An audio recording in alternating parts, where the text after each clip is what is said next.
Good afternoon, sir.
Good afternoon, sir.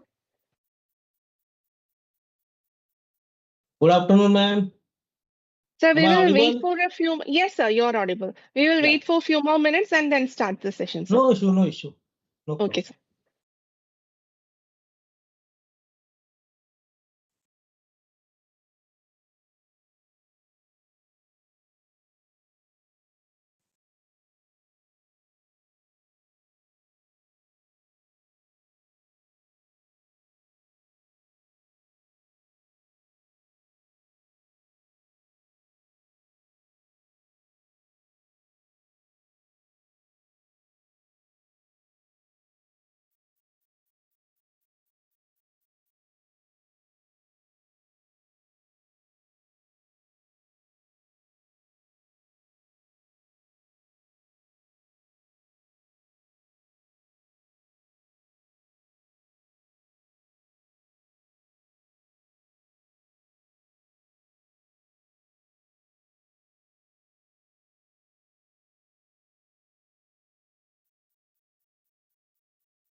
Sir, we will start now.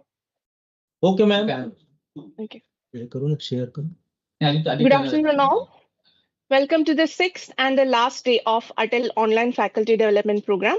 For the first session, it is my honor to welcome once again Sri K.K. Varkhedkar sir, a distinguished civil engineer and a former chief engineer of CIDCO of Maharashtra Limited, with nearly 4 decades of experience in major infrastructure projects, including the Navi Mumbai Metro and some of the most iconic railway stations. He has also earned recognition from the Chief Minister of Maharashtra for his outstanding contribution many times. We already had the privilege to listen to him on the first day on the growth of Navi Mumbai, and it is my privilege to welcome him again today to listen to the session on water supply scenario of Navi Mumbai. Welcome, sir. Welcome again. Thank I you, ma'am. welcome you Thank to you. lead the session. Thank you, sir. Good afternoon, Varkhedkar sir. Good afternoon, sir. Yes, I am Once sharing again. this presentation now. Yes, sir. Yes, sir. Yeah. Share content. Share screen. Content I like. Next screen. Ah. Other screen.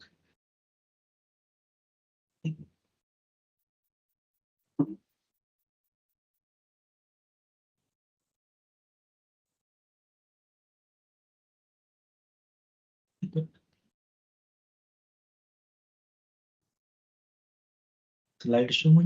You can mark this slide. Beginning. Okay. Okay. So is it visible now, ma'am? Yes, sir. Okay. So shall I start? Yes, sir. You can start. Yeah. So good afternoon to all of you. You are listening to me for the second time.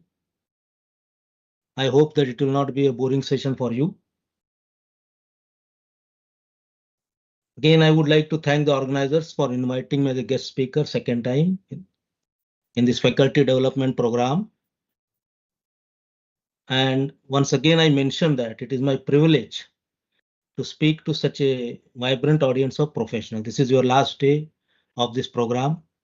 Thereafter, you will be undergoing a small test, and I hope everybody will be, getting through that examination, and you'll be awarded the certificate which you need.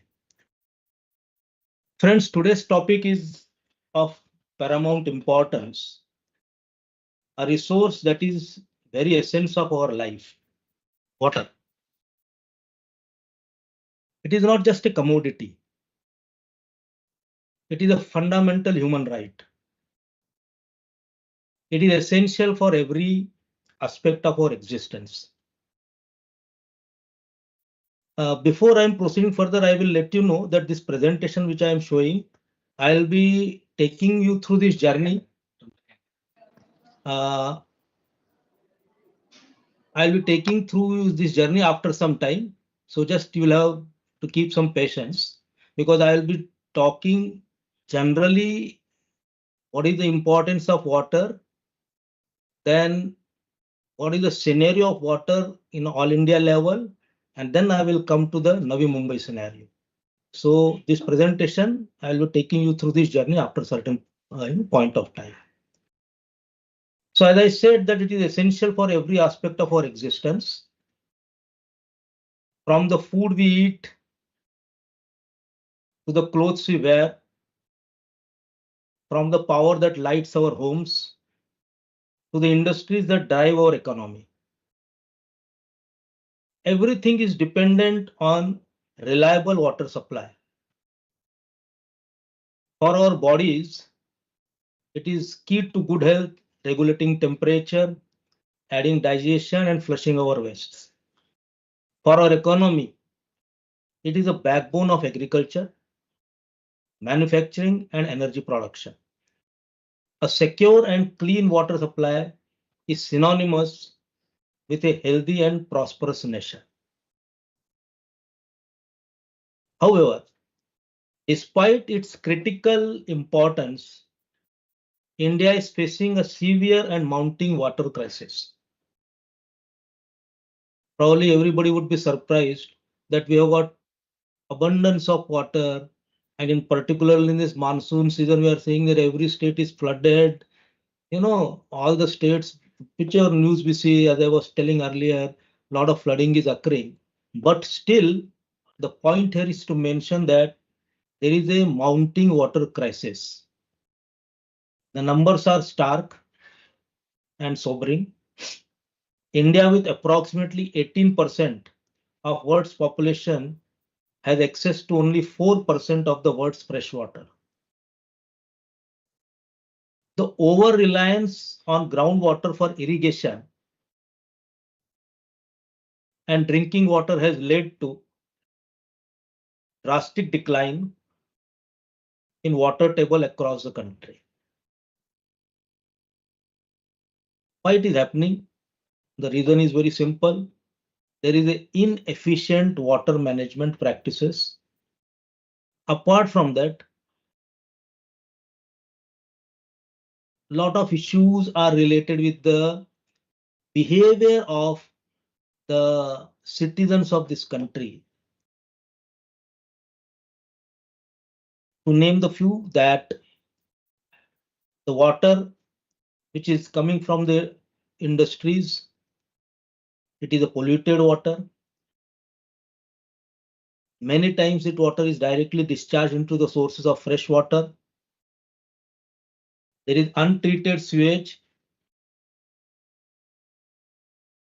which further aggravates the problem, rendering large quantity of water unusable.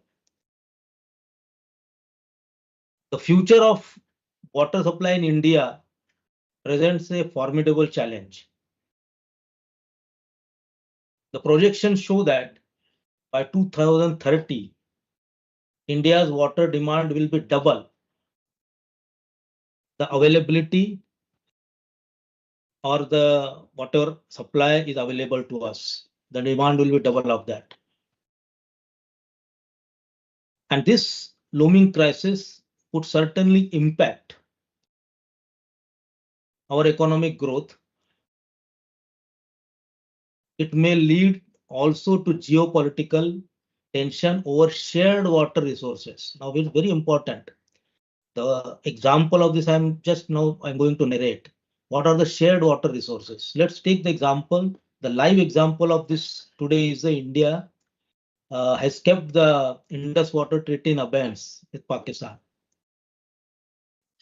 and which may become flashpoint for any future conflict.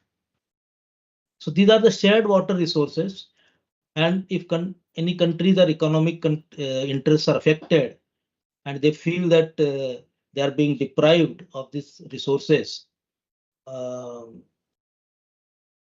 by the other country, and which is their right. So probably it may lead or escalate into even a war. So already it has been said that Third World War, which will take place, it will be on the basis of water only, that people will be fighting for clean and neat water, and that may become the basis for any future world war also. So water is so important. Friends, if we have to secure a water resilient future for India, we must focus on multi-pronged approach. The first and foremost requirement is that we should shift from mindset of water consumption to water conservation. What does it mean in practice? It means adopting water efficient practices in agriculture, which is the largest consumer of fresh water, promoting micro irrigation techniques like drip and sprinkler system. They can significantly reduce water usage while increasing the crop yield.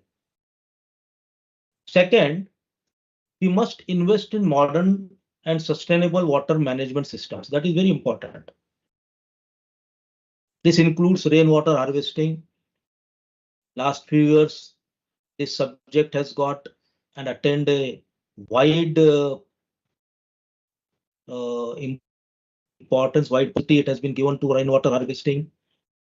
In building permission norms, the requirement of rainwater harvesting has been mandatory, that you don't get occupancy certificate unless the system or your buildings or your gated community which you have created does not have the rainwater harvesting system. So we are going through improvement stages also, but the pace of it needs to be improved substantially.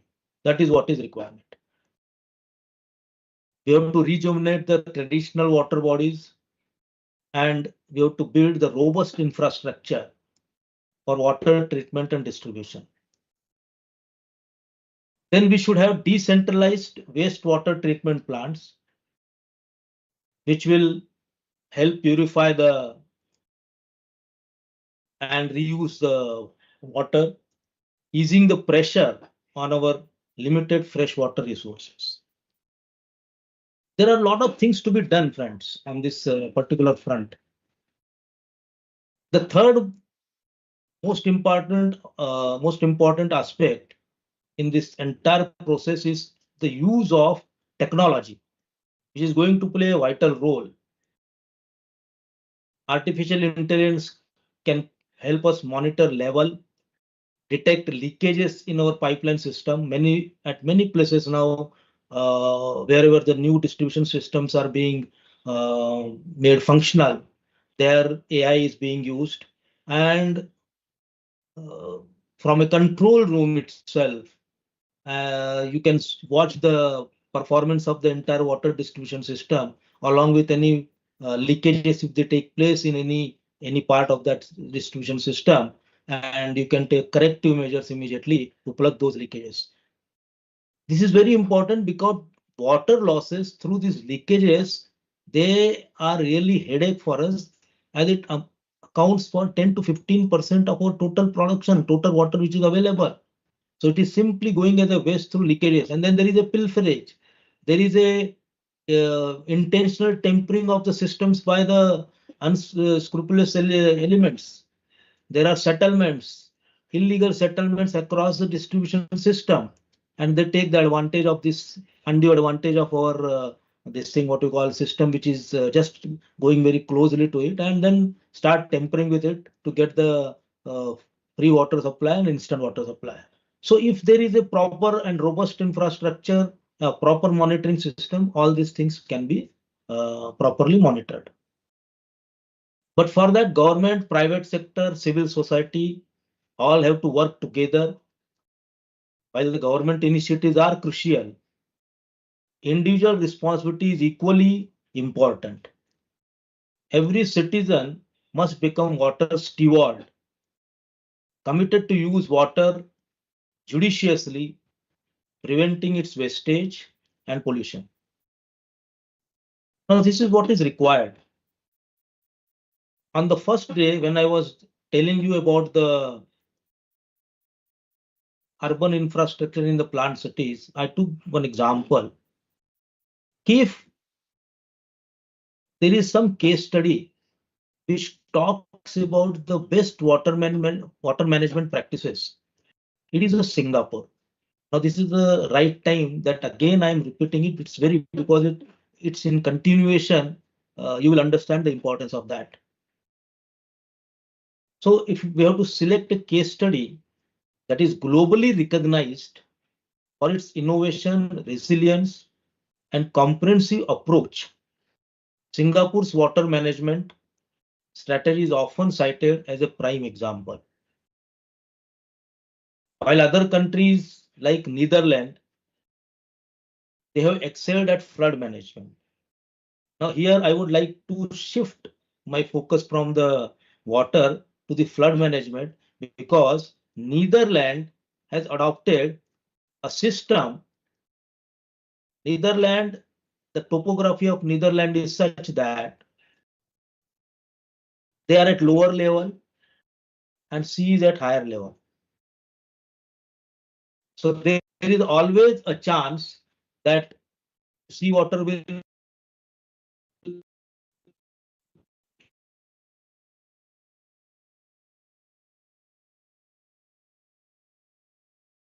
intrude in a what you call as a problem, because it is on every day or yearly basis. So Netherlands has divided the system of holding ponds. So on a designated in a particular area based on catchment, the total runoff is calculated. Drainage system, stormwater drainage system is designed, and now the entire stormwater during the rainy season, it goes into the holding pond first. It is collected over there. If it is high tide, because the land is at lower level, then holding pond has an outlet which has got the flap gates which open only one way. That is, they open towards the sea only. And when there are high tides, the pressure of the water keeps the flap gates in a closed condition. Therefore, there is no entry of the sea water into the holding pond. Holding pond is of sufficient capacity to hold the water for a certain period.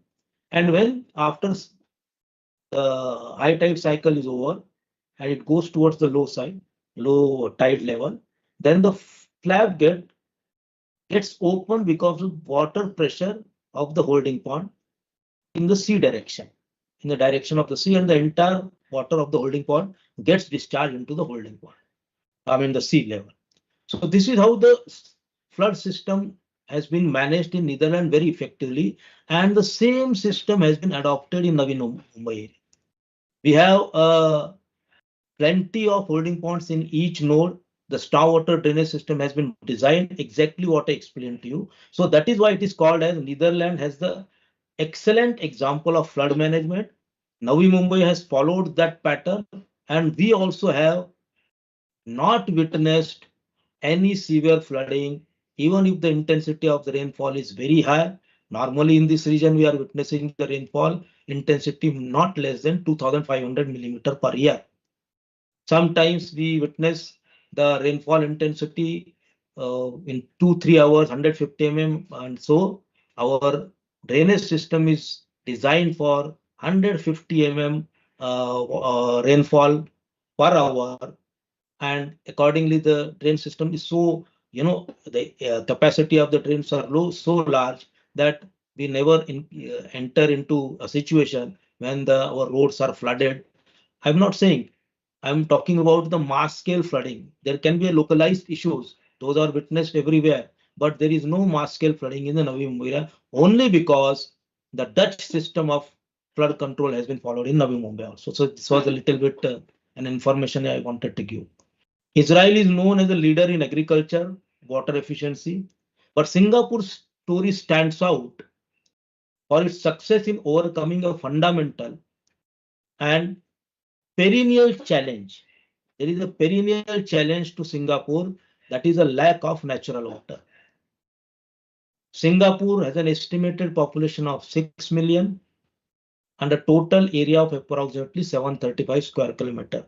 So if you add the area of Mumbai and Navi Mumbai together, the Singapore area is less, but it is so densely populated and it does not have any natural sources of water. So how it has managed? It is still considered as one of the best managed countries in all respect.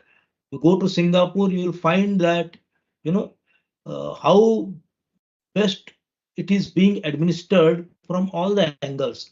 Say it is transportation, say it is a what you call as a digital, water management, everything. So they stand out first. So water management is their what you call as a USP. They have not relied on a single solution for their water supply needs.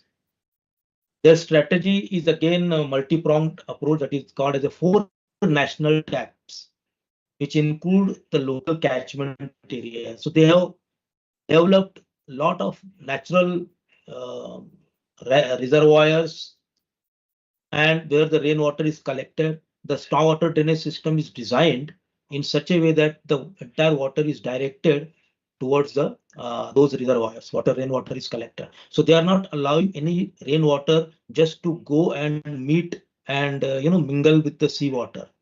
Rainwater is there on the surface it is all directed towards certain storage which have been created artificially from their end.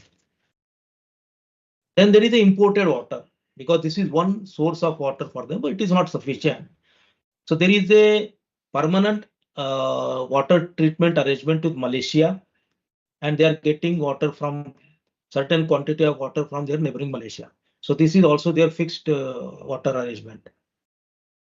The most important thing is that they have made use of the wastewater, because there is a substantial water which is considered the wastewater, and we are treating those in our countries. We are treating, there are sewage treatment plants, but there is very less effort today to make use of that wastewater for certain specific purposes, except for the drinking purpose. That wastewater after treatment could be reused for many purposes, like for gardening, for construction purposes, for the toilet flushing, etc. So a substantial amount of water could be reused, and we can save that much quantity of water from our potable quota. Singapore has made a very effective use of this wastewater, and their highly successful and advanced water recycling program provides a significant portion of the nation's water needs. That is called the any water. The term, it is a new water, that is reclaimed water. Now this reclaimed water undergoes such a intensive kind of a purification program that after that purification process is over, if it is tested along with the potable water, the parameters of the reused water are more encouraging than even the potable water. So this is the standard of their treatment to the wastewater. So what they're doing, this wastewater partially is used for all other purposes except the drinking purpose, and rest of the water which is available, wastewater, that goes into the raw water again. It is mixed in the raw water. That water is again goes to the water treatment plant. The water is treated again, and that water goes and to the taps of the individual houses and the commercial areas. So therefore, you go in Singapore, you'll find that every hotel, every commercial area, it is written, our tap water is pure and it is suitable for the drinking purpose. You will very clearly find that. So you need not have any what you call a separate purifier installed at your place, in your houses. Nowhere it is required. Just take the tap water, boil it, and whatever you want to make tea and coffee, and drink it. So it is, it is as fresh. It is purified to that extent. Then, hello. Yeah, hello. So desalinated water, large-scale desalination plants that convert sea, because sea is just surrounding the Singapore island. So they know that sea water is one of the great source for the potability also. So they have constructed, installed very large-scale desalinated plants, and these desalinated plants purify the sea water, turn it into the potable water, and that same water is also used. So these are the 4 ways they are using the water, and they have invested very heavily in research and development. This has led to the development of new water, advanced desalination techniques, and it has become a model for other countries facing similar challenges. The technology is not just functional. It is so advanced that any water is purer than Singapore's conventional drinking water. So you can imagine how best they have taken, how best they are tackling their water shortage. And Singapore does not face any water shortage, because there is, that is called the vision.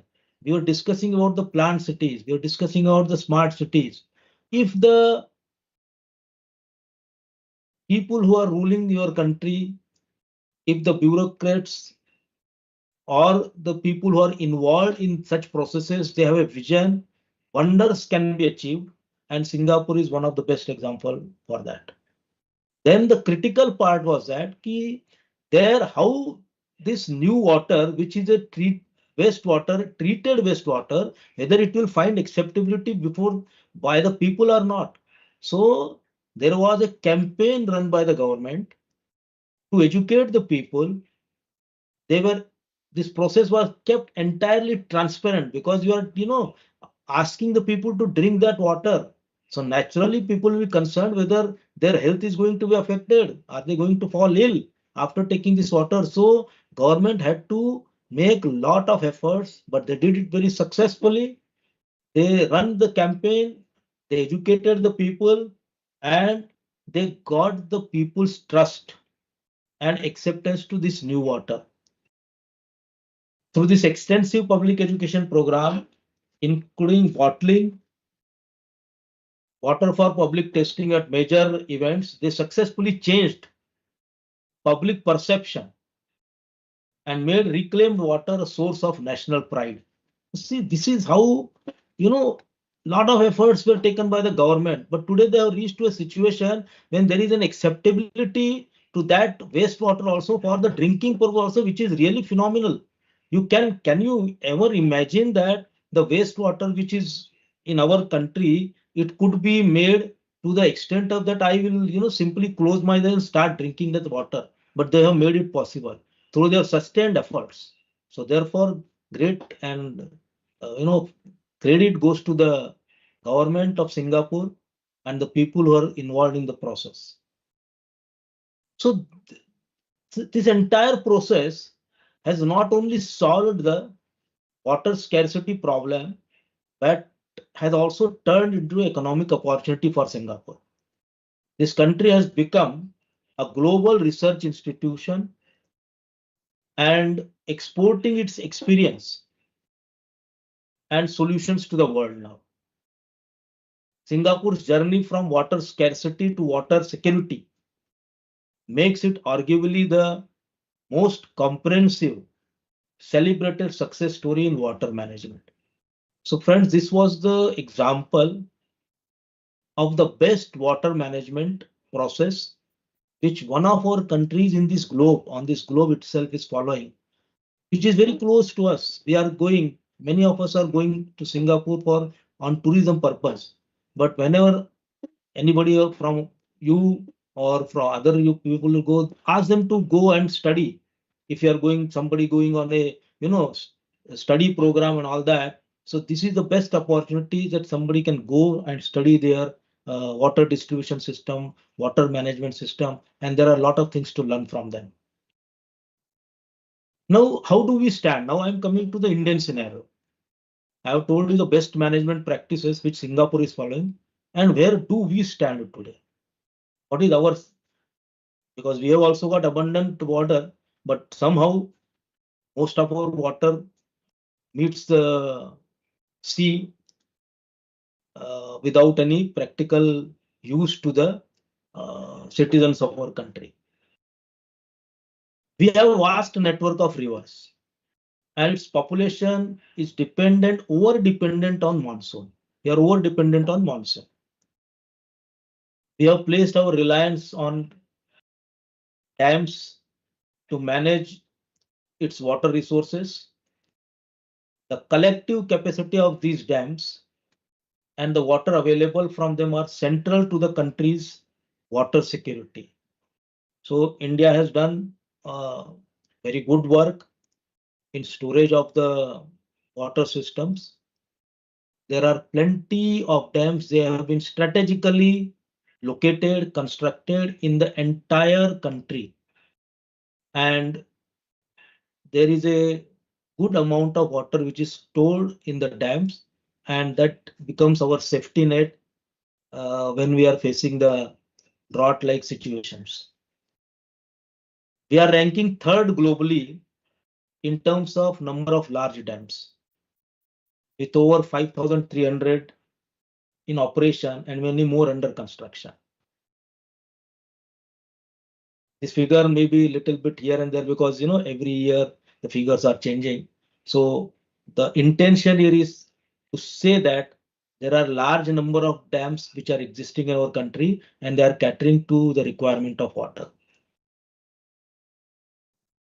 According to Central Water Commission, the total gross storage capacity of the completed project in our country is approximately 325 billion cubic meter. This capacity is very vital for capturing monsoon water, which is otherwise prone to runoff. The live storage capacity, which is the water available for a particular for its use, is about 249 billion cubic meter. Because all the water which is stored in the dam cannot be used. There is a dead storage also. So live, we are talking about the live storage. The water stored in our dam is a critical component of India's total utilizable water resources. Let's talk how much rainfall we are receiving. So the availability of the water every year is around 1869 billion cubic meter, and only about 1122 billion cubic meter can be effectively utilized because of topographical constraints. So you can see the availability is 1870 almost. 1122, say 60 to 65% of that water could be made use of for our purpose, for our various needs. A significant portion of this water is stored in our dams, while a major portion of the water which is available in dams is allocated for irrigation and domestic supply. The actual availability of this water is subject to several factors like average annual rainfall. Then there is a evaporation which is taking place from the dams on a large scale. There is substantial loss of water because of evaporation, and there is a constant process of siltation which is going on, which is reducing the capacity of the dams on year-to-year basis. So the storage, live storage, which is available today, after 1 year, you can't depend on the same live storage because considerable siltation must have taken place during that particular period in the dam. So it's a very dynamic process, and this entire process is monitored under CWC. They come out with the various studies. They come out with the siltation level of various dams. They calculate the dead and live storage, and accordingly, every year you will find that there will be a statistical data which is available to us, showing us how much live storage of the dams is available in that particular year, and what is its status, whether based on the rainfall received, they have completely full, they are 80% full, like that you must be saying in TV news every day. So in nutshell, dams have proved to be a boon for our water requirement, but water management strategy rather, I will say. But it's a very complex and highly debatable question whether we need more dams or not, because there are pros and cons of that. Because if you consider from the storage point of view, yes, I need more dams, but then there are many problems which are associated with the construction of new dams. There are issues of rehabilitation and resettlement. Then there are environmental issues that once we take construction of any dam, the upstream side of the dam, it will go under inundation of water. That upstream side may have number of settlements. So human settlement is one issue. It may have forest area also. So forest cover also will get wiped out because of the inundation. So all these things have to be given due weightage, and then a very strategic sites have to be chosen where we'll have minimum damage to these aspects. So when the dams are needed, so we should have an approach which take care of these issues also. But where strategically it is possible to construct the dams, we should definitely go for constructing the dams, because they are like they are safeguards against the paucity of water. If there is no rainfall, if there is a very less or scanty rainfall in a particular year, the dams will provide you that kind of a stability, and you will ensure that your irrigation does not suffer, your domestic supply does not suffer. So what India is doing, India is tackling its complex water crisis with a multi-pronged strategy. The approach of the government is not just about managing the current scarcity, but building long-term resilience for effective water management. So we also started taking a lot of steps because India's size and population is tremendous. Singapore, with all its best efforts, have a 6 million population. There was a will, there was a way, and the most important factor, which was in favor, that they have a very less population to manage. It is not the case with India. India is very diverse with 140 crores of people who are staying over here. Our topography is very, very different. We have a different seasons, and rainfall takes place almost everywhere from July to November. Everywhere, the south side face the rainfall during the what you call it, winter season. So these are the issues our country is facing. I think there is some disturbance, man. Hello. Sorry, sir, I have muted the participant. Yeah. The core of India's current water management around several key initiatives actually, and a new institutional framework. Now, from 2019, there has been a perceptible change in our approach and how now we have taken up this entire water management issue very seriously. That will be known to you through the various steps government has taken now. First of all, the government has created a single ministry by merging the Ministry of Water Resources, River Development and Ganga Rejuvenation, which was a separate ministry, with the Ministry of Drinking Water and Sanitation. All ministries have been merged. There is a single ministry. The aim of this consolidation is to prevent the conflicting policies. Very, very important decision, because if the three ministries are dealing with the same subjects, you will definitely know what kind of directions, what kind of policies will be coming from these ministries. They might be conflicting with each other, and we will never see proper results which are coming and which are really getting implemented. So the government has done a very, very remarkable thing, that they have merged all these ministries, and there is a single ministry which is going to take all actions on this water management issue. Then government has also embarked on various ambitious programs.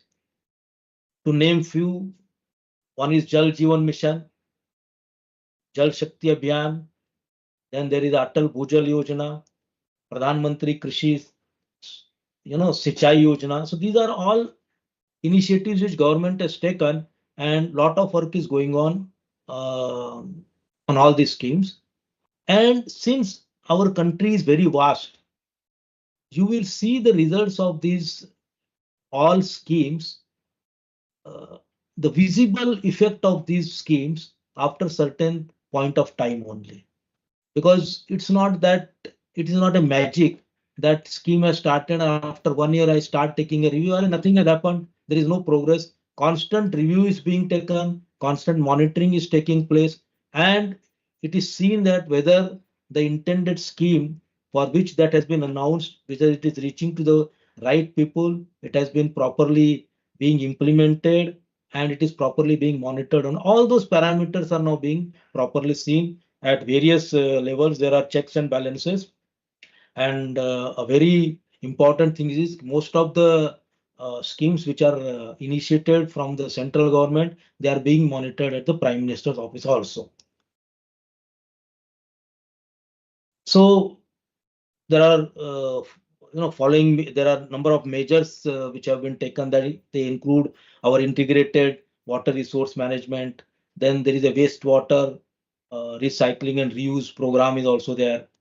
Then there is a groundwater governance. There is so much depletion of groundwater because of, what you call as so much of destruction of our groundwater.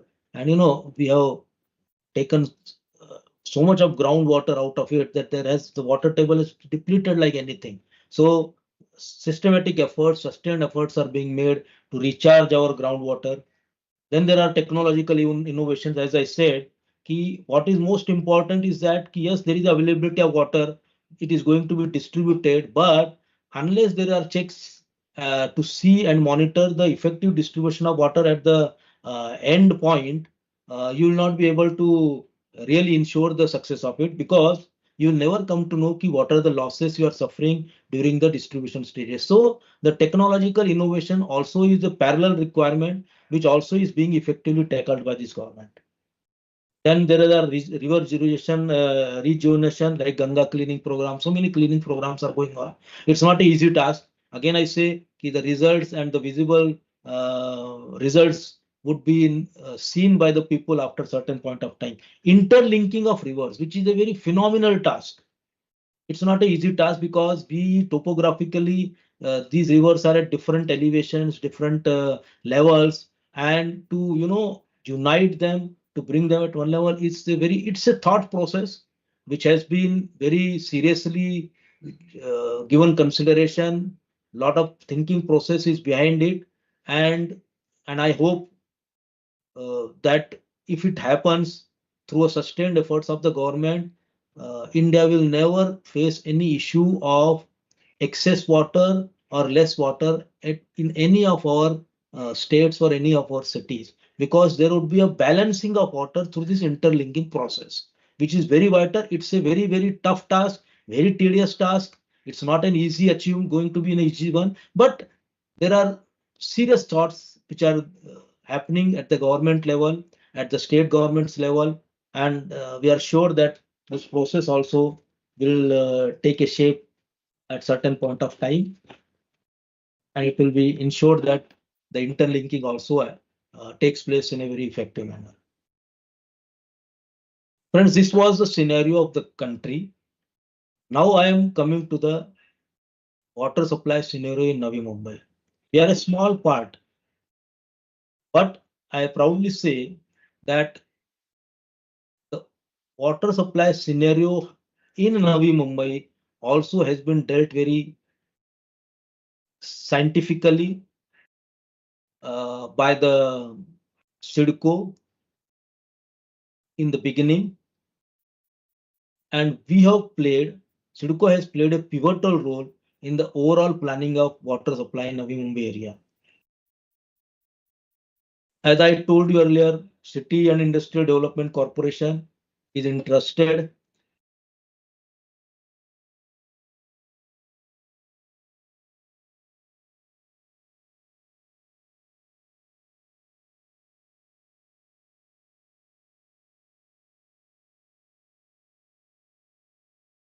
City and Industrial Development Corporation is entrusted with the responsibility of development of Navi Mumbai, that was a satellite city across Thane Creek, to ease the burden of population on the mainland. Now you see the mainland is here Mumbai, which has got a 437 square kilometer of area. And this is the Thane Creek. There was no connection between these two pieces of the land till 1970. The committees were formed. This suggested that we should have a connection. First Thane Creek Bridge was constructed, completed in 1970s, and it opened a link. Otherwise, people used to come from a very long distance, come to Thane and then enter into the Navi Mumbai area. So this was the route to come to the Navi Mumbai, although it was so close to the Mumbai.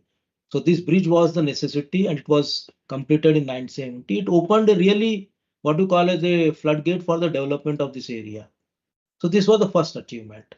And then CIDCO was formed by the Bombay Metropolitan Regional Development Authority as an authority to develop this particular satellite city, so that there will be an ease of burden on the mainland and population which is growing on this particular area, which has a very limited land availability. You see all the three places it is surrounded by sea only. There is only unilateral expansion over here. So this population explosion could be stopped over here and they could be diverted to this land, which is 344 square kilometer. So in the last 50 years, Navi Mumbai has developed and grown very systematically due to sustained efforts by CIDCO. Geographically, Navi Mumbai falls into two districts of the Maharashtra. Now, the portion why that arrow is moving, this is the area which falls in the Thane district of Maharashtra. And the rest of the area, which is called the south of Navi Mumbai, it falls under the Raigad district of Maharashtra. So out of 344 square kilometer, around 108 square kilometer of the area falls within the Thane district, and 2/3 of this area falls in the Raigad district. So this portion together is known as the Navi Mumbai area.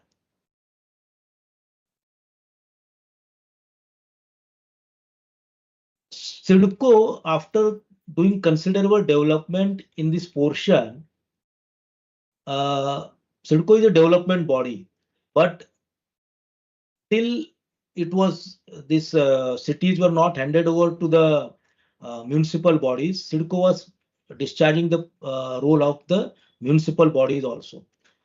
But in 1992, the government took a decision that this portion of the Navi Mumbai, which falls within the Thane district, should have its independent corporation, and they named it as a Navi Mumbai Municipal Corporation. So Navi Mumbai Corporation was born in 1992, and the nodes which are falling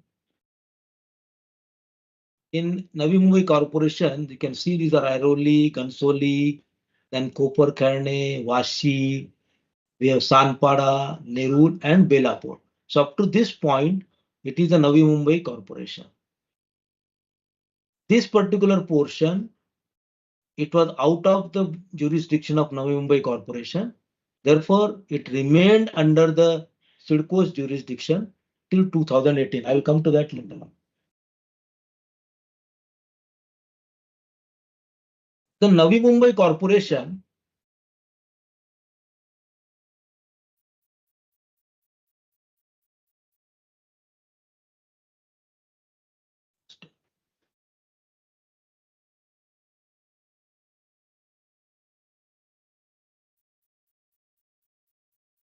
has a one source of water, that is the Morbe Dam, that is in the Raigad district. This dam was actually under the possession of CIDCO, and under an agreement between CIDCO and NMMC, it was handed over to Navi Mumbai Corporation in 2008. And now NMMC is having the entire control over the water of the Morbe Dam, which is supplying water to their nodes. I named it Airoli, Gansoli, Koparkhane, all these nodes which are the part and parcel of the corporation. So Morbe Dam is capable of providing or satisfying the needs of water to the for the residents of the Navi Mumbai today also. But NMMC also has undertaken one study. They appointed one Tata Consulting Engineers. Yeah, and the mandate of the Tata Consulting Engineer was to find out another source of water, because population increase is expected in the Navi Mumbai area also over a period of time. So they have made a vision of up to 2055, that is a 30 years vision is they have made from 2025 to 2055. And Tata Consulting Engineers, they have worked out the expected population by the year 2055. So they have worked out that forecasted the population to the level of 50 lakhs almost by the year 2055 in this particular region only. That is in these 5 nodes only. And they have worked out the requirement of water to the 1064 MLD of water. So that means today Mumbai is supplying 450 MLD of water to these people, which will increase eventually to the requirement of 1064 MLD, almost more than double of it, because population is also going in that way. So Tata Consulting Engineers have also identified certain sources. State government is also identifying such a sources, certain rivers and sources from where this water could be provided to the Navi Mumbai area. And very serious thinking has gone into that. Tata Consultancy has finalized the Kundalika River, which is in Raigad district, as one of the sources for water supply to this particular Navi Mumbai area, which is 100 kilometers from this place. So corporation has done a planning and they are working on it. And I'm very sure that eventually, before what you call as the gap between the demand and supply becomes very large, the alternative sources would be in position, and Navi Mumbai Mahanagar Palika, this corporation people, will never have any dearth of water also. So this is how a planning has been made. But the roads have been made clear for all these things by CIDCO. I mean, they identified the needs of the water today, tomorrow, and once the corporation is formed, the mandate has been transferred to the corporation, and now they are taking care of it. But situation in South Mumbai, South Navi Mumbai is different because no corporation was formed. It is 2/3 of the Navi Mumbai area, so population is also in that proportion is divided, and it's very large area. That means if you subtract 108 from 344, so almost 230 square kilometer of area is in the South Navi Mumbai part. So which include various nodes like Kharghar, Kalamboli, Panvel, Kamote, then we have Ulve, then Dronagiri, which is all this, they become Dronagiri is here, we have Ulve here, Chui Kamote, New Panvel, Kalamboli, Kharghar, all these they are part of the South Navi Mumbai area. So this area remained under the control of CIDCO till 2018. And in 2018, Panvel Municipal Corporation was formed by the government of Maharashtra. So the area of Kharghar, Kalamboli, New Panvel, all those have been transferred and they become part of the Panvel Corporation. Whereas Ulve, Dronagiri, and 2-3 nodes are still with the CIDCO. But the overall planning of the water requirement of this entire node has been done by CIDCO. Because Panvel Corporation is very new, it is financially also not that sound. So CIDCO has made provision planned for the water requirement of this particular area till the year 2050. The growth potential of this area is very large. Here, the growth potential is comparatively less in NMMC area, but the growth potential of South Navi Mumbai area is very large because it is going to have airport here in this area where my arrow is moving. Then there is a aeronautical city which is coming in and around this airport area. That is called lot of development process. Development activities which will be taking place over here. And just adjacent to Navi Mumbai boundary, there is a Naina area which I explained to you in my first lecture. That is called Navi Mumbai Airport Influence Notified Area, which is within the 25-kilometer radius of this particular airport. And government wants a very regulated development in this particular area. Because if we have a very planned Navi Mumbai over here and just adjacent to Navi Mumbai area, the entire development goes in a very haphazard manner. Probably this will be the example of the worst planning, worst urban planning. Therefore, government took a very timely decision in 2011 and handed over an area of 330 square kilometer around this Navi Mumbai airport to which is called as the Naina area, where CIDCO has been made as special planning authority. And CIDCO will regulate all the development over here. So when CIDCO is making the planning for the water for the domestic consumption, it is not only taking care of the Navi Mumbai area, it is also taking care of the Naina area also. So it's a vision. So it is called a roadmap for water planning, water requirement of Navi Mumbai South area till the year 2050.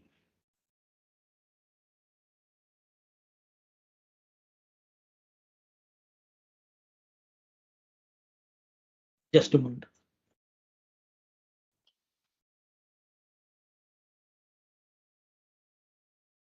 Now, the CIDCO has also carried out a lot of studies, worked out the population which is going to grow till in these next 30 years. And the population of this particular area is going to be in the range of 70 lakhs, that is 7 million population by the year 2050. And the water requirement of this area is pegged at 1275 million liters per day. So you can imagine there is going to be a phenomenal increase in the water requirement in this particular area, and therefore a very robust planning is required to take care of the water supply needs of this particular area. So we have drawn, CIDCO has drawn a roadmap which has been presented to CIDCO Board of Directors, and CIDCO Board has given an approval for a certain amount, which I will come let you know at later stage. But this entire roadmap has been planned. So what I would like to emphasize over here that what we call it the planning, the example of a best planning lies over here that you have a vision. You know that where your population is going to be, what is going to be your extent of population, then how you are going to satisfy the needs of the water, what are your sources, how you are going to bring the water from those sources to your place, how the water is going to be treated, how the wastewater which will be generated, how it will be reused. All this combined together really calls for a very elaborate planning, and that is called the roadmap and the vision. And fortunately for CIDCO, this entire exercise has been done for the year 2050, and sources have been identified for the supply of water. So I will tell you in a short that what are these sources, because each source and its water supply arrangement is itself a technical study. And in case many of you are staying in Navi Mumbai area, but those who are not staying in Navi Mumbai area, I will also invite them. If they want to visit these water supply projects, they are welcome. I will arrange their visit to those places by talking to the concerned chief engineer and additional chief engineers who are in charge of this project. It's all they are very what you call as a technically sound project and once in a lifetime projects. Today, whatever is happening. The foremost source of water in Navi Mumbai South area is a Hetavne Dam. So Hetavne Dam is supplying water to CIDCO for its supplying, fulfilling its present needs to the extent of 150 MLD, and it has been, what you call as the what we call its capacity has been increased by another 30 MLD very recently. So it is supplying 180 MLD of water. Government has given sanction of another 120 MLD from the same source to the CIDCO. Now, CIDCO will be in a position to draw 270 MLD of water from this source. Now, it is not only the drawing water from this source, we have to have a very efficient water transmission system, and we have to have a very effective water distribution system also. So they go all together. Source is identified, the supply level is also identified, then water transmission system, how it is going to be implemented, and how the water distribution system is going to be implemented. Everything has been planned by CIDCO. So CIDCO also appointed Tata Consulting Engineers, and they have suggested, in fact, it's very interesting study, interesting work, that the entire extra water which is coming from Hetavne will be coming through the tunnels. That is, Hetavne will have a transmission system which will transport water through the tunnel to the water treatment plant at Jite. Jite is one village in between the South Navi Mumbai area and the Hetavne Dam. So the water will be transported to this tunnel. Tunnel is 100 meter below the ground level. Why this 100 meter below? Because there are two rivers which are coming in between. One is coming in the raw water transportation system, and another one is coming in between the pure water system also. So the entire tunneling system has to be below the riverbed level. Why tunnels? Why not overground pipe? Because existing water supplies through the water pipe system, and CIDCO is experiencing a lot of difficulties in overground piping system. There are two major issues with the overground piping system.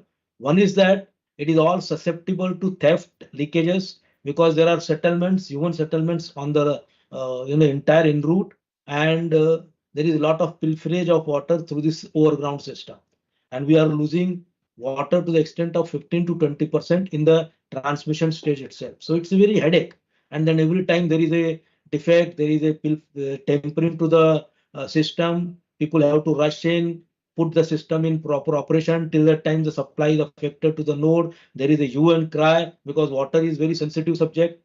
There is a hue and cry in the residents. Kharghar has faced number of such issues. Other nodes also have faced number of such issues.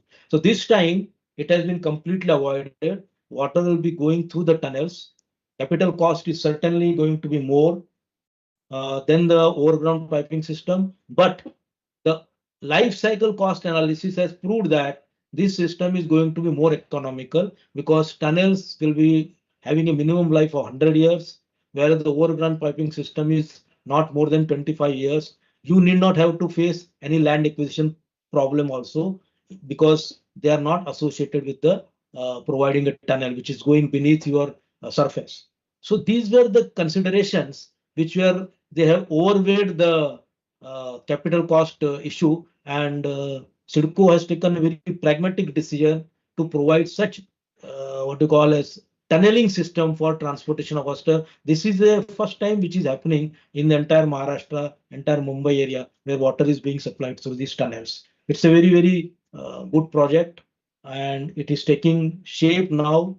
A lot of work has also been completed. So it's a finished diameter of this tunnel is 2.5 meter at the raw water supply, and at the pure water supply also the diameter will be 2.5 meter level, and it will from the treatment plant it will go to the master balancing reservoir which is located in South Mumbai at some place, and from there it will be distributed. So this is how this system will take place. So this is from the Hetone which will supply 270 mld of water to the Navi Mumbai area.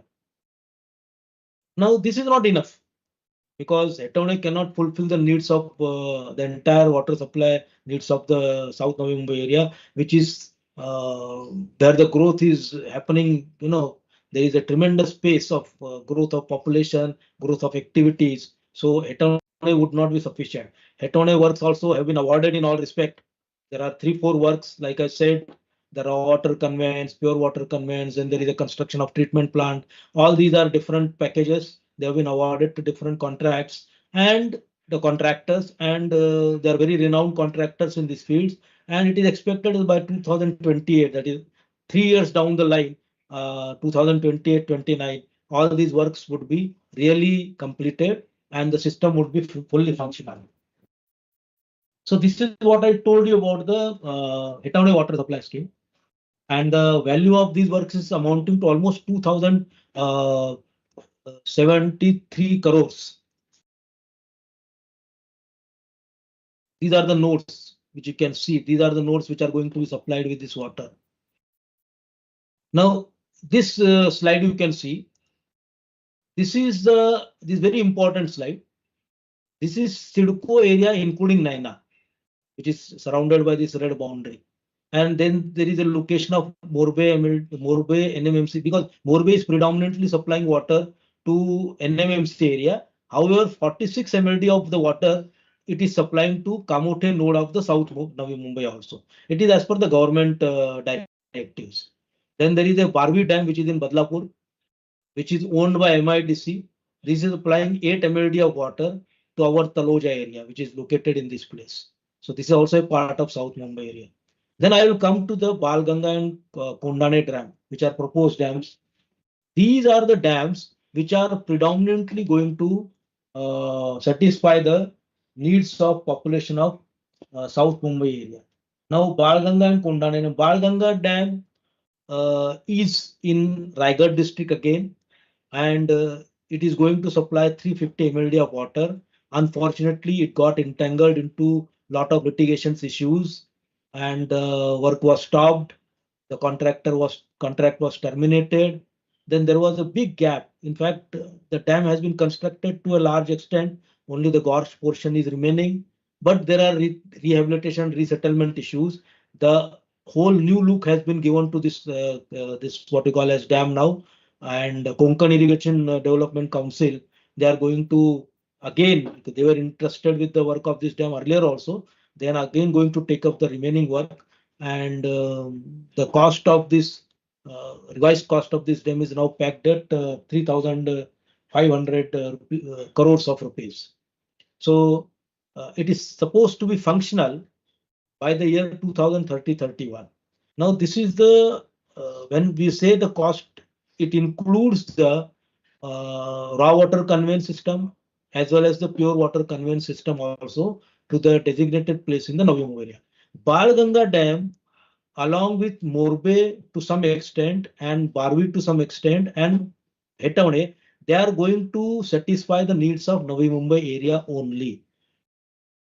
So together, these water sources will fulfill the needs of the Navi Mumbai population for another 30 years, 30, 40 years. But when I say it is 30, 40 years, it is exactly not 30, 40 years. Many times it is the development or the population also does not grow in the same proportion as it has been envisaged. Navi Mumbai was also an example of that, because population of Navi Mumbai did not grow in last 50 years as we had envisaged. We had envisaged that it will have a what we call, it is high, it has a holding capacity of 40 lakhs, but still it has not come to that level. Navi Mumbai I am talking about. So population growth also is one factor. It may not grow as it has been anticipated. So in my opinion, these water supply sources would satisfy the needs of Navi Mumbai population for not less than 40 to 50 years in the future also. Of course, if there is a need which will be anticipated well in advance by the people and the what we call department, and another sources of the, because Konkan region does not have any scarcity of the water. It is only required that how best we tap this water at appropriate locations. So anytime if there is a more need of water and if the proper uh, places are identified for the dam construction, conscious decision would be taken by the government and the departments to have the dams in proper position, and uh, it will satisfy the needs of the population at any point of time. Then there is a Kundane Dam. Kundane Dam is situated in the Karjat Taluka of again Raigad district. This dam has been the responsibility of construction of this dam. It will be owned by CIDCO.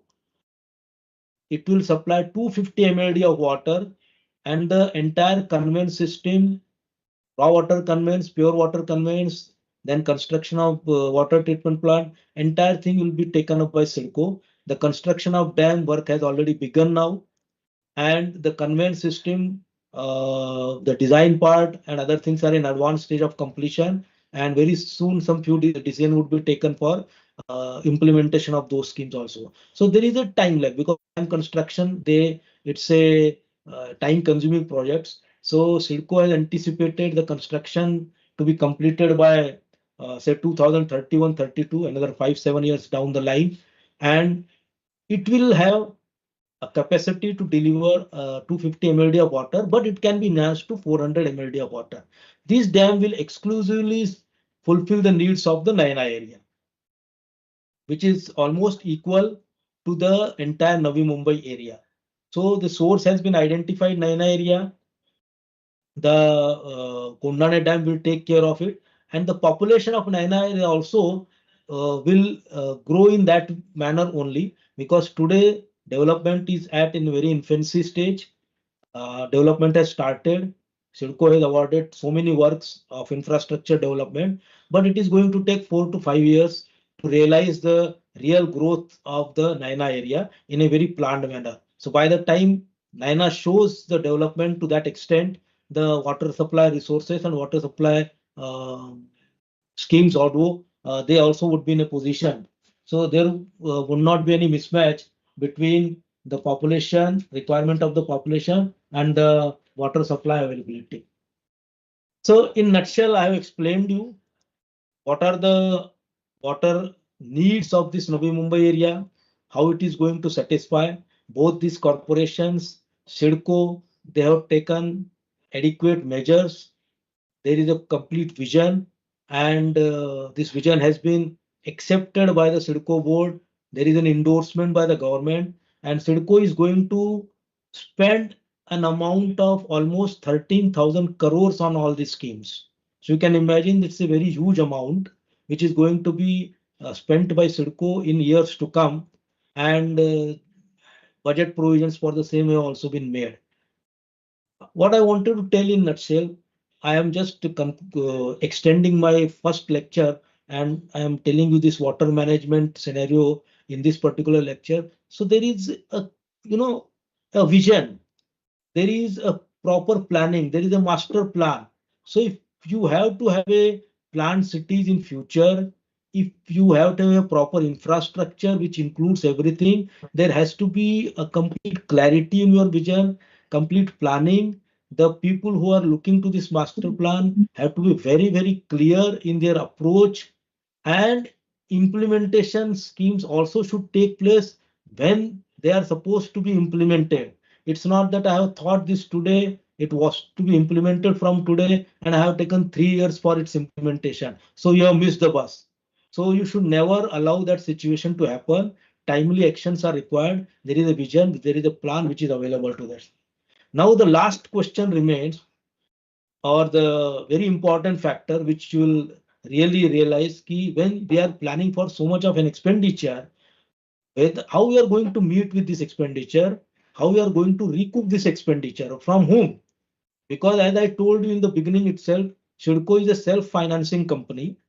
CIDCO doesn't get any support from the government, although it is a government company, but state government does not give any finances to CIDCO, and CIDCO has been asked to arrange its own finances. So which is being arranged through the sale of the plots, through the various town services which it renders to the people of this city. All these sources are there from where the money is received. The same money is used for the development of the area.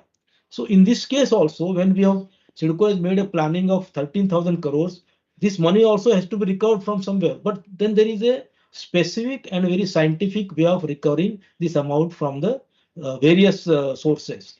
First source is the expenditure which is incurred on the resources, that is resources like construction of dam and all that. So CIDCO has worked out the water betterment charges, and those water betterment charges are levied on the land disposal. Like somebody buys a land of 1,000 square meter of area from CIDCO, then there are betterment charges of X amount which are levied per square meter of that land, and they are recovered from the buyers, those who are purchasing the land from CIDCO. So these are called capital resources expenditure recovery mechanism. So it's only recovering the capital expenditure, that is the expenditure which is incurred on the resources of the water supply. Then there is an expenditure on the distribution, that is raw water, what we call as a pure water, construction of water treatment plants. So there is an X amount which is spent on this transmission system. This X amount is worked out and it is inbuilt in the reserve price of land which CIDCO maintains for disposal of its balance land. So there is a concept of reserve price in CIDCO. Every year, the nodes wherever the balance land is available, CIDCO actually works out the total expenditure which is incurred, which is balance to be incurred on that particular node, what is the balance land available, and there is a reserve price mechanism which works out the reserve price per square meter area, and that becomes the base price for auction. And anything that normally you must have seen, those who are familiar with the Navi Mumbai auction system, that there are companies, there are developers who are spending 2-3 times more than the base price, or 2-3 times more than the base price or reserve price of the land. So CIDCO gets that much amount. In this reserve price itself, the cost of water supply system is inbuilt. So this is how that expenditure is recovered. Then third one is operation and maintenance expenditure, which also is a regular expenditure, which CIDCO is what we call as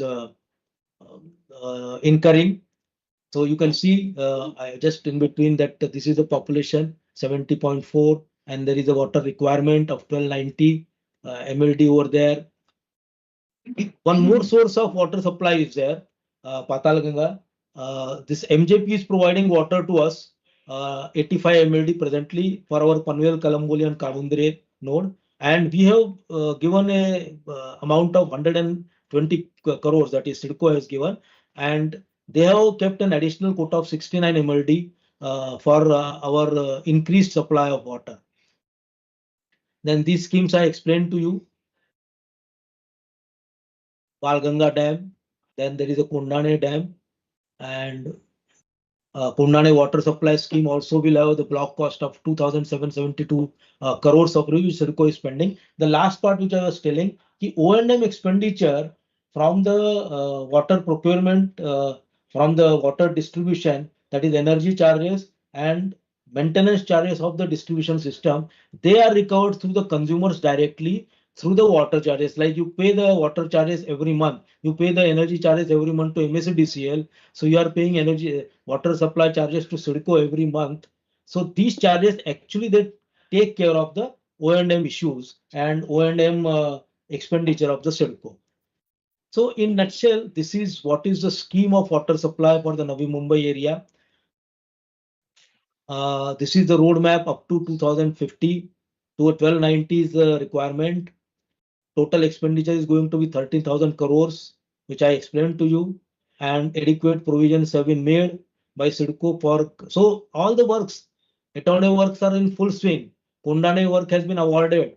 Balganga Dam unfortunately got stuck in some litigation, but those issues are over now.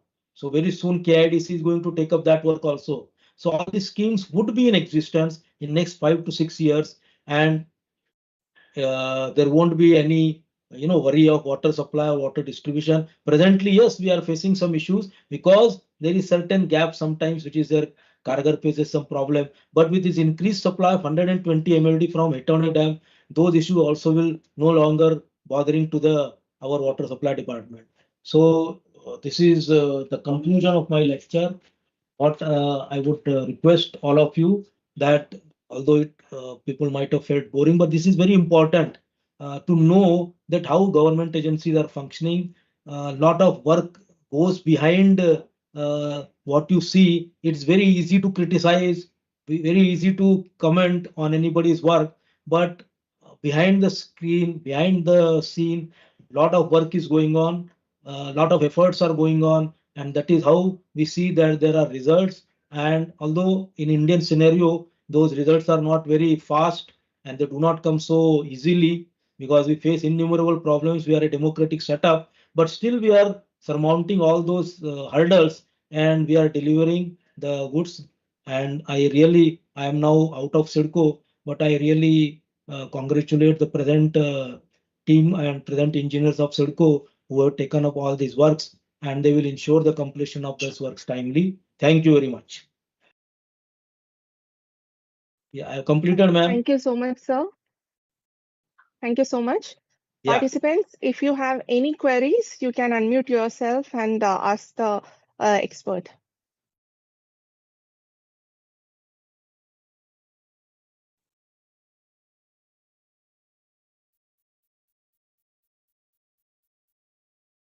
Sir, I Otherwise, guess I will share the questions just like last time you can with let you them later. see. Sometimes it doesn't come in your mind immediately. Yes, sir. So, let them think about it, and if they have any questions, they can send me what Yes, you sir. call as email. You can send me. I will answer those questions. The last two questions I have answered.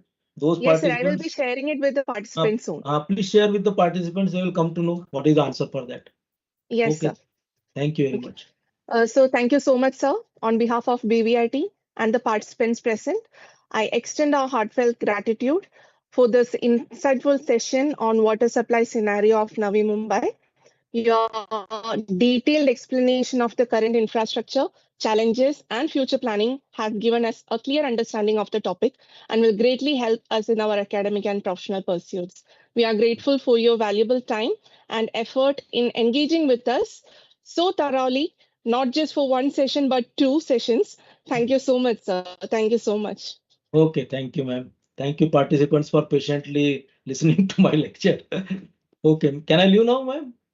Yes, sir. Yes, sir. Yeah, okay, thank you, ma'am. Thank you. Participants, we will be starting the second session soon, so please be in the meeting.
Um, can you start, ma'am?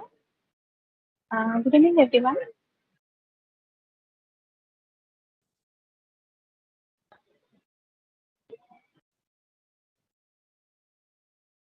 Hello, Preethi, ma'am. Hello, good evening, Hello. everybody. Good evening, ma'am. Can we start? Yeah, sure, absolutely. If Okay. we are about to start, we can start. Should I start? Yes, ma'am. Good evening, everyone. We will now begin the second session of FDP. For this session, we are privileged to welcome Ms. Preethi Sailan, ma'am, a highly accomplished structural engineer with over 12 years of professional experience. She holds a bachelor's in civil engineering and master's in structural engineering with expertise in foundation design, civil structures, and advanced software applications. Currently serving as a technical manager at Dimensional Solutions Middle East. Ms. Preethi has contributed to a wide range of residential, commercial, and infrastructural projects across India and the Middle East. She is also recognized expert who regularly trains engineers worldwide on innovative structural design software. Today, she will sharing the insights on the importance of foundation design in planning smart city, which highlighting innovative sustainable approaches for smarter, safer foundations. I warmly welcome you to ma'am. Please deliver the session. Thank you so much. So let's begin. I will share my screen. Is that okay? Okay, ma'am. Let me know if it's.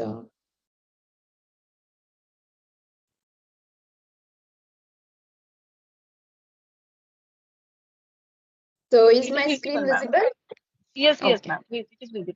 Okay. Please start, Okay. ma'am. So it's in the slideshow mode.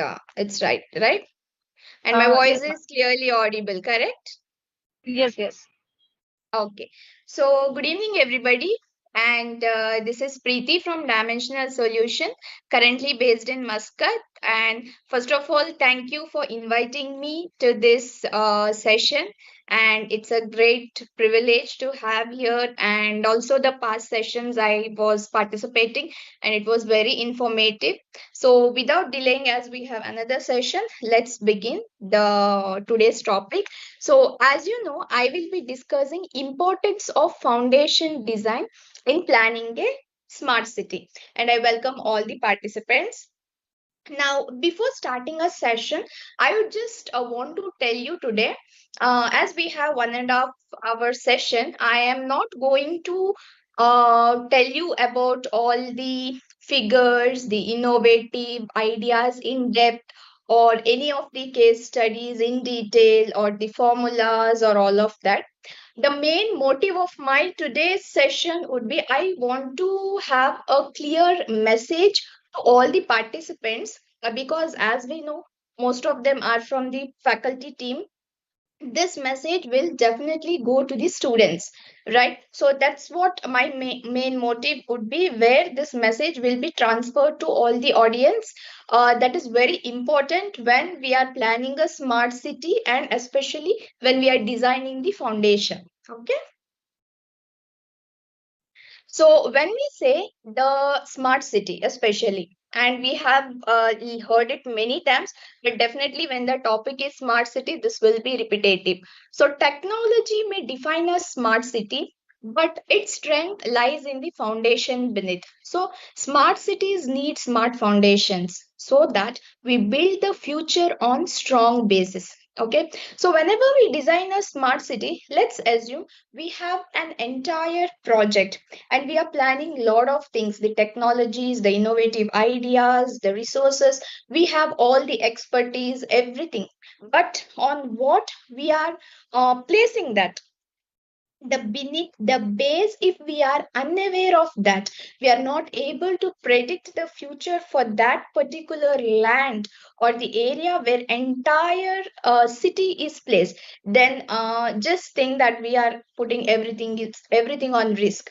So that's what the foundation plays a very important role, not only when you are planning the smart city, but any structure, okay, any project.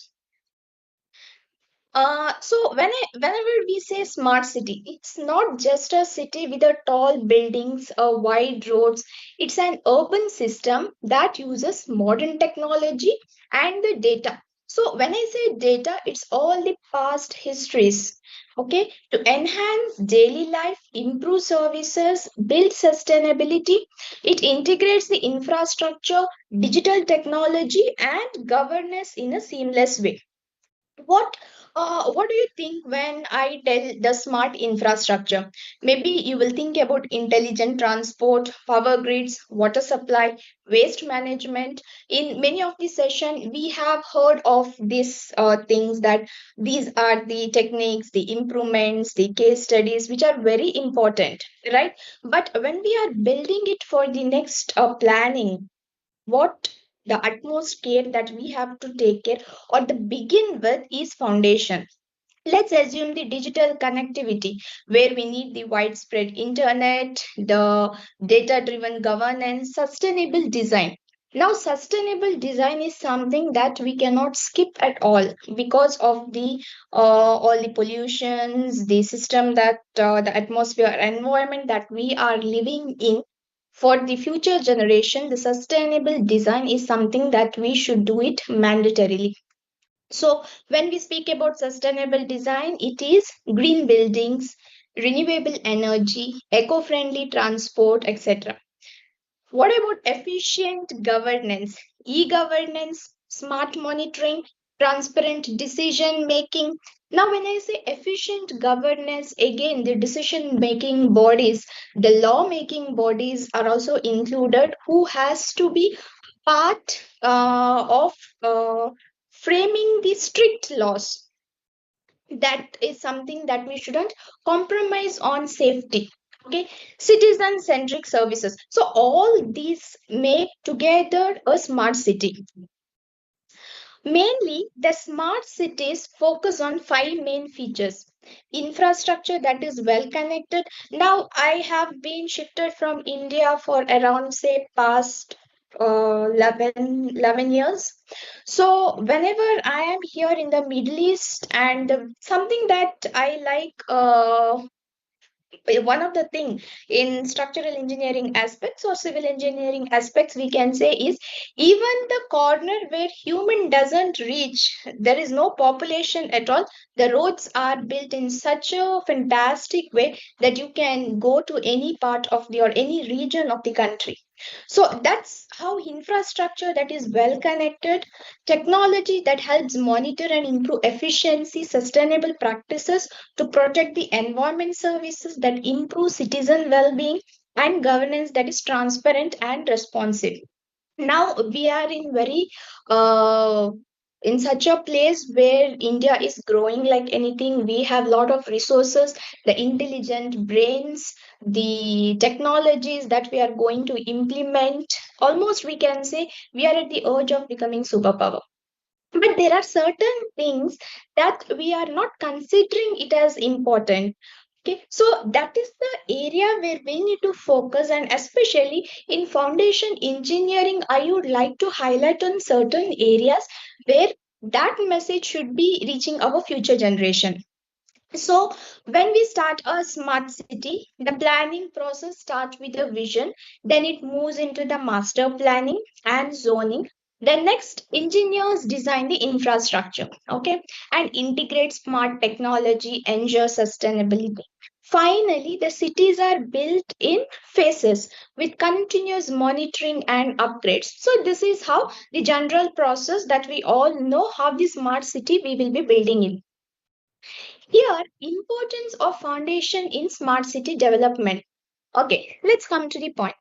Even though smart cities focus heavily on technology, according to me or many experts that I come across in daily practicing session or the meetings, etc., strong foundations in structural engineering are the backbone.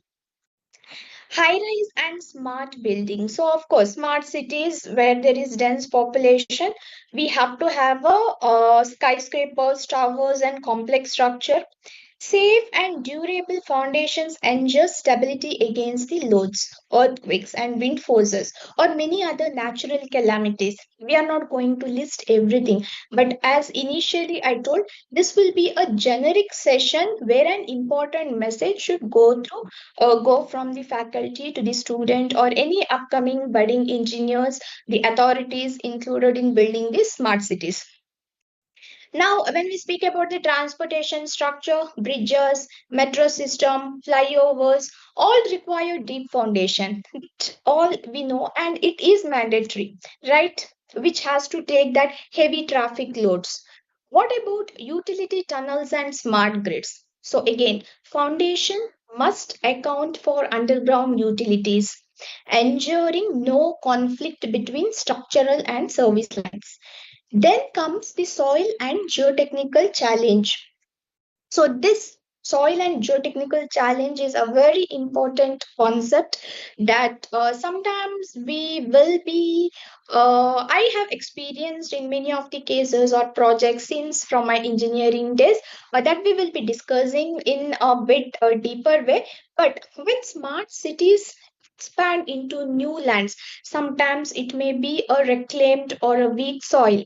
Correct foundation design prevents settlement stills and collapses. So when you see these terms, settlement stills or collapses is only is itself a scary term.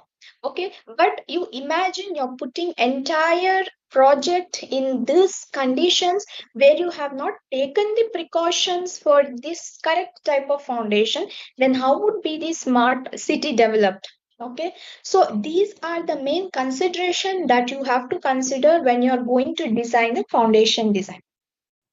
Disaster resistant in earthquake prone or flood prone regions, specially engineered foundations ensure resilience and safety. Okay, smart cities, when we tell, it is not just about their technology, mainly the thing that we focus, because the technology we already have, resource we have, expertise we have, codal provisions we have, technologies like AI, the software tools we can implement, but the mindset of having the safe excuse me, durable and sustainable infrastructure is very important. Foundation engineering is critical because soil is very unpredictable. Okay, we cannot predict the soil. It is different in the behavior is very different in wet season as well as dry season. Because when you are building a smart city with without the strong bases, even the smartest buildings or transport system cannot stand. Right? Now, role of structural engineering.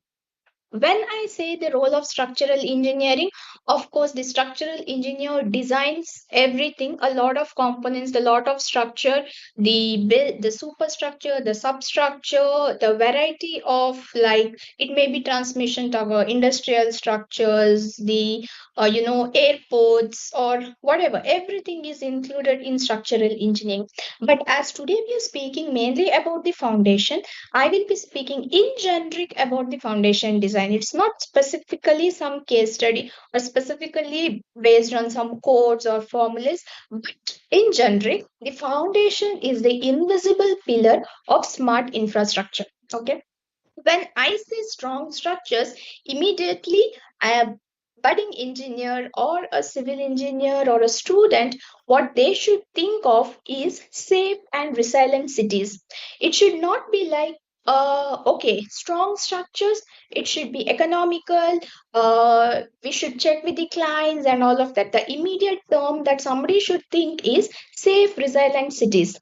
Foundations are always the invisible backbone because we can see the skyscrapers, we can see the beautiful architectures, but generally what people don't see is the substructure on which the entire structure is standing, that should be actually safe.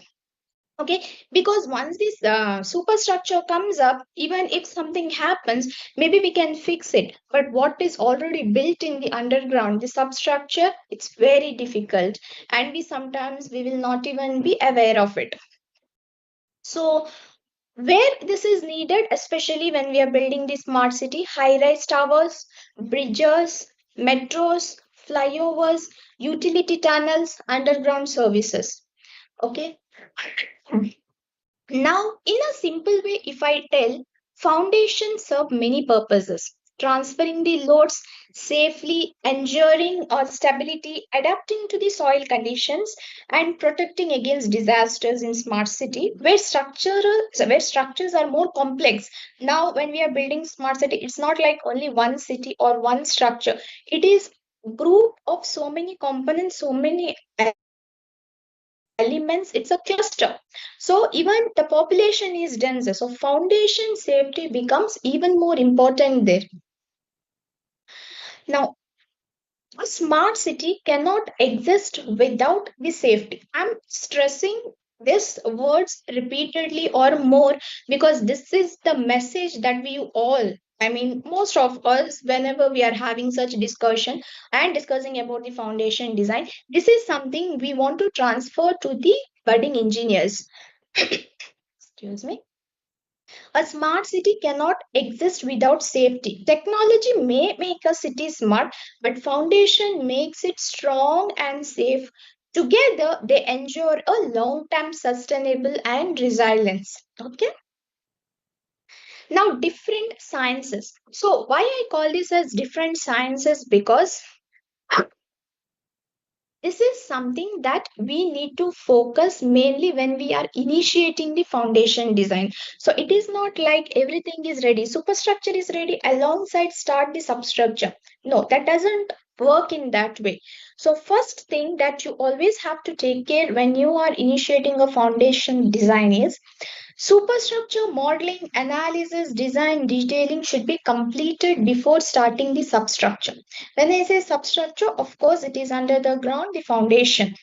Now, why this is mandatory and something that has to be followed strictly? Because when you are taking the plan or when architect is giving and approvals are done, there are a lot of revisions. Okay, it's not like once we get a plan, the superstructure is done and we start the foundation design.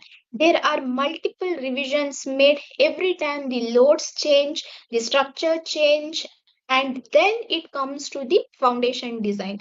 So in between, sometimes what happens is, okay, based on the experience, based on number of projects done, what in some of the consultancies we don't want to take the particular thing, some not all that too, they start because of the deadline, and these days deadlines are very important. Because of that pressure, we start the foundation also simultaneously based on the previous sizes or previous data. And ultimately, after everything is done, what happens is your superstructure changes, the architectural plan changes, and the deadline is there.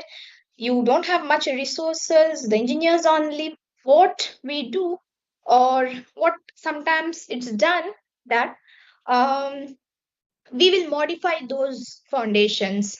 Okay, this is very beginning that I have heard from my some of my friends or consultees, that these practices has been done, which is highly dangerous. So what I would like to tell is, we should never be doing that unless and until the superstructure is completed, and then only the foundation design should be started. Because what the loads that we are considering, the reaction that we are considering, is the final data that should be considered for the foundation design. By chance, even if your entire foundation design is done and then the reaction changes, that's absolutely fine. Redo your foundation design. There is no second thought. Take the new reaction and redo. There is no other thing of modification or checking or comparison. No, the foundation design should be done on the final loads. Next, geotechnical soil investigation. So this is very, very important. The main thing that we want is soil bearing capacity, SPT test, types of soil.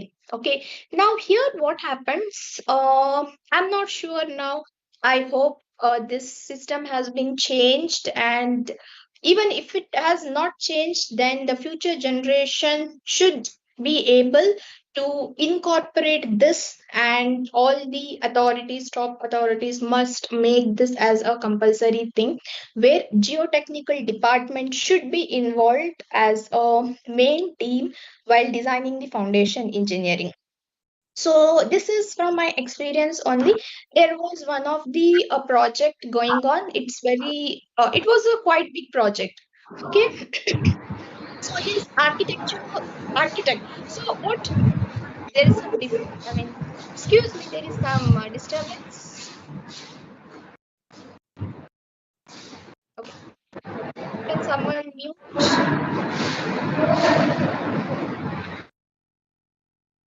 Yes, ma'am, we have muted the participant. Okay, so this is based on my, thank you. This is based on my experience only. So there was one of the project, and the architect came to me, and generally what happens, there will be an architect, structural consultant, execution team. So, and sometimes there will be more, or sometimes there will be a less categories.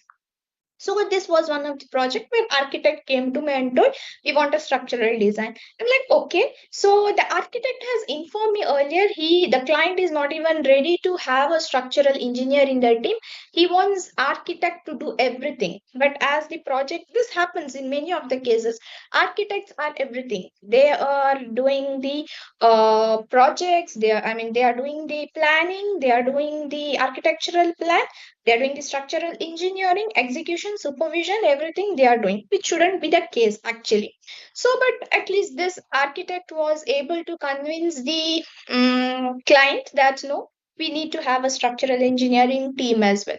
So, okay, when we are designing the structural engineer, of course, we design it with ETABS and STAD and foundation design also. We are about to start, and we need the SBC, right? So on asking, the architect is like little hesitating, like we don't have the soil investigation report. I'm like, oh my god, how? It is a mandatory. Then we discussed with the client, and like client is आप फिर से जो technical engineer चाहिए अरे इतने तो engineers है I mean how is that possible the client is selling आप खुद कर लो ना उसमें क्या है like you do it yourself SBC तो है So this is something that we shouldn't be accepting. Okay, sometimes this is a very important situation and very critical case where we should be able to convince the client. Now here there are two cases. Sometimes what we do is, okay, based on our experience or our senior authorities experience, we have done lot of project on that site, so let's assume that is the case, which is absolutely wrong, which shouldn't be the case at all. So this, in this case, what exactly what I have explained just now, we were lucky enough to convince the client. No, we are going to, you know, the architect was also supportive, and I am also very good at convincing. So we managed to convince, and we got a geotechnical investigation report, which is the mandatory thing, and then the project was done in a good way. But sometimes what happens, by chance, if we fail to convince the client will not accept. And if we are very rigid, the client will go to the next engineer or the next architect, right? This is the case. And even in the smart cities, there are a lot of projects. So it is not that one sector is going to give to only one particular engineer or one particular team. There are multiple bodies involved.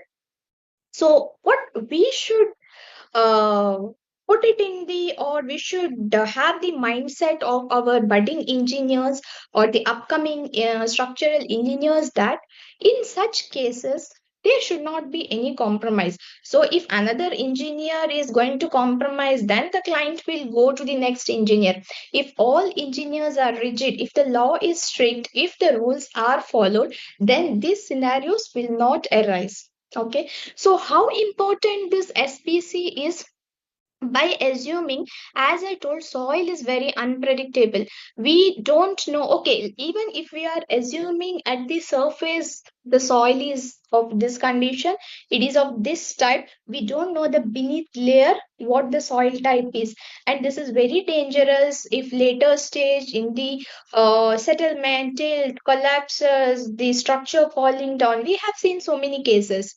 Okay, and the major issue behind this is all these scenarios, these small cases where we neglect or where we fail to have a proper details of the soil. So that is a very important science when you're doing the foundation engineering, geotechnical soil investigation.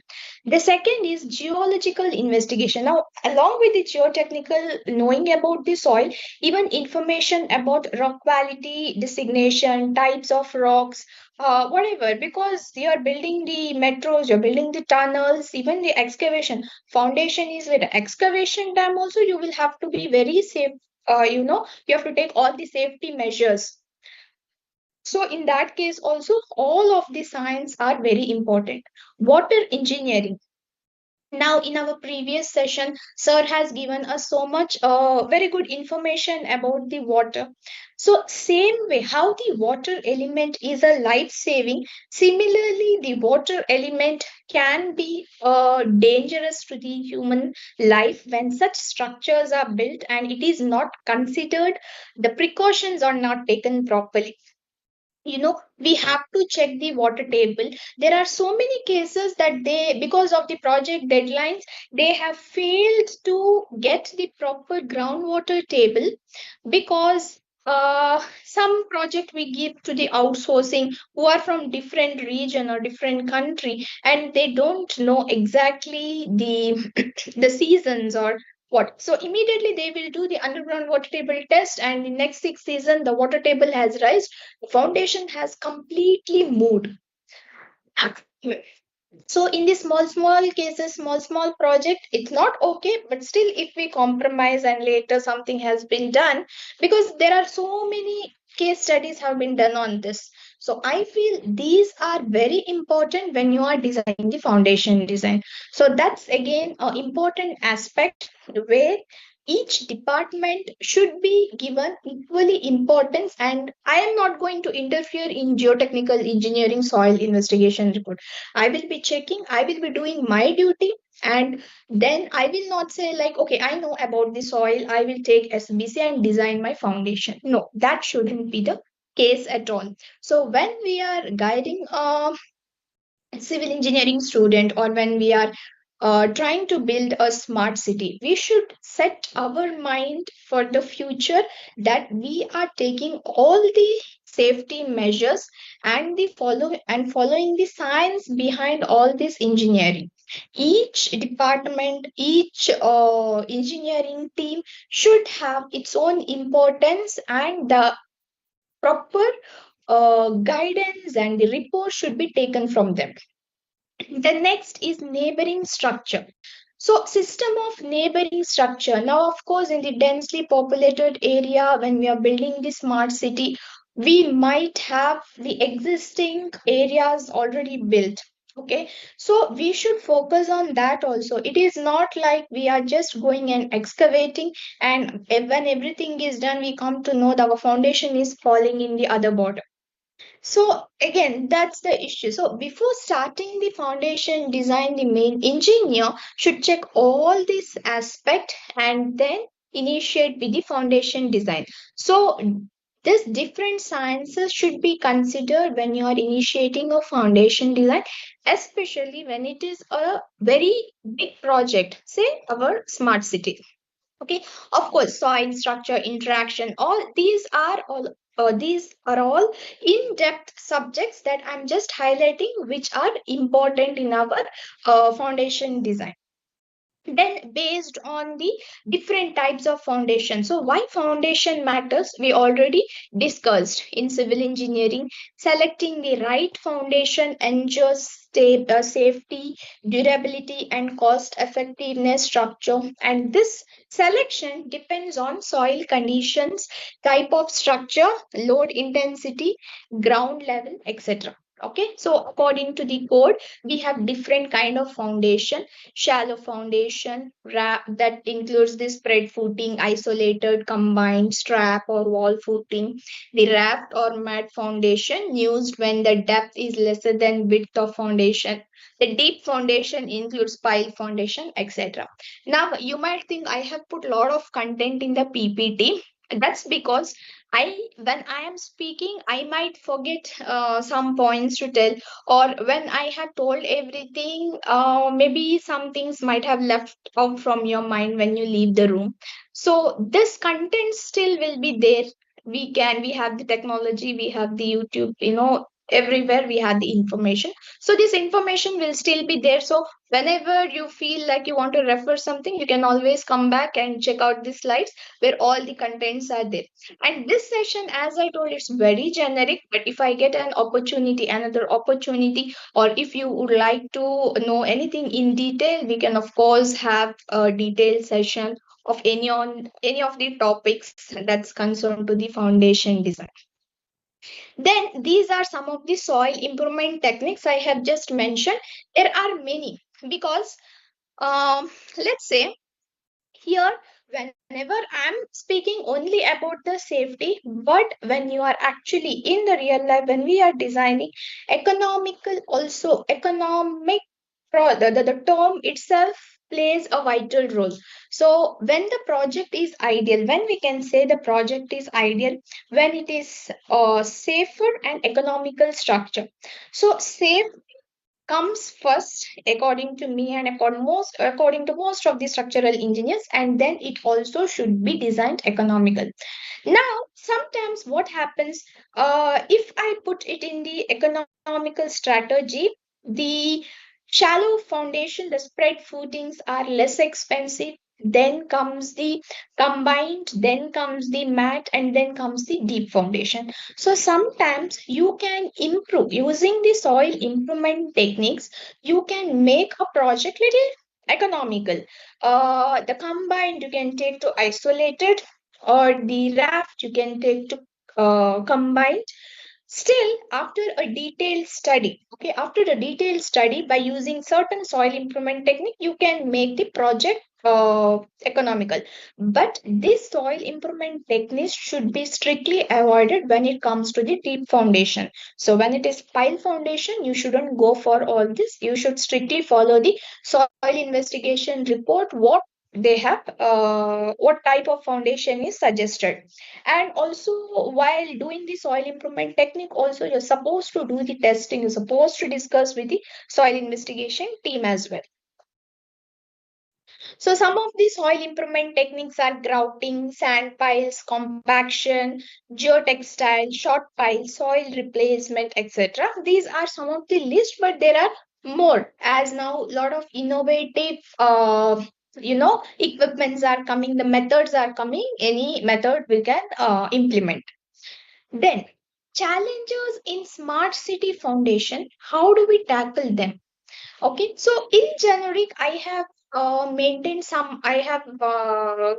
placed some of the challenges, and simple, how do we tackle them? So this is applicable in general. But when we are actually, a live project might have a different challenges, different scenario, the solution might be different. So that's how we should tackle them. And these are some of the ways or some of the challenges that I have listed. Okay, limited land, weak soil, seismic zone, underground utilities, these all demand smarter and safer design. Advanced structural designing software, sensor enabled foundations help monitor, predict, and enhance structural safety. Now, this is what the smart city is all about, right? We are using most of the technology, our expertise, the resources. So, when we are already using, why not we use all the advanced structural designing software, the advanced technologies that can save the lives of so many people instead of just compromising within certain things. So that's how we can tackle the challenges in smart city foundation.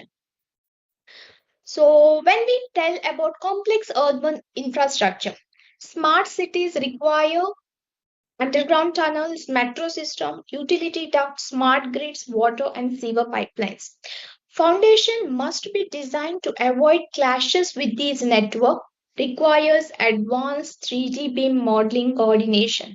So this is one of the software, but there might be a number of software and number of ways, but we should implement the technology. Use building information modeling, 3D geospatial mapping for clash detection, adopt top-down construction method for urban basement and station, design shallow, deep hybrid foundations that integrate with underground utilities. Next, variable and weak soil condition. Now, as our past sessions that we have seen, expansion often takes place on reclaimed land, river banks, coastal areas, or old industrial sites. Now, of course, the designers will definitely face the low bearing capacity soil, differential settlements, liquefaction risk. So, these all should be considered in a very serious way, okay? Because these are some of the things that cause an issue later. Calls for, so how you can tackle this, calls for soil stabilization, deep foundation, geotechnical improvements, conduct a detailed geotechnical investigation, soil boring, lab testing, improve ground using soil stabilizations, and there are many other ways. Go for the caissons for deep load transfer, etc. So every challenge there has been a solution, but figuring out the challenge or predicting the soil, the future danger should be our most foremost and utmost duty when we are into the foundation engineering. Now, structures rarely collapse from the top. So whenever we have seen a lot of cases, the structure just collapse. So the case is not from the top, because when it is collapsing from the top, the slab failure, the beam failure, column failure gives the warning. But when it is dangerously something that you cannot see, is very something that's unpredictable. So failures often begin begin at the foundation. As I told you already, role of geotechnical engineer, much of their work remains unseen, buried under the soil, just like the foundation. Yet, the stability of towers, bridges, dams relies on these hidden expertise. So, whenever we are taking and speaking about the foundation engineering, this should be our prime focus where we should understand about the soil first and then start designing. Key lessons in the foundation engineering. Incorrect estimation of soil bearing capacity can jeopardize entire structure. Okay, inadequate soil investigation may lead to unexpected settlement issues. Again, poor drainage design can result in slope instability and failure. So, whenever there are so many projects, there was one project that they have come up till the second floor and then the basement is completely covered with the water. The absolute failure in detecting the water table before foundation design. So these minor issues can completely ruin the project where we have to be very careful. And then the blame game starts like the client told this, the structural team told this, we were not aware, information was not clear. So why all that when we have the protocols, when we have the guidelines, when we know the techniques, design, everything, keep it simple, keep it crystal clear. Precaution safety measures has to be taken and has to be followed. Important insight. The ground does not tolerate mistakes. Foundation design is the true first line of structural safety. Geotechnical engineering is not just a supportive task, it forms the core safety system of civil engineering projects, carrying a responsibility as weighty as structure it upholds. Now, disaster resilience. Smart cities aim to be disaster proof. Foundation must resist earthquake, floods. Now, flood is something that we commonly hear now in the current situation, and rising groundwater, cyclone, wind load for tall smart towers. So, let's design the foundation and the superstructure as well according to that. Seismic design, let's follow the base isolation system, ductile detailing. So these are all something new, but technology is helping us to build this. Then why not we take the measures to do this and introduce in our upcoming projects? Sometimes there are, as we all know that there are a lot of scenarios where we cannot adapt everything. But some things shouldn't be compromised. Now, when they say, oh, this is in earthquake zone, but we don't want ductile detailing, too much quantity of steel. Come on. When the earthquake strikes, everything is gone. What is wrong if you add some extra steel? It is saving a lot of lives, right? So, flood safety again, foundation above flood level, waterproofing, cut-off walls, all these precautions should be taken. Wind and cyclone resistant, do the deep pile anchored in strong strata, lateral load analysis.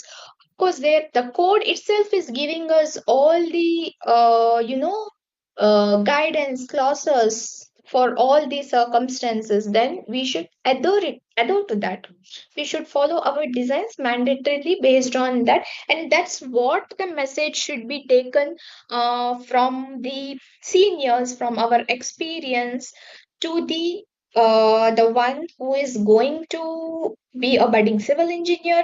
Or these are the things that we need to implement in our smart cities. If something is missed out, it's our duty and responsibility to take complete safety measures that nobody should compromise. If I am compromising, the person next to me also will try not to. And when he doesn't, some else, the other will also, she might tell, no, we cannot compromise. So that should be the chain. So what we are trying to tell is, I have got this platform and it's my privilege where the message can be conveyed to a lot of people. Right? So that's the reason I told initially I will be telling a generic way, but the message should be strong enough to reach everybody. High rise and mixed use structure. Now, smart cities promote vertical development, tall towers, skywalks, sky gardens, foundation must handle these heavy loads while maintaining the settlement control. Okay. Often it may require the pile raft, steep pile groups, or hybrid system. Adopt pile raft foundation to balance the cost and load sharing. Perform suitable analysis for safer results and prediction. Use high strength concrete piles, diaphragm walls, etc. Sustainability demands. Of course, this we have told in the beginning. In such scenario, foundation must align with the green building standards. So, how do we do that? Balancing. So, the challenge here is again balancing strength, cost, and sustainability. Using low carbon concrete, recycled aggregates, fly ash, and many other implementation can meet this sustainability demand by balancing strength, cost as well. Speed and cost efficiency. Now, this is again one of the important challenge that we all face in the project, especially when it comes to some huge project, the smart plan city. Now, smart city projects are usually time bound government initiatives. Okay, so deadlines will be there. Foundations need fast track construction techniques. Cost control is difficult while meeting this quality and safety both. So, how you can do this? Use the prefabricated tile segment, precast caisson for rapid construction. Apply a lot of things that you can do. Also, optimize the schedules with digital project management, AI planning tools. Of course, now we are starting the era of AI. So, we have a lot of tools. Advanced structural analysis software. So when I say advanced structural analysis software in foundation design, this also plays a major role. Like we have lot of structural software when we designing the superstructure. We have STAT, we have ETABS, we have RCDC structural, Tekla. Now, when it comes to the foundation design, we see there are very less product. We have a foundation design suite, the MAT 3D, Foundation 3D, Shaft 3D, which designs the anchor bolt design. We have the SAFE. So, whenever engineer is having this kind of pressure, of course, we mandatorily go for a structural designing software, which will speed up your work as well as it is cost efficiency as you're cutting off the man hours in the designing work. You will be able to give the deliverable more easily. Now, as I'm working, I have practiced ETABS safe and currently working for a software company that develops a structural engineering software, especially for the foundation design, which is Foundation Design Suite. So now, what we generally do is we have a lot of theoretical knowledge, the syllabus we have, the academics courses, lot of things we have, and then when we are joining the workforce, we lose somewhere the soft skill, the software, which is equally important when we are doing our academics as well. So it is not like only software knowledge will serve the purpose, but the fundamental knowledge, fundamental subject knowledge, along with the software skills, works wonder. Now, as we have a lot of software in the market, we have a lot of tutorials, the students can explore in various ways.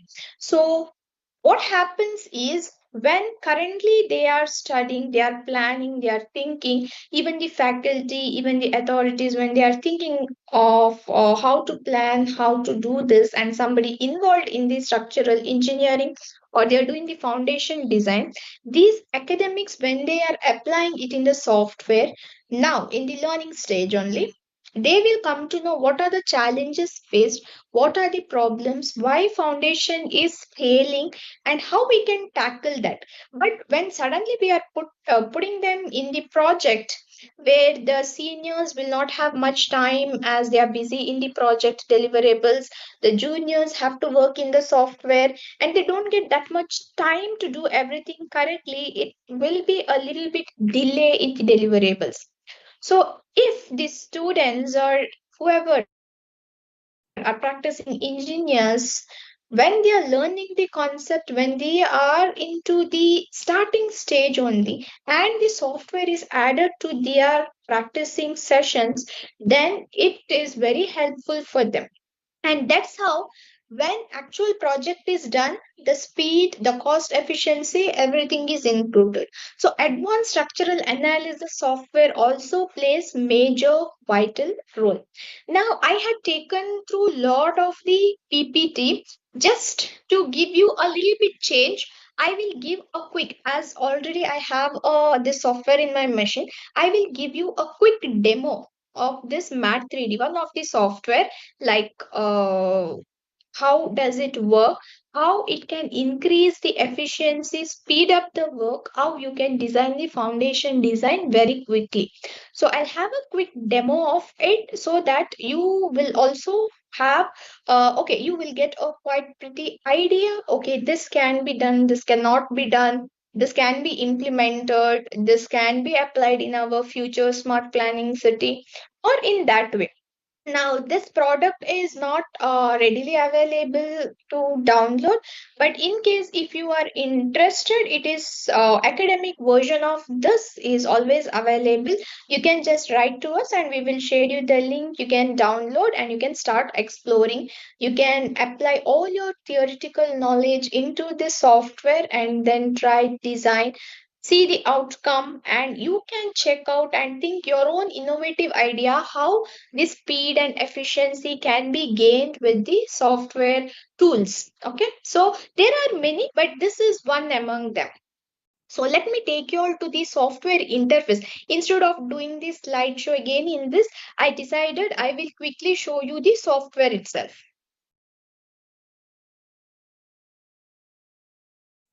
So this is my software interface. So I hope my screen is shared for the software interface. Can you see Dimensional Solutions Foundation Design Suite?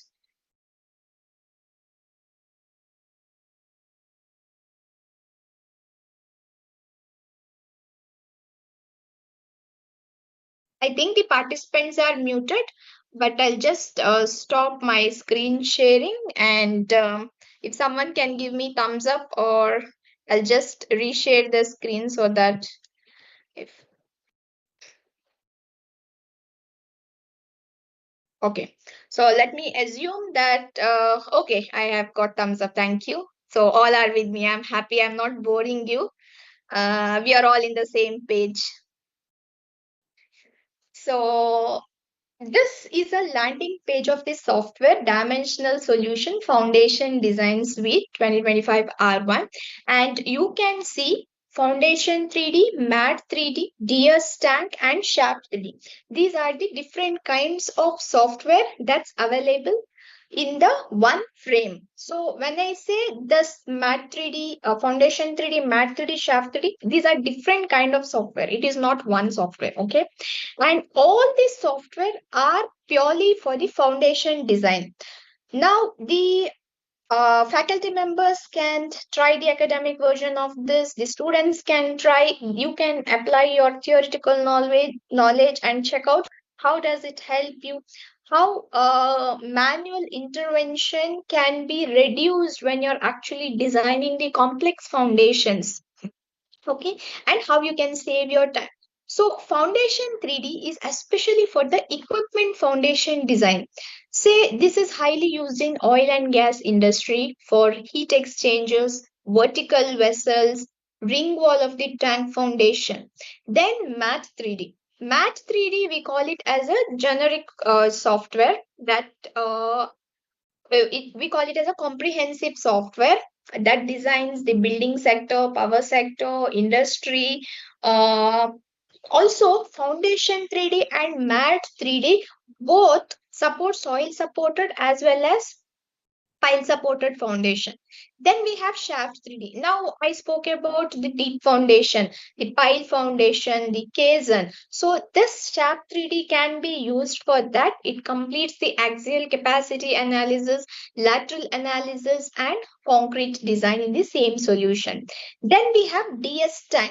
So this is a separate software because some of our structural engineers work only in the tanks and silos. They are not working in other projects like building or the oil and gas industry. So that's why it is separate. But this is one of the module in Foundation 3D which designs the ring wall for the tank foundation with footing, without footing, soil supported, pile supported. So this is a quick general introduction about the software that used for the foundation design. Now quickly I will open Mat 3D. This is the interface. Okay, so some tools, every software in a structural analysis has its unique properties. Okay, we cannot compare and we cannot say that's easy, that's tough. Everything has a different unique features that will help us. So this is one among them which is very user friendly. You don't have to relearn, or like I told you, there are 1, 2, 3, 4 softwares, and also it designs anchor bolt design. I hope anchor bolt designs are also a very critical and lengthy process and very important when it comes to the foundation design. So that option is also there in the software. Now, let's assume this new project. You can see this all projects. So let's assume these are all different projects. And this is workspace. So I hope now you got a little bit change from my PPT slides to the software interface. It's a little bit, like taking a break from our generic discussion. So let's assume this is our smart city. Okay, this new project, let's assume this is our smart city, and this smart city consists of buildings and industries and a lot of other things. So what this workspace that you are seeing is different kind of foundation. The first workspace is a group of footing. This is a raft with the cutout. This is a trapezoidal, polygonal shaped or irregular shaped strap footing, triangular pile, the pile supported mat. So when you see a smart city, there are a lot of structures with different kind of foundation. So when you have everything at one place with its actual coordinates, how you can see, you can have a layout 3D view of it. So you can see these are the different kind of foundations where this is a very small group, but of course we can imagine when a smart city is there, it is such an entire large area where you have n number of foundations. Sometimes some portions are already built in, some portions are going to be constructed. So you have to detect the clash analysis. Here you can also see if I'm going to put a foundation here, it will give me the warning. You already have the foundation there. So these things are all we can save the time, we can analyze, we can view it even before the drawings are going to the site. Now coming back to the workspaces, whenever I create a new foundation, we have 3 modules: single mat, footing group, and irregular mat. Okay, when I go to the single mat, you can do the raft. Footing group, we have the multiple, say we have 100 foundation or 200 foundation, you can do it in this irregular mat. So when I say irregular mat, it is a polygonal shaped mat. Right now, let me simply start with this soil supported existing example where you can see you have the units, you have the codes, whatever codes you want to use, and the concrete parameters that you will give. These are the things that you, now I am not into generic, I'm into completely technical of foundation design. So when you initiate a foundation design, what are the information that you're going to give? You will be having it and you will be giving here the reinforcing steel parameters, the rebars, the soil parameters, the elevables, piles, bearing pressure, form work, cost, AutoCAD. So I might be going a little fast because we don't have that much time to go everything in detail. But of course, as I told you, you can explore this software anytime. You can just request me or our team, and we will be providing you, and you can explore on your own. And if you need support, we are always available. Then we have the code option, the footing geometry. Here you give all your footing informations, and then we have the pier geometry where you can give pier information, the load types, the size, and all of that. Then we have the load cases.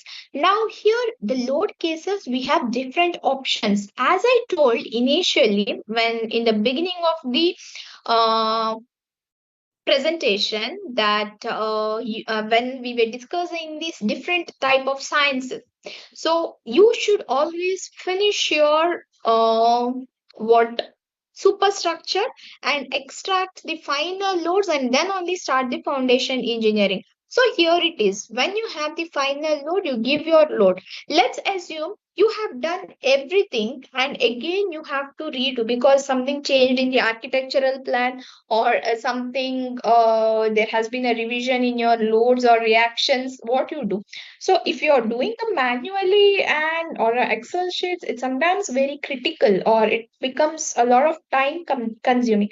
But when you're using some of the structural engineering software, it is very quick. So here in this, particularly in this software, you have the option to import the different reactions. So you, if you have designed in stat, you can import. If you have designed in ETABS, you can import. If you have your loads in Excel, you can import or you can manually give. Even if multiple times revision has been made with the reactions and the architectural plan has been changed, you have finished your foundation design, still no issue, you can always import the loads quickly and redo the design.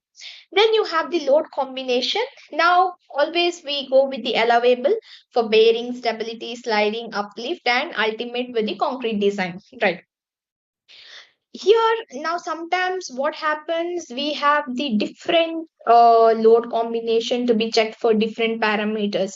When we are taking a smart city, we cannot predict that everything has to check with one load combination. The load combination might be different or might be critical. So here you have the option to have n number of load combination and number of load combinations here, and you can select whatever parameters you want to check for the particular load combination. See, for example, you can add multiple load combination sets here. For now, I will be deleting this. There are a lot of other features that makes your work faster, but here I'm showing it in a most simplest way and a quick interface of it. So once you have, also it will design your anchor bolts also. Once you have given all your inputs, you can quickly run this, and I'll go for the entire workspace. So it will take all your loads and it will design your foundation and it will give you the detailed design. So here you have saved your time, and if you are a structural engineering team, you have a deadline to give and you have a junior who has freshly joined, you have other deliverables to give. Assume he already know the software, this or some other, then your work will be very fast. You can do the speed and the cost efficiency in a very good way. So this is how we implement in the engineering initial stage with the fundamental, the theoretical and the software skills that might help us to build a future smarter generation and build smarter cities. Okay, then we have the load values, the load totals. It gives you the all the bearing capacity. Of course, I told bearing capacity is very important. You remember my experience with the geotechnical engineering, hiring a geotechnical engineering in one of the project. So all these we give initially only. So here we have this allowables where we give the soil bearing pressure and all of that. So soil analysis, we give bearing capacity, stability, sliding, uplift, and bearing pressure diagram. Here we give the ultimate soil analysis, moments, reinforcement, beam shear, punching shear, material, plan and elevation, sketches, etc. So if you have designed it in the, let's assume the superstructure is already designed in ETABS or STAT, then you can ignore the peer output. But this software will design peer output also. It will give you the reinforcement, concrete capacity, tie bars, anchor bolts, etc. So this is one of the quick example how inputs and outputs are given. Also, you will be getting a detailed report here. So create a Microsoft Excel report. You can get all parameters or you can just get whatever you want. For example, you want only soil bearing, you can print that only or select all and you get OK. So whenever you're designing your smart city, let's assume you have to submit a report, a detailed report initially. Instead of you going and doing and creating a report, everything, you already have a detailed report, then it's a time saving thing where you will be getting your approvals faster. Things will be going it in a faster way. So you have a detailed reports here with the sample calculation. So even if you predict, now when I say only software skill is not enough, the fundamentals are very important. You have to be able to predict the result. Just giving the inputs, taking the output and submitting the report will not work. You should be at least able to know that okay, this is the correct result for this this, at least the simple manual you should check and then you always can submit the report. So that's the quick input, output and report generation. For example, you have a very big project, it's already run and you want to submit the report to your higher authority. So what you do, you can just simply click the workspace and give the HTML report and you give the foundation design summary, detail summary, peer output, input. In a fraction of second, you will be having. So this is why I say smart cities need the smarter technologies in every aspect. So when we have the things that can make the things faster, I think we should adapt it. Not only this, many other aspects where we can train the future generation to adapt the solutions and make it more efficient. So here you will have the whoever, even the everybody can't be a structural engineers. The top authority sitting maybe from the different group, so he will not understand all our calculations. We need to give him a pictorial representation. This many foundations are there, this is the area, this is the columns coming, we need to apply. So we can't take a lot of time for him to explain. So these are the things that helps us in making our way faster. So it will give you the bearing pressure, etc. Then, so the other thing is, so we have seen a wrap. Now let's assume you have to design 100 foundations in a very quick way where you will have to give the preliminary sizes. So what you do, your superstructure is designed in this tag. So we have this footing group module. I go there, I import data and I go to this tab and I open this support reaction file. Now, just for your knowledge, you can have the reactions in Excel, ETABS, AutoCAD. If you are having the sketch, you can import the geometry and GT Strudel. So let me import with this stat quickly. And this, of course, I'm not explaining everything in detail. As I told, you can explore yourself. So next, if I go here, I have just imported all the details from this stat, the load cases, load combination, and it is giving me the exact layout that I have done in the stat with the minimum pier and footing sizes. Okay, so I go next. I'll finish this. Now, if I open this, you can see I have a footing layout. Now, this is of course not 100 to 100 foundation that I've just given the example, because smart cities are going to come with that number of foundation. It's going to come with the pile foundation, caisson, etc. So now what I do, I have the loads, everything is imported. load combination software has been given. This program gives the load combination based on your load cases. And I'm not going to change anything. Let's assume I have given all the inputs and I'm going to run this file. Okay, I just want the sizes and the result, analysis the result. Now, based on the loads and initial sizes, you have seen all the minimum sizes of the footing. This is the result. Now you can see so many footings are failing here. Now I have this many number of footing. Assume you have so many number of footing, as I mentioned, 100 or 200. It is very time consuming to sit and iterate your footings. If it is changing in the bearing, you will have to increase your plan dimension. If it is changing in punching, you have to increase your thickness, or you have to check where, how, why it is failing, and etc. And keep repeating the iteration, which is a time consuming thing. So what you can do when having such tools, or when you're working on Maths 3D or any of the software. Now I'm speaking about Maths 3D, so I can tell you this. But if you're using some other tools, you can think about that, how quickly you can make your work faster. So here we have this analysis and design mode. I'll switch on to design mode. What design mode does is, it will give you the software will give you the passing size. So I will give here thickness increment 0.025 and minimum separation distance I'll keep 0. I'll just tell you what it is. There are a lot of isolated footing. Some of them you want to do combined footing. Okay, when you're doing combined footing, manually you have the option. When you have n number of footing, sitting and doing manually is again a headache. So this option, if you give some specify some distance, whatever the footings are closer or less than that distance, the software automatically combine. That's what minimum separation distance means. Then there are a lot of other features also that I'm not going to explain everything.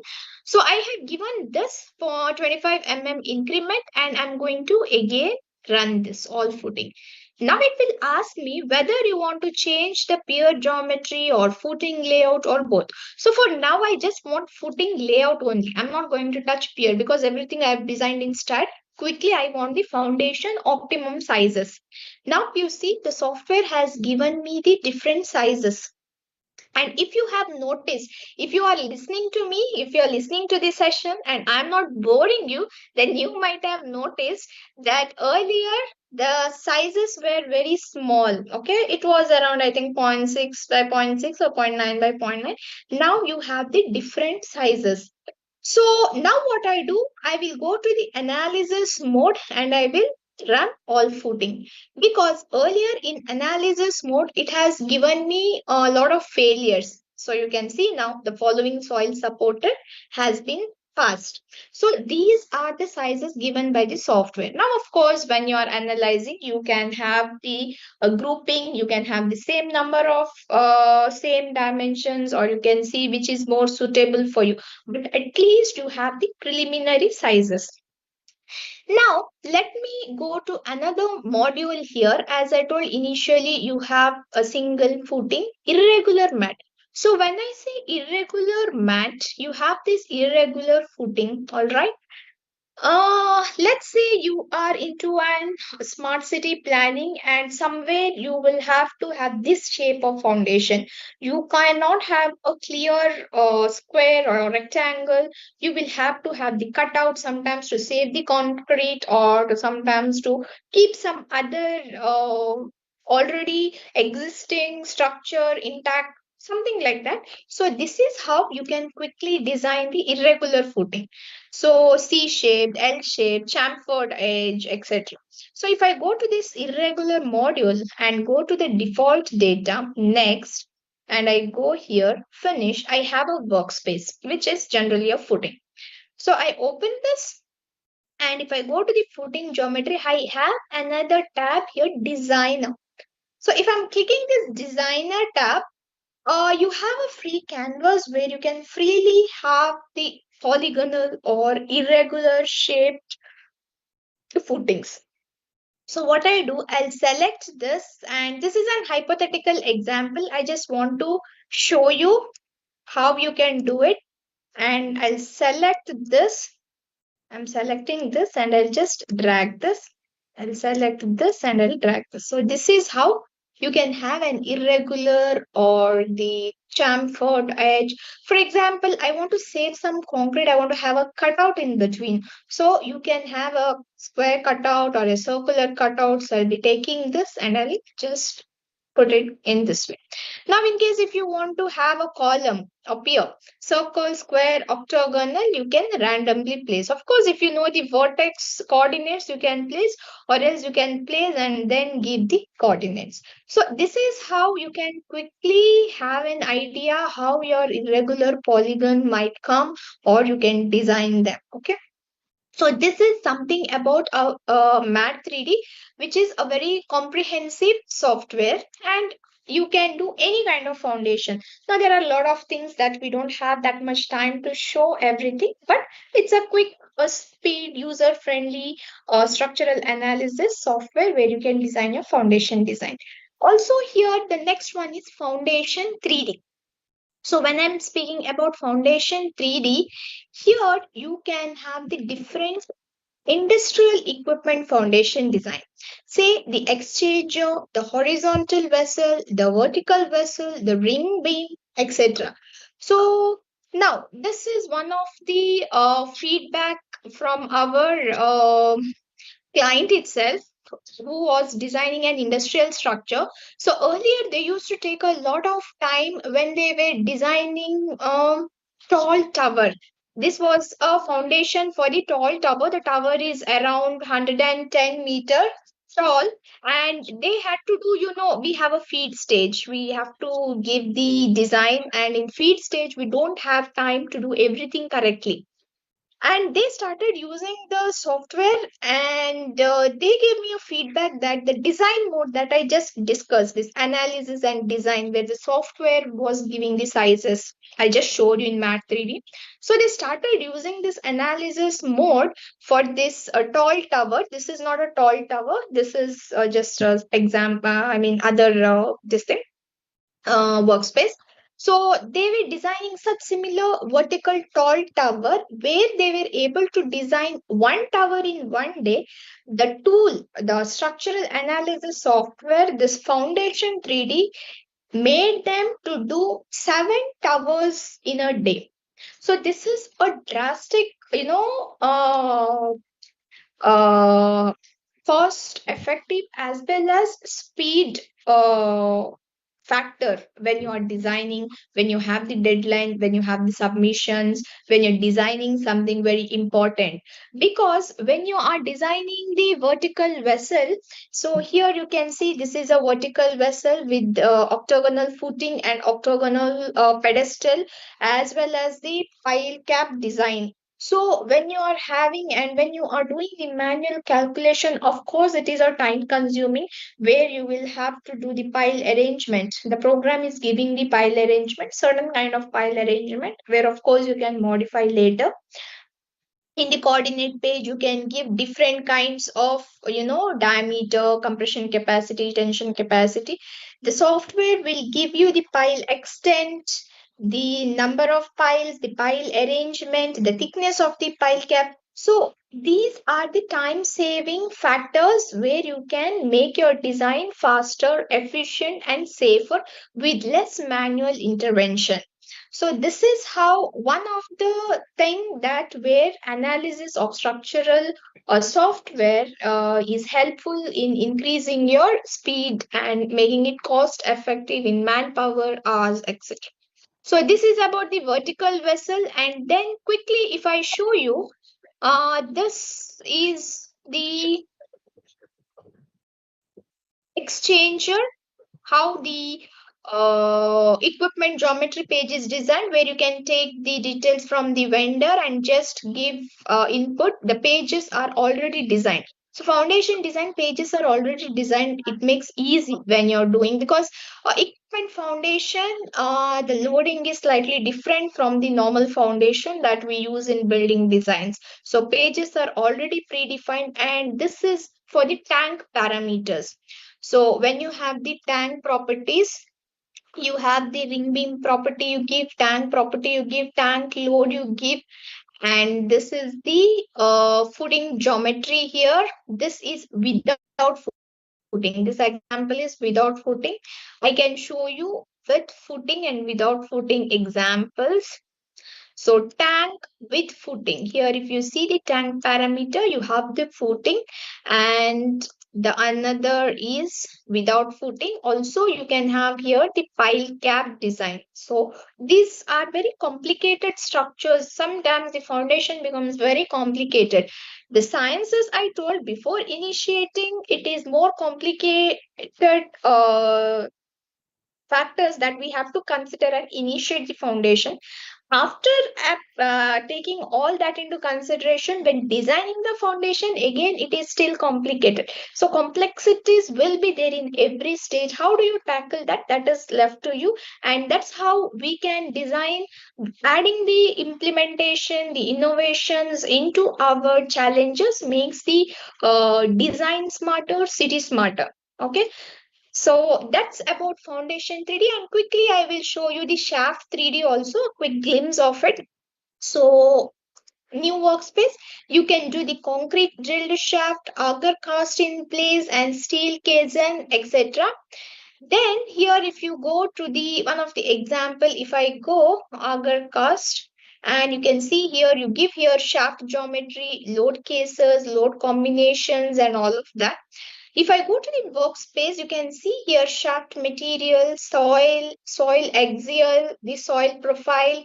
See here there is soil profile where I discussed the geotechnical properties where you have to give the layer depth, soil type, cohesion, angle of friction. So for all the soil investigation is very important.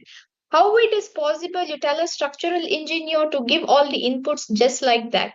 So these are the important aspects and consideration where every department has to be taking responsibilities and given equal importance when you're designing the foundation. So if I run this example quickly, I can show you the axial capacities, the resultant axial capacities, bending moments, the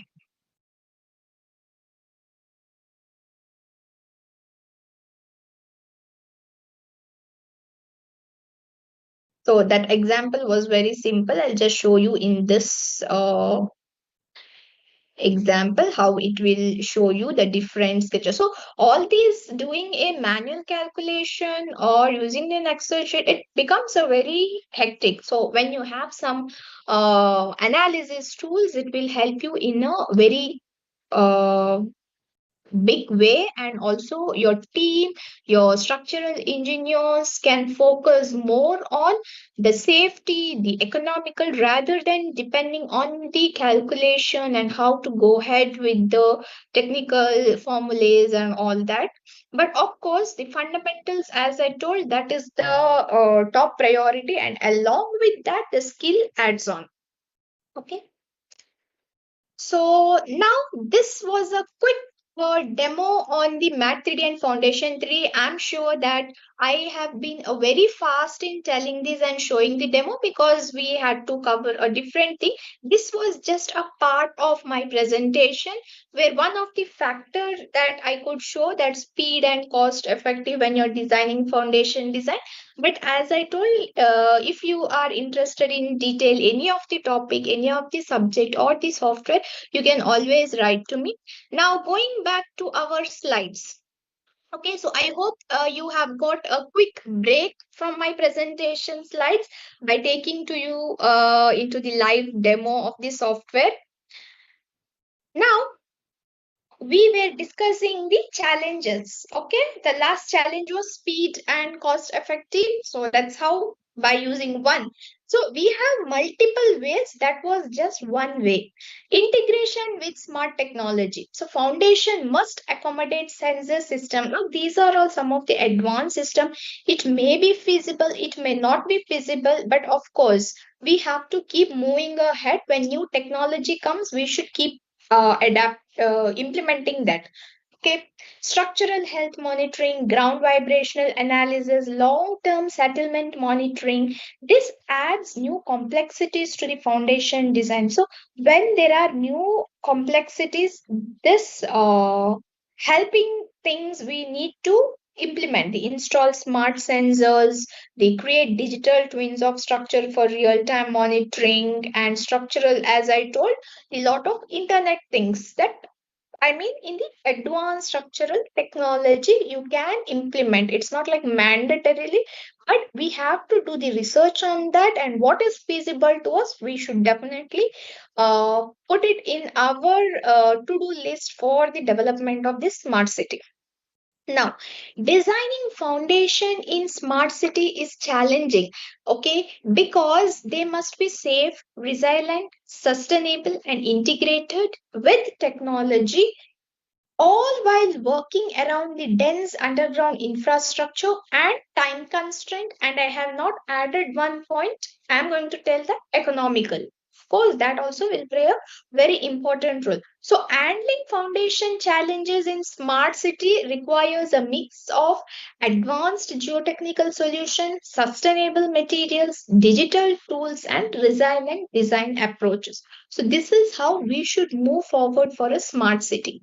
The ultimate goal is to build safe, strong, and future ready foundation that align with the vision of the smart city. Now, this is one of the projects that currently it is going in Oman, which is Sultan Haytham city. I'm very much fascinated with this project because there are a lot of things going on, a lot of technologies being adapted, and Muscat smart city planning driven by National Oman's vision in 2040. So by 2040, there has been a lot of projects that has been planned here in the Oman.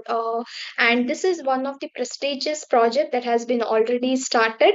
So key initiative of this project is smart infrastructure for energy and waste, smart traffic management, focus on active transport like walking, cycling, public transit, with goal creating environmental friendly and pedestrian focused urban environments. So this is more focused. As you know, the Middle East, the temperature is very high, there is no rain, and still the things are organized in a very good way. Okay, so geotechnical consideration based on here, Muscat's geology is soil variability. So Muscat's coastal and plains areas have mix of dense to very stiff clay, silt, sand, rock fragment, and the variation in soil strength mean that geotechnical surveys and different foundation types will be requiring. Alluvial soil near the Wadi. Now I will tell you what is Wadi in some time. So the city is built around a major 7.5-kilometer wadi, which is an area prone to flooding during heavy rainfall. So just now I told there is no rainfall at all in Muscat. So we do not see rain. Recently I have been to India, Karnataka, and have enjoyed the heavy rain. So it was too much rain, and I always enjoy the rain. But when I come back to here, there is no rain. There is only hot and winter. Winter is very cold and hot season. We do not see rain. By chance, if it rains, we are all given the red alert. It's a highly dangerous situation. Even the half an hour rain will cause the flood here. So that's the thing because of Wadi. Okay. So the alluvial soil in this area may have a lower load bearing capacity and a high water table, which significantly impacts foundation design. Presence of subka soil. Now, these are the things that's from here. So, what I'm trying to tell is the similar challenging things might be there in the our region where we are going to build a smart city, and how should we tackle that? We should study these things initially before starting a foundation design. So foundation design account for these hazards, potentially require treated materials, ground improvement techniques, and seismic activity. Here there is only moderate, there is no much that seismic activity, but the wadi is the main problem here. The seismic activity is design consideration in the region. Foundations for major structure will be engineered to withstand seismic load and to protect the liquefaction areas and all of that. Now this is Wadi. So this is one example that you can compare it in our country, how this can be tackled, and it can be equally dangerous. So when I'm telling foundation engineering is a very important, it should be treated as important and as danger, because it is very critical thing. We cannot predict, and if we do not study properly about the soil and the things, the region where the superstructure are built, then everything is under a great loss. The financial as well as the life of people. So here in Oman, a wadi from the Arabic word for valley. So this is something maybe new to you, or of course there are so much highly experienced uh, uh, sirs in the team that you must be aware, or you must be worked on such cases. But if someone is new to this term, then this is a natural channel or a ravine that is typically a dry riverbed that can fill with water, especially after heavy rain. These features range from vast canyons to smaller crevasses and are prominent geological formation in Oman's mountain and desert-like terrain. Now I have put three pictures here. The first picture you can see is a very beautiful scenic, where we go for trekking, play in the water and enjoy the relaxing picnic. So that's wadi, and there are a lot of wadis such way. But the same beautiful spot is dangerous when it is raining. The water will be filled up to this top level. This everything will be under the water. It's because there is no absorption. The ground doesn't soak water immediately, and there is no drainage system, and the water gushes out enormously. So we have all the places that as soon as the rain starts, all the places are barricaded, which is wadis. Wherever the wadi crossing is there, the ROP, the Royal Oman Police, stays there. He doesn't allow anybody to go. We are getting the warnings, alerts. There are heavy fines. So they even in such cases, some people go because of their craziness to check wadi. So this the second picture that you can see is how when wadi actually comes to us. So the third picture you can see is where the wadis are actually coming. Okay, so this place in fraction of second can turn to the second place. So highly important and extremely special care has been taken. There are a lot of culverts built, multiple culverts are built. A very good drainage system is going to be planned for this Haytham city. Similarly, now, some cases are unavoidable. Some natural disasters are unavoidable. But we have, when it is told a smart city, we have the data, we have the past histories, and we have all the precaution techniques. Why don't we implement this? So here, a lot of measures has been taken for this project, and this is the main concern of this. The next picture, I think this, I'm not going to take a name, or I'm not going to tell what it is, but by seeing the picture, I hope every Mumbaikars know where it is and how did this happen. So a giant hoarding collapsed on the petrol pump due to the gusty winds and unseasonal rains, claiming the lives of people. So this uh, shouldn't been happen, but it is happening most of the places. And I think we should learn from our past mistakes.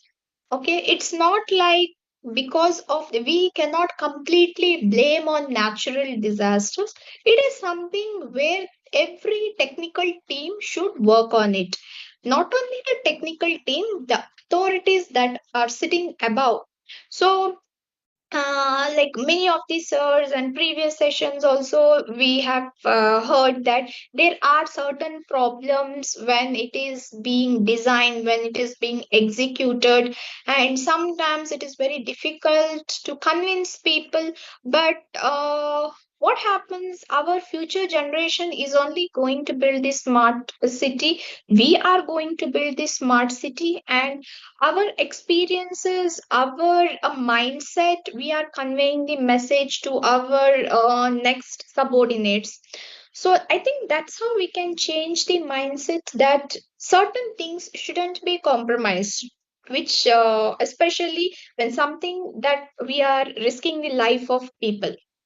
Okay, now we were discussing the Sultan Haytham city, and given the variable soil condition and mix of building types in Sultan Haytham city, the range of foundations were very different. So there are all kind of foundations that has been implemented: shallow, deep, combined, and ground improvement techniques also. So this is the beautiful picture of that.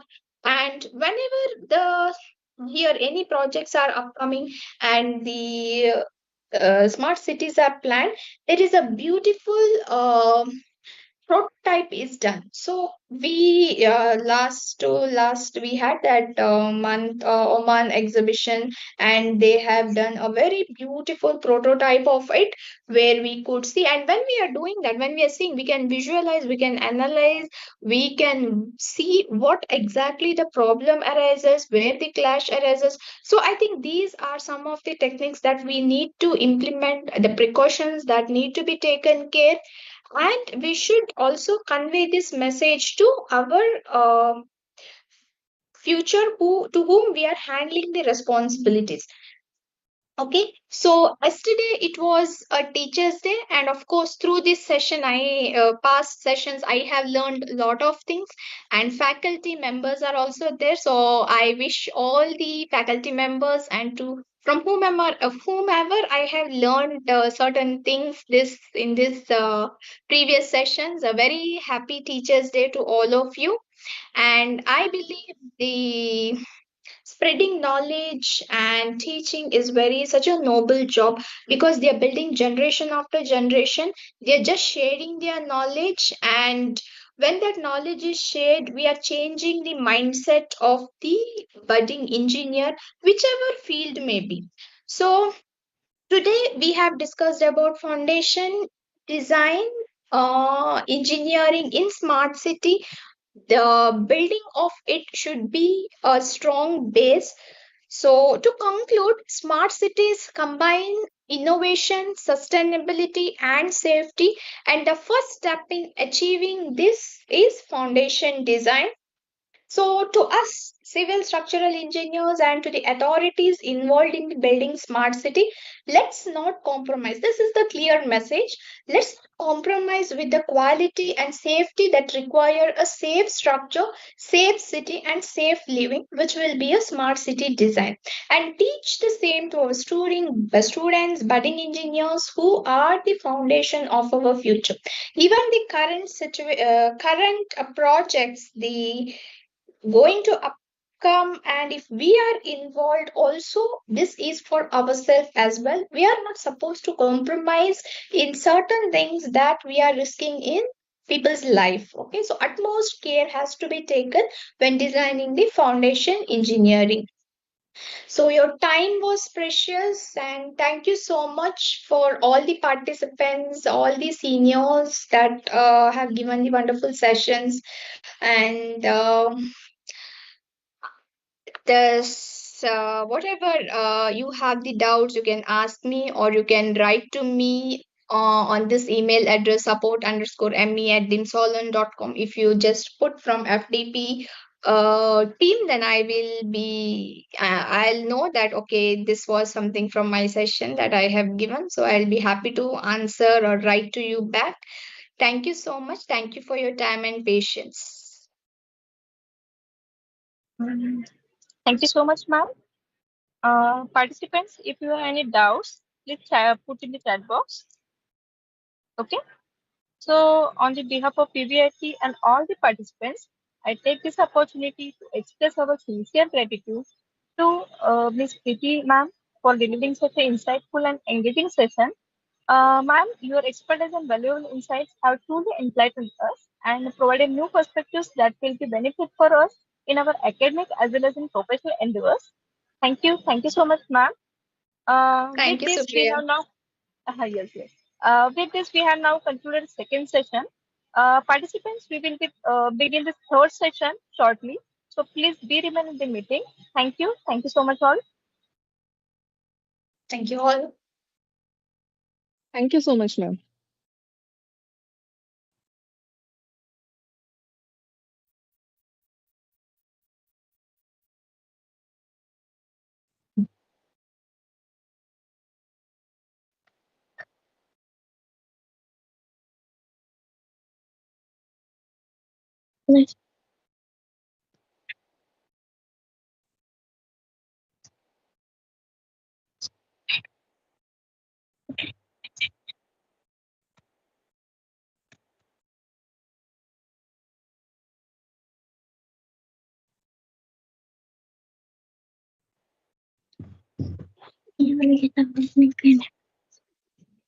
Manu madam, am I audible? Yes, sir. So I think Can I? esteemed faculty over here, all the uh, participants who are also the esteemed member of the fraternity lecturing must be exhausted with two back-to-back sessions, isn't it? Wouldn't you give them a time for bio break? Sir, can I start, sir? No, you don't want to give them bio break? Yes, sir. Huh? Do, Yes, do they deserve? Because I don't want to see that. They are just waiting for my session to end as quickly as possible. Sir, actually, the whole AICTE-ATAL format is itself like this. So we will just continue with the third session, sir. Okay. Am I audible? Clear enough? Yes, sir, you are audible. yes. You are audible. Okay. I am starting my camera. Let me see. I am Yes, sir. looking well here. Looking perfect, sir. Okay. Great. I think something my background to my bedroom. Huh? Is it? That's fine, sir. Okay. Okay. Fine. Fine. So I welcome Sailan ma'am to give a brief introduction on our third session speaker, Mr. Rajendra Raut, sir. Welcome, ma'am. Thank you, ma'am. Good evening to all. It gives me immense pleasure to introduce our esteemed resource person for today's last session, Mr. Rajendra Raut, sir. Sir is a program and project management professional with over 32 years of extensive experience across diverse sectors, including urban infrastructure, smart cities, integrated township, industrial city development, iconic building construction, telecommunication, and IT infrastructure. He holds a master's degree in civil engineering with specialization in project management from Vijayawada, Mumbai, along with a postgraduate diploma in management studies. He is also a certified project management professional from PMI USA. Throughout his career, Mr. Raut sir has worked with leading organizations such as Surbana Jurong, India, Emphasis, Ecom Limited, Igis India, Larsen and Toubro, Reliance Industries, and Shapoorji Pallonji, where he successfully led large-scale projects involving design, bid process management, contract execution, and cross-functional team leadership. We are truly honored to have him with us today to share his vast knowledge and insights, which will enrich this faculty program. Welcome, sir. Over to you, sir. So you have put up my presentation, but can I display my, because I'll be shuffling in between with my other videos as well. So you can So, share your PPT from your side, sir. That was just an okay, introduction slide. okay. Thank you so much.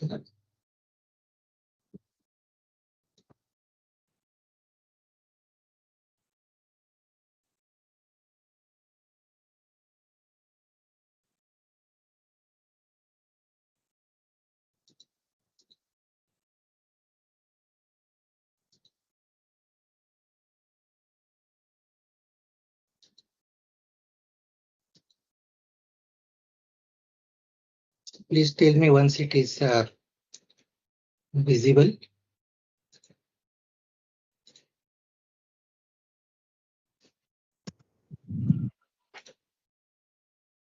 Is my screen visible? Yes, sir. Your screen is visible. Okay, I'm making it on. Okay, is it clear now? Yes, sir. Perfect. Okay, good evening to all. My session would be a mix of various visuals and a lot of photos. I will try to restrict myself giving a lot of GAN. Because once I go into that mode, maybe sometimes I really forget to note whether I'm giving a lecture or giving a GAN or taking myself GAN. So, and being the format is a different, it's not very interactive in the sense I can hear you in between or interactively ask questions in between. So I'll definitely use some time for question and answer at the end. I'm sure that I will be trying to contain myself within the timeline because I think this is the last session and pretty exhausted you all people by last 5 days, hearing on so many sessions, so many knowledgeable sessions. I also heard few of them. Yesterday, one of the smart city thing I heard.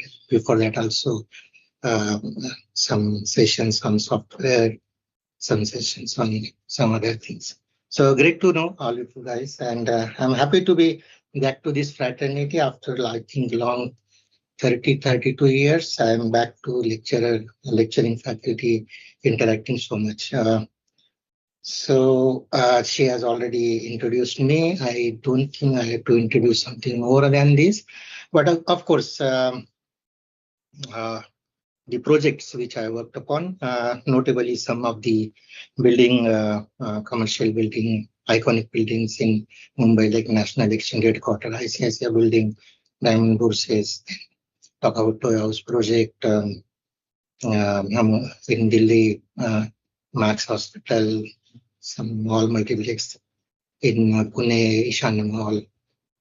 Talk about the smart cities. I worked as a team leader in Bhubaneswar and then in Tirupati. And now I'm ventured into an industrial smart city. So I'll come to all this. What are the formats? What are different things?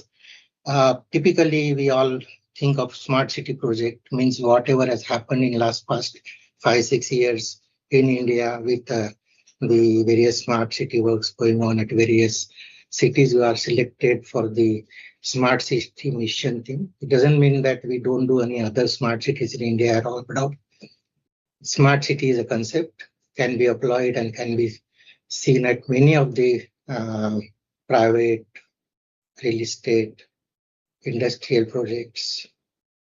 Not only that, talk about the big projects which are very discrete, not to be seen so often, port, talk about mining and whatnot. And in fact, any industry, a big manufacturing unit, which is of a size of say 2,000 and plus acres, is itself is a smart city everywhere. Believe me that. I have visited many industrial setups like MRPL, IPCL, Tata Jamshedpur itself is a big smart city. So cutting short to that and coming back to my side. So this is my first slide. Yes, a lot of geeks are shown as a smart there. Some cloud is there. Some kind of Wi-Fi arrangement is here. Some kind of vehicle is also standing here. And then the buildings are lit up very nicely. So many lightning happening there. So yes, it brings lightness to our life. That is what I would like to say from this particular slide. Going to next, I must disclaim this because nowadays making content from internet and presenting, you need to tell them that, okay, this is for what? And don't drag me to court of law for doing something to impart knowledge. Okay, so this is my disclaimer. Okay, going back next. what is smart city? A lot of people have spoken about it. I'm not going to say much on that, but since it is an agenda, so I'm putting up that. I'll have 4-5 agenda items here, and we will come across one of them very soon because I skipped so much of introduction on smart city. Madam, I'm audible well enough? Participants, am I audible well enough? Yes. Yes, sir. Yes, sir. Okay, so I keep on checking whether guys are there because I'm on full screen. I can't see whether somebody is there. Okay. Okay, so the great William Shakespeare said, what is city? Even a village can be termed as city if at all we can conclude some boundaries bastion and saying how many people make a city and how many people make a village. I don't know that there is no definition for that. People are city. Loud and clear. So what is required for people? Nowadays, because of the invent of mobility, knowledge, internet, satellites, and whatnot, robotics, we are talking about smart city as a use of IoT. Is it so? I don't think so. Is it AI only? Is it big data only? No, it has to come for service to the mankind. So people should be center and smart city should be people centric. Just remember this picture. I know this is not India. I don't know which cities did. I'll not name that. What I like most is you have greenery, you have water, you have parks, you have nice wide roads.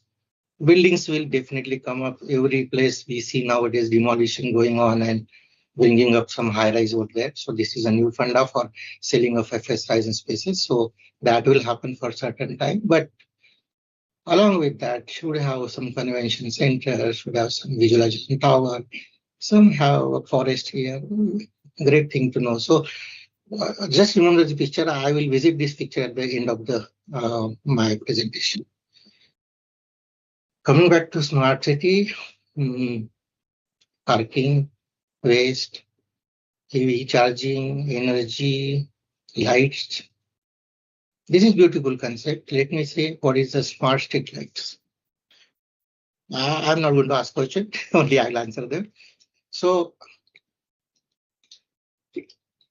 light dims as and when the requirement is less. In the night, there is hardly people are moving on roads, and what is the lux level required? Auto dimming should happen, saving on the power. That can be called as smart street lights. Smart buildings, we all know that people are nowadays using BMIS and all that. Open data, okay, you get more data and then you can connect to your household appliances, switch on, off lights and all that is known nowadays. Air pollution, definitely, Delhi people must be very wary of this. Mumbai is next. Education, yes. The city should have facilities for education and good e-education. So let's go next. So what concept was good? So what I've spoken about this last slide, the concept was good, practiced by many developed countries. Now talk about New York, talk about the many European countries and their cities, speak about London and San Francisco. Few of the names come to my mind. They're already smart cities, Chicago for that matter. They have been there for almost first 50, 60 years. Already smart cities. So what is that in India? India, there are challenges. What are the challenges? Governance and leadership. Now, fragmented institution. What does it mean that? I have just marked this one, mutual corporation. This is the organization or the institution which every city follows. Post British era, because they only made this. The reason of making municipal corporation was something else. Because the porting activities and the kind of revenue they want to generate to service them made them work for municipal corporations. Later on, its concept was floated across all the cities which are coming in the whole India.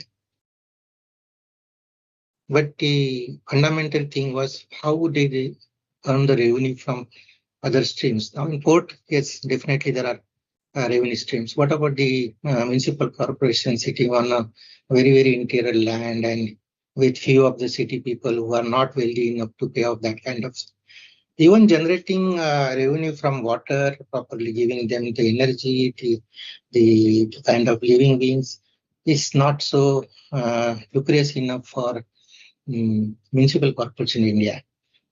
So what they did, they just collected some small fees. Nowadays also for giving all the citizen-centric services like making them birth death certificates and then providing them water and other amenities, taking waste out of their places, keeping good roads, cleaning them. Does it earns money for municipalities? No, of course not. The political scenario or the kind of political things we have witnessed last past 25 years would not make them wealthy and healthy as well. In India, maybe the data started flowing in to make smart cities way back in 2010 onwards. It is, of course, the BJP government who started announcing in 2014 pro-election and taken up this step of getting the smart cities. But of course, the talks were going on for earlier things. So they found out what is that we can make this municipal corporation work on smart cities or provide some basic amenities as we saw in our last slide. Okay, so they found out that can we converge? This is called convergence. Let's make a smart city, but put others also along with us, like Swachh Bharat, Amrut is for water, some Digital India initiative, something like that. Okay, that's a good idea again. But how does this guy get paid? Where from the money will come? Okay, we'll talk about it next slide. So then, of course, once some kind of government initiative comes, it comes from the top. And then when it percolates to the last level of the citizen, it loses its own essence, actually. Political instability, government comes and goes. A new government comes, may change things and sometimes leading into cancellations or delays. Also, we'll come to that. One interesting example happened during my tenure, so I will share that also. Accountability. This SP word I'll come to. So public accountability and doing some vice versa, sideline or not sideline, or sticking to local government. That is what we'll come to. So I show you this slide for convergence. Remember this word, convergence. Let's go to next. My topic is how to plan and then implement. I forgot to mention that at the top of my slide. So now we are planning to make smart city in India. Then we'll come to how we implemented that. So this is a particular thing for how do we plan. Technical and infrastructure barriers, old legacy systems, age-old drainage, water supply, energy, all this happening because we grew into cities differently than what the Western world has done. So our small towns have become big towns. Our villages turned into towns and then to cities. So what happened? We are not basically planning anything. We just, I think busted is the right word, in numbers, in kind of putting people in the cities. But the basic amenities, the basic infrastructure, just we added up more to catch up with the others. And what happened? Have we changed totally like a greenfield project? No. So cities have become more and more vulnerable to legacy system, and then to make them smart, yes, it's a difficult task. So I will not read much. I know that a lot of GAN is happening. So these are the difficult components of infrastructure to be incorporated in any city, whether it is whatever for we made it, like I stated in the start, port or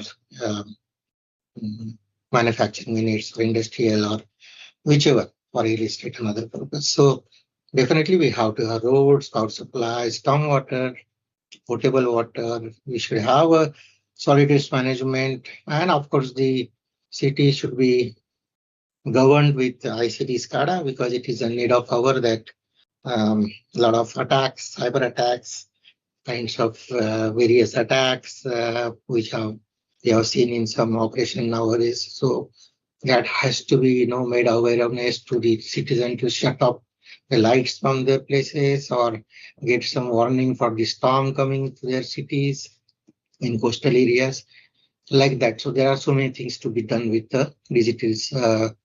Of course, sewerage and industrial wastewater also is fine. Let's go to financial hurdles. I said that is high investment. Everybody has stated, whomsoever has spoken about smart cities so far. Significant investment. And as I mentioned, no earnings from the existing services. Of course, once you put capital also, what happens to the maintenance? Next is, can we get PPPs? Very difficult job. With the private people will always see eyes that why should I put my money to something which I cannot get more returns of. ROI is another way of looking at it.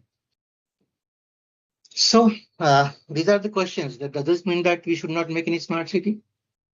Does it mean that since there are so many challenges and so many bureaucratic controls and economic controls and government changing, then there is international pressure. We are developing country dependent on imports, a lot of financial sanctions, injunctions, getting the revocation of sanctions. Again, we're coming back to sanctions like the US is right now putting some high tariffs on something.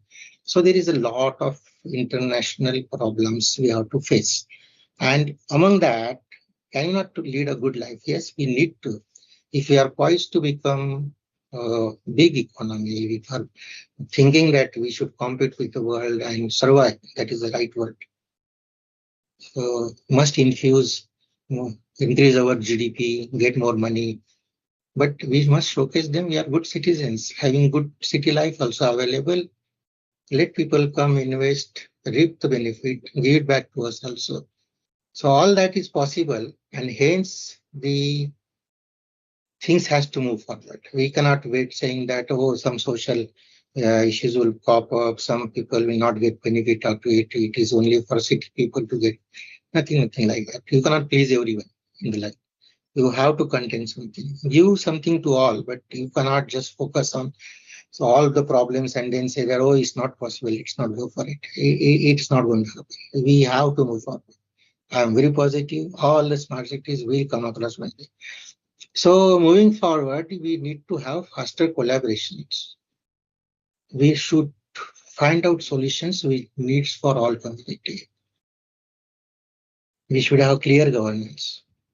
We should have citizen-centric policies. Cybersecurity, data privacy is a top priority. And what more? Cities about people, so engage citizens. Who will do this? Somebody has to govern. In India, top governance only works. If you give reins to hands to a lot of people, nothing is going to happen, only chaos. Smart city mission born. Because of this thing, this mission formed. Once the announcement happened in 2014 by Mr. Arun Jaitley that we are going to make 100 smart cities in India, they conceived the smart cities mission. Logo is this. Remember, this SmartNet is a one-time platform. I'll come to the next slide. What is that? It is the Indian government initiative launched in 2015 selected 100 cities. The mission is to promote economic growth, sustainability, and citizen well-being through smart technology-driven solutions and also efficient infrastructure. If somebody says smart, we could have only spent money on only solutions, technical solutions. But without having some good infrastructure, it is not possible. So how does smart city mission now going to focus? Because it has become an apex body under Ministry of Urban Development at Delhi. MOUD is called as. Now, look at this thing. Also, what they did is they put up a smart city challenge to all these states, saying that you choose cities. There is a parameters. They have published one smart city challenge document to all the states who want to participate in smart cities and ask them on various kinds. I will not go into that details because it is very complex and a lot of terms which you people might have come across or explaining each and every term will take a lot of time. So pan city means whole city cannot be made smart in one day, but at least we can apply one smart solution like giving CCTV to all the places so that law and order is maintained, or talk about some Wi-Fi or giving them some good street lights. So this kind of smart solution definitely has to be citywide. Develop areas step by step. You cannot just go by selecting the whole city at one go because they are big cities. That much money is not there. 3 models: retrofit, redevelop, or greenfield. Now, what is retrofitting? So whatever is already there, just make them more suitable. Redevelopment, maybe Awas Yojana kind of thing, or slum eradication, put up a new development there.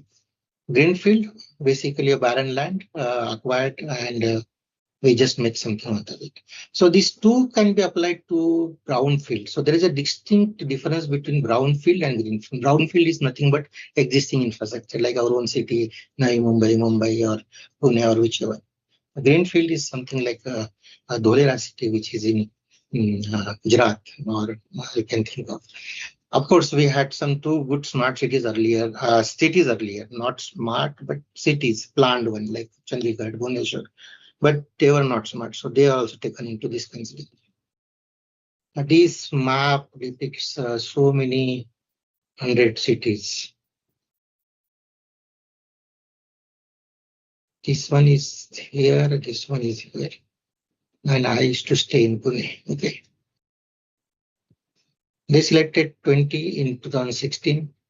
Bhubaneswar stood first in smart city challenges, beating Pune. Pune was embarking to make up #1 place, but stood second.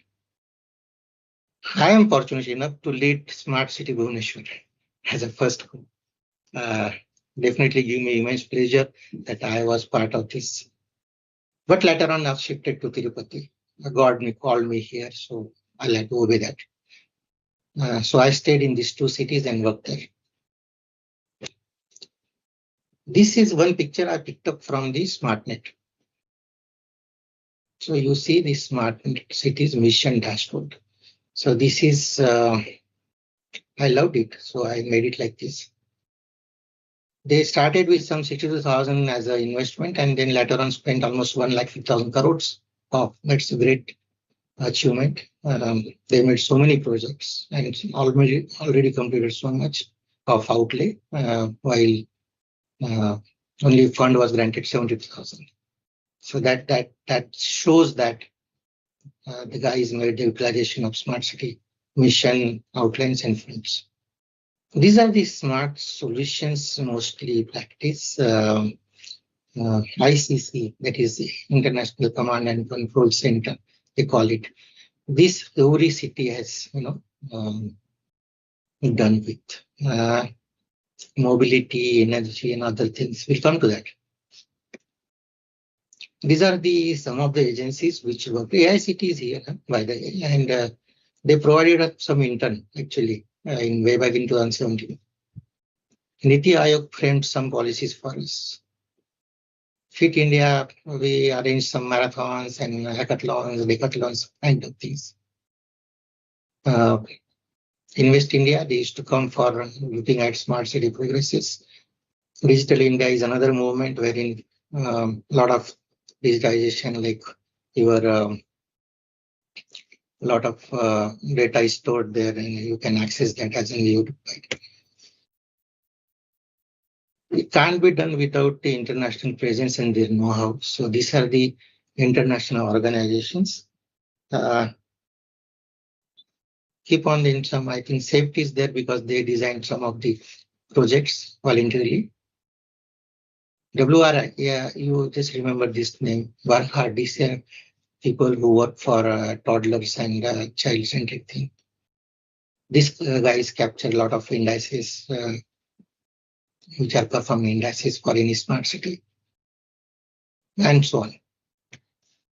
So what is SPVs, special purpose vehicle? You see that if you go by the present government organization with robust policies are in place, but of course they are bureaucratic, they cannot make something to decision making and limited to some people to take decisions. So the concept is always to float one's SPV, make one organization and let them all the land or the parcel or the projects hand over to them. They will devise this and they will have faster tracking, quite inclusiveness and get the results. So for every smart city, the SPV is formed. It's a by company organization. And so like Bhubaneswar Smart City Limited, Pune Smart City Limited, Tirupati Smart City Limited. We talk about any city and put Smart City Limited, the organization name was popping up as a smart city. They will have a full-time CEO, they'll have nominees from central, state. You will be, and then you will be like a municipal corporation. You can talk about road and building department. You can talk about CWD, PWD, whatever. You have to get some money from various ways as well. But the interesting part was state and center will have a 50-50 shareholding. So 100 smart cities form with a dedicated budget of 1,000 CR, which is 500 will come from center, 500 will come from state during the time of the execution of 4 years of smart city outlay. And if the city has, say, now in Tirupati, I remember 1,800 crores was the budget. In Bhubaneswar, it was almost 3,100 crores. So the 1,000 crore will be mentioned. So the city has to augment the other funding from various partnerships like this JV subsidiaries, PPP, get some soft loans, ask for World Bank and whatnot. How this mission will monitor now? Since the money is gathered, the SPV is formed, we have embarked what can be the smart city, what is our mission. The monitoring has to be there. The fund should get utilized for right purpose. So I picked up this slide from SmartNet, which is the website of Smart City Mission. And they have clearly stated how the national level monitoring will happen, who are the people who are going to be the member who will continuously monitor and take meetings. So speaking about the mission director, I met him personally twice, and they also came to our cities. So they are senior, highest level people, and of course the various good members are there.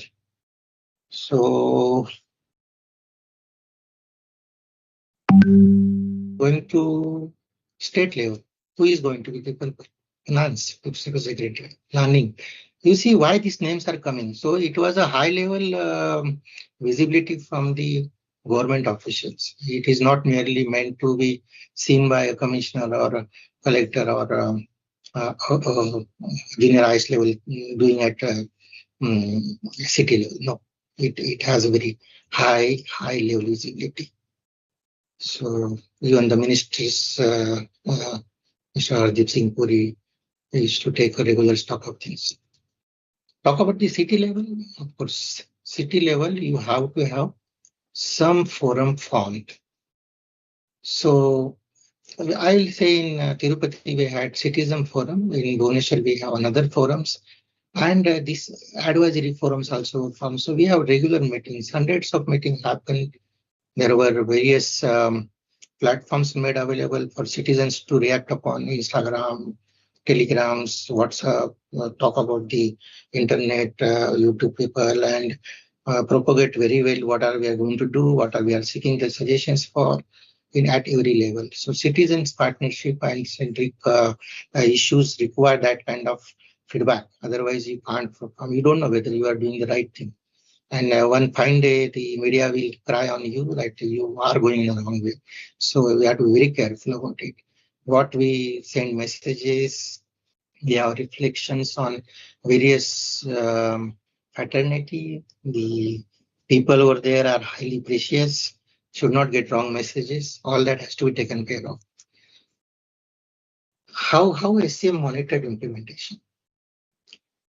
I take a pause here. Am I going in right way, madam, or too fast?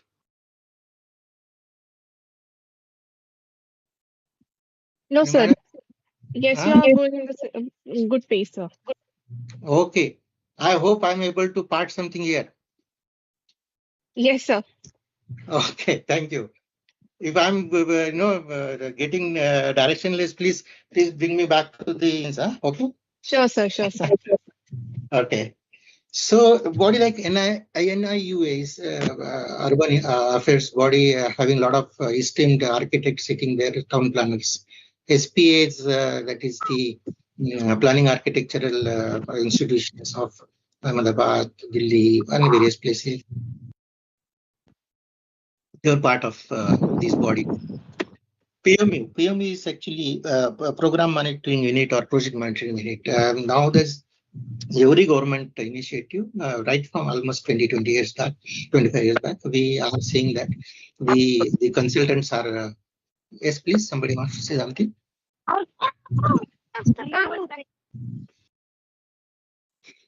Somebody is not unmute. Sorry, Okay, sir. so Somebody got unmuted. okay, yeah. So PMUs is basically a program or project management unit. Okay, monitoring unit you can say, or project management consultant or program management consultant. Now, program is basically a set of projects. Project is one project. So I don't go into this project management stuff right now. I'll come to that. So PMUs was created in Delhi. So there was the agency. There are dedicated people who are framing things at Delhi, sitting with the MOED people on smart city mission. Every smart city also appointed a PMU. So Aegis India consultant selected for PMU in Bhubaneswar, and I become team leader there. In Tirupati, AICOM is being given the PMU, and I become team leader. I shifted to that particular place later. We had knowledge partners coming from various places. It can be the local engineering colleges, even small firms which are holding some sizable 5-10 people only also came forward saying that, sir, we want to paint something or do some pamphlet distribution or try to create some kind of citizen-centric workshops or even just getting snacks in the morning meeting hours at our smart parks were going on. I feel that they are knowledge partners. They give immense knowledge to us. International orgs, I have taken special names of Bernard Van Leer's organization, WRI, NGOs. Yes, how some very interesting projects happened through NGOs. I will tell you later. Local institutions, IITs, and for both Tirupati and Bhubaneswar, the local civil mechanical department helped us. Similarly, the Kalinga University, some of the 1 or 2 local institutions, we definitely included them for various things. What are the regular meetings? Because meetings and meetings are the part and parcel of any kind of initiatives. VCs, of course, is a nowadays very good thing that they don't feel our precious time to just logistically move from one place to other. So we had a monthly meeting with SCM on VC. State level urban ministry also used to take a stock of things. In Bhubaneswar, I used to physically go, but in Tirupati, yes, VC only. Quarterly review meeting, yearly meetup, smart city awards were distributed for each and every city for achievement on that particular year. So it was a good kind of competition and knowledge sharing sessions among all cities. Collective wins like Swachh Bharat is become part of smart city initiative. Of course, it is a separate initiative in itself.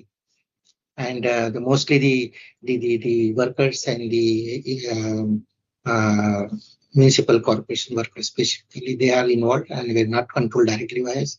But yes, we used to take pride in sitting with them and they used to sit through our smart city initiatives. Various officials from C level, chief engineer level, superintendent level, from R&D, railways, talk about PWD, whichever, we have involved them and they have happily involved. Somebody was mentioning that it's very difficult to get these people out of their boxes or they are busy enough in their own departments. No, I have not. Sometimes only because of busyness they will do it, but and colliding with some kind of meetings. Otherwise, I have seen that people have been participative and very, very supportive on technical evaluations, financial evaluations of any particular bid and contracting things. And then, of course, railways are required in some places. In Tirupati, I will come to railway support. In NHAI also, electricity boards and whatnot. This is SmartNet. This is created by Smart City Mission. You see, Smart City is also there, Amrut is also there, Rita is also there, Swachh Bharat is also there, Awas Yojana is there. Now, you find out any document and you will get it here. You type it, so many thousands of documents and all that, and we all used to connect to this. So it has become a knowledge hub. So any kind of this kind of massive program all across India, very highly visible. It was conceived very well. Let's go to Bhubaneswar Smart City. Now, of course, I have kept one video here. Let me see if it is available here. Yes. So this kind of Bhubaneswar Smart City portal is still available. The status of each and every project here, it's already given. They give all the information about what the current cities conditions are there. The area based smartness is also there.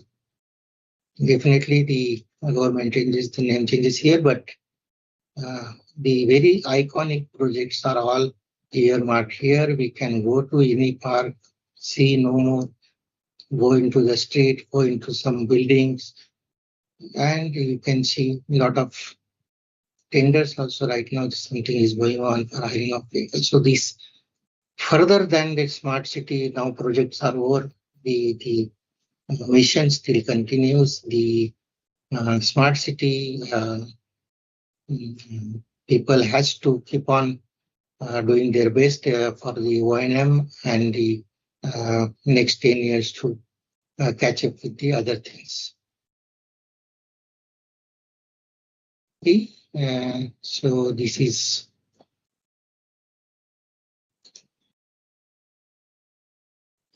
me here. Okay.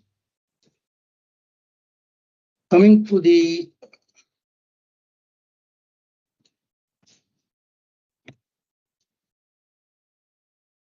SCM, what we call it Smart City Mission is SCM basically. So area-based development, as I told you, some area will be picked up.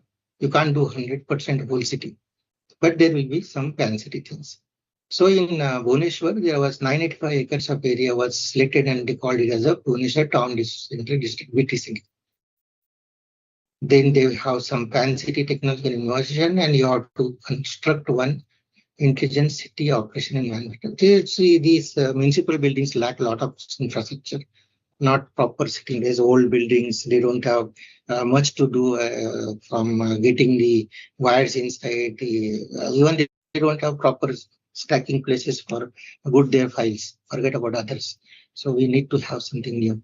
And then we have to take some social equity and capacity building, because knowledge building is important for sustainability. Social equity is also one of the essence of the program.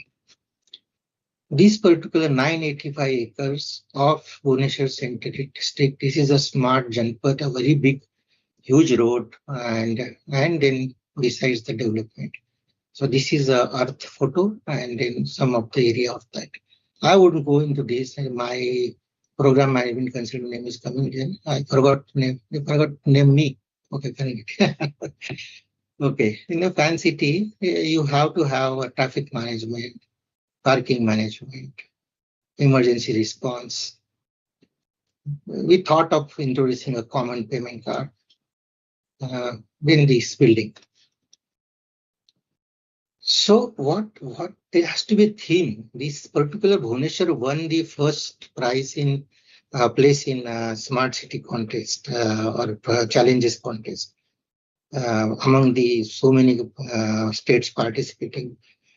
And Odisha is not known for their economic presence in India, basically. And still that Bhubaneswar has won it. It was an incredible effort of some people over there.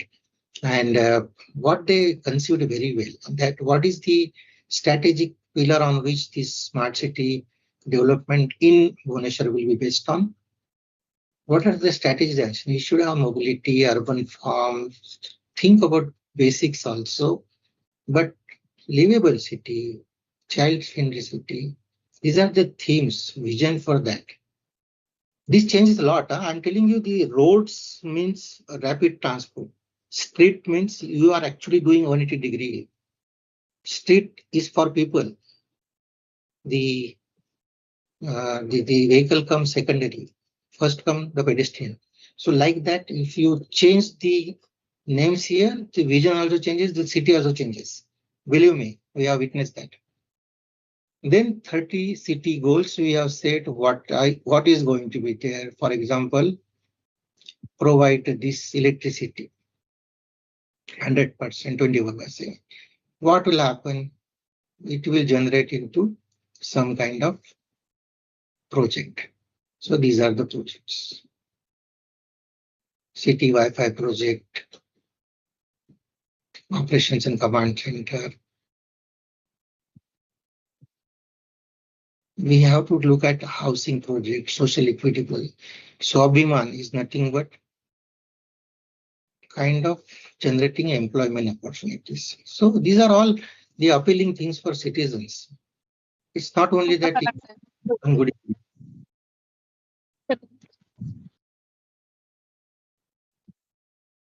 I would not go much because I think one full session was yesterday devoted for smart solutions. Somebody spoke about it, and meters and renewable and parking and intelligent traffic management. One good thing about intelligent traffic management that one particular place the traffic goes on, the next choke or the square senses that when the traffic is flowing from there, how much is the inflow or outflow of the traffic on other sides. Accordingly, they changes signs and controls the traffic.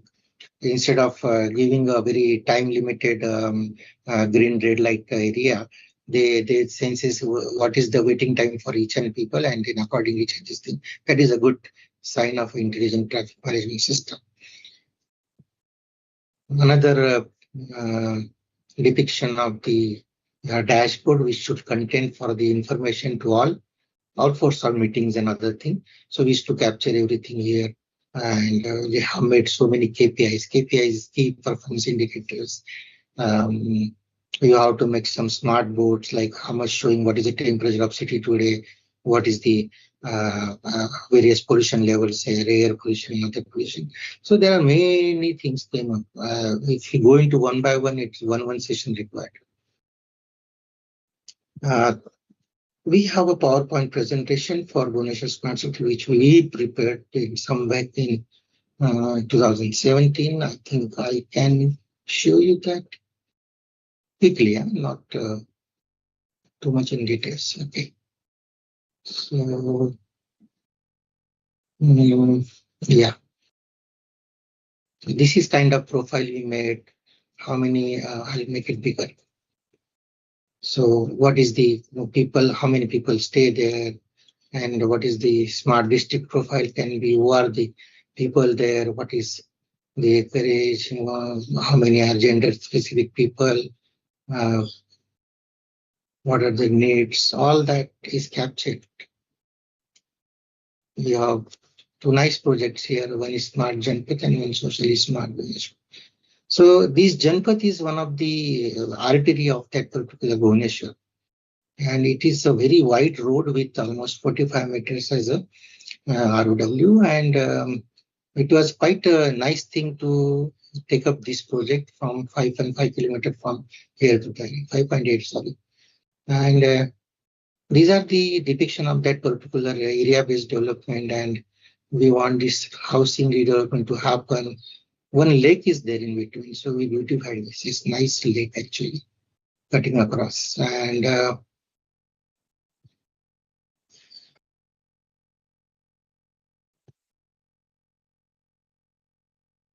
so what are the key issues? There are some, this is the street before making it. So it's a wide road actually, and the main road. So people are parking just like that.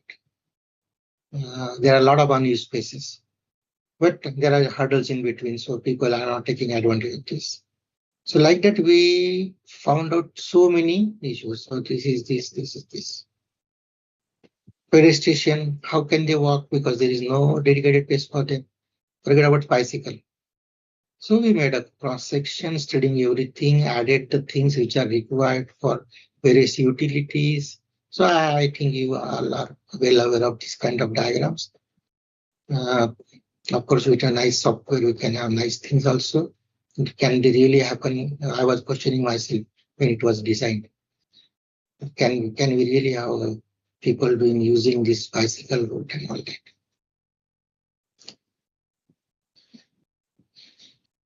Okay, so this is cycle track. We chosen a nice material. We deliberated for almost 2 months. What is to be used for this?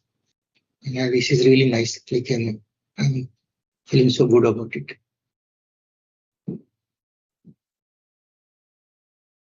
So yeah, around 80 crores spent on only 6 kilometer road.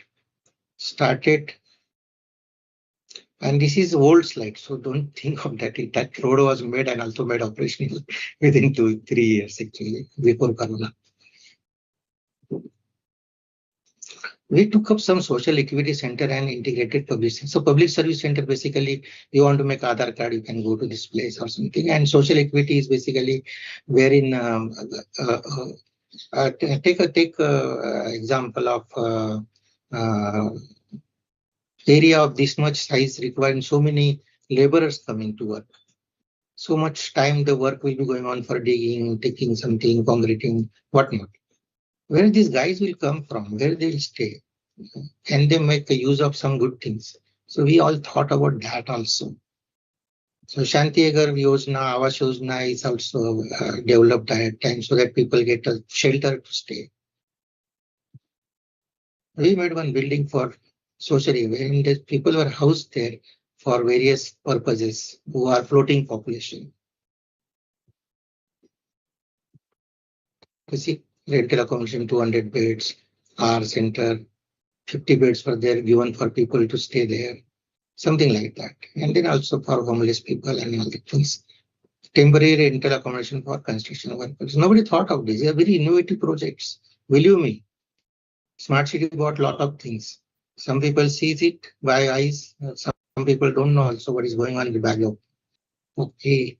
So I will, and this is another integrated public service center wherein these guys will get utility grievance. I think they want some multi-purpose hall, library, reading room and all that. So I skip that now, coming back to my presentation here. So This I have shown, so I'll skip this. Okay.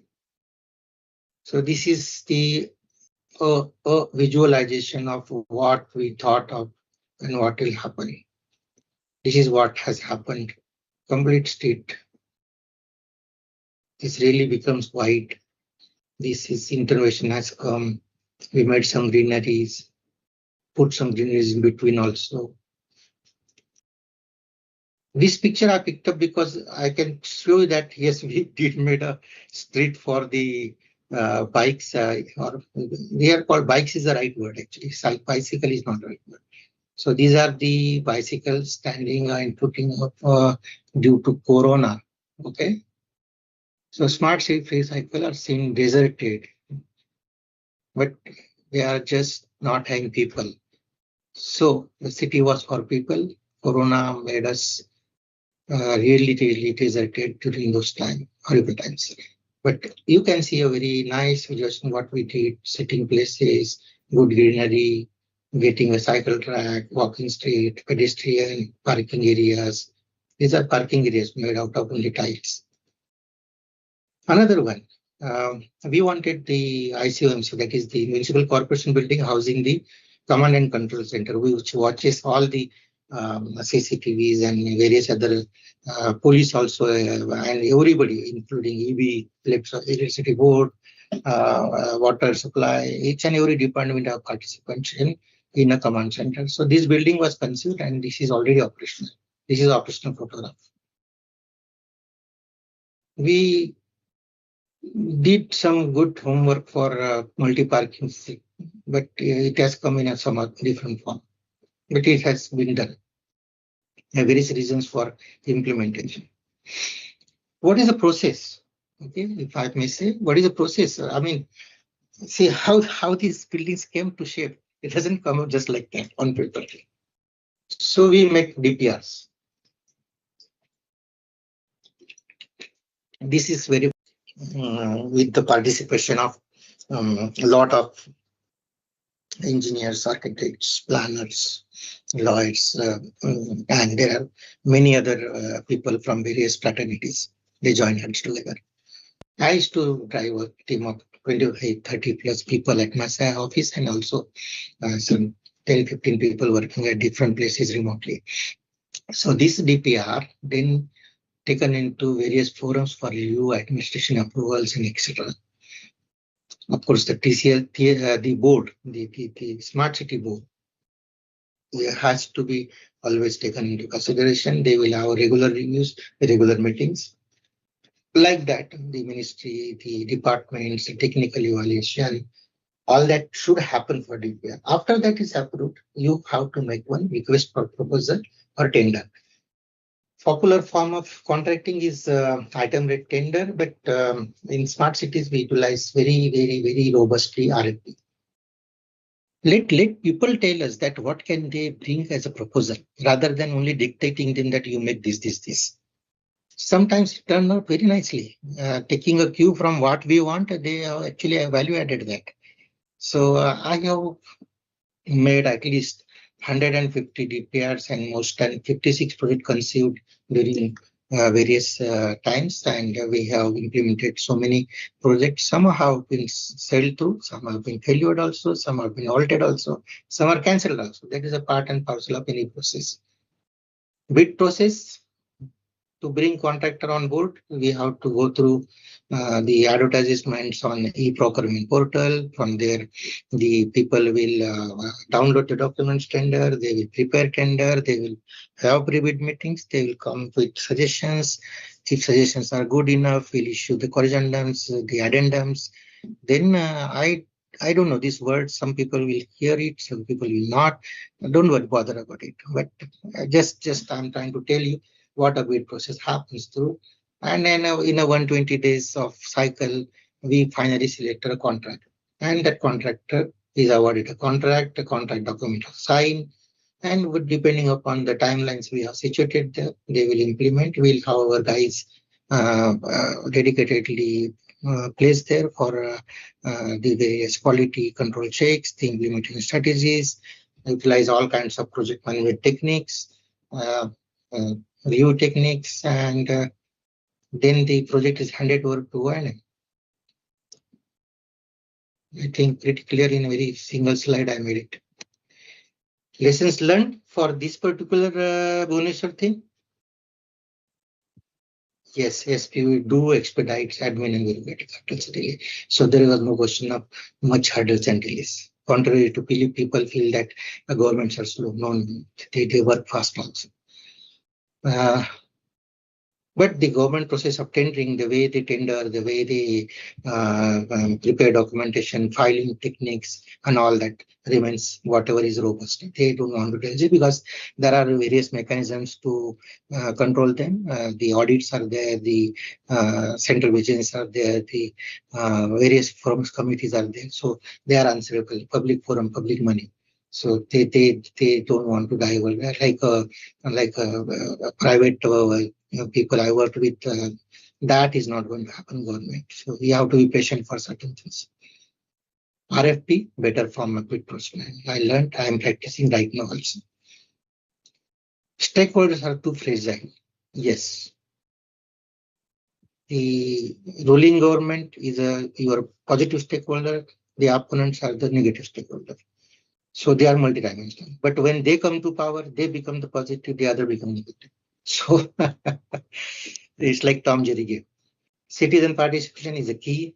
I told you we took almost 100 plus forum meetings, citizen participation, and that was a good thing to do so that we are always having constantly our citizens informed what we are doing. Strong sponsors helps, yes. I'll come to Tirupati that time.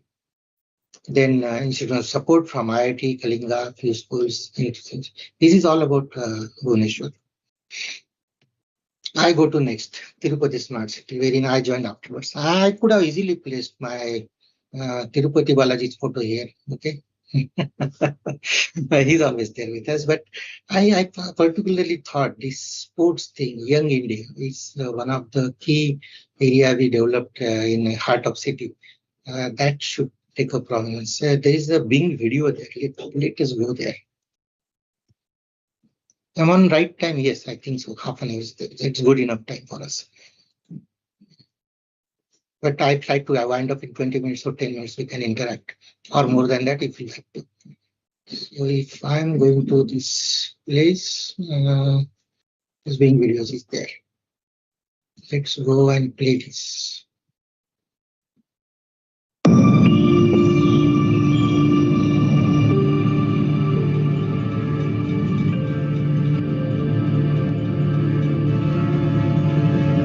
This is while during construction.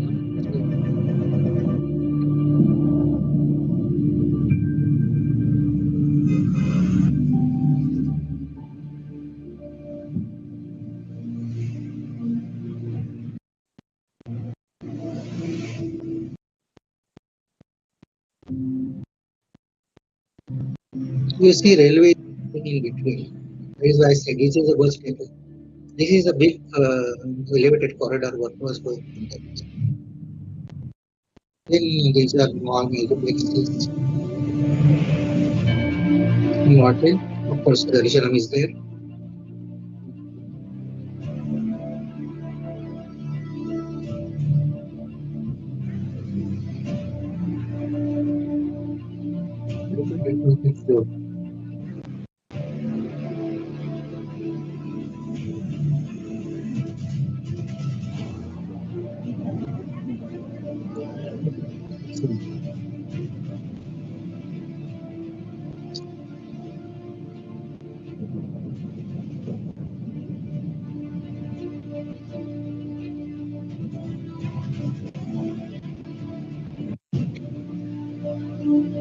Look at this internet. This is done up there.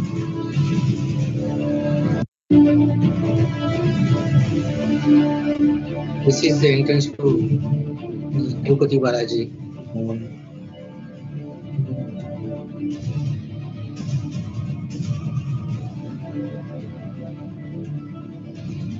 Let me walk way.